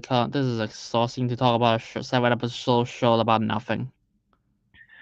Yeah. I already watched paint dry. Subscribe to Unity Reviews and Analysis. Subscribe to another Reviews Corp podcast. These links are in the description down below. Subscribe to Red Devilos Reviews. We both talk movies and TV shows. I've been really trying to get some videos out as best as I can. It hasn't been super easy in terms of like what's going on in my life, though I don't want to talk too much about that. But I will try, and I just appreciate everybody who has been trying to check up and see what's going on and all that. So yeah, I mean, everything's good, and yeah, I will go back to making videos as well, as best as I can. But yeah, so yeah, subscribe to all of our channels. All the links are in the description down below. We will talk about Skeleton Crew next week for Disney's Don't worry, I Star only Wars have one. show. Don't worry, I only have the final episode. I haven't seen it yet.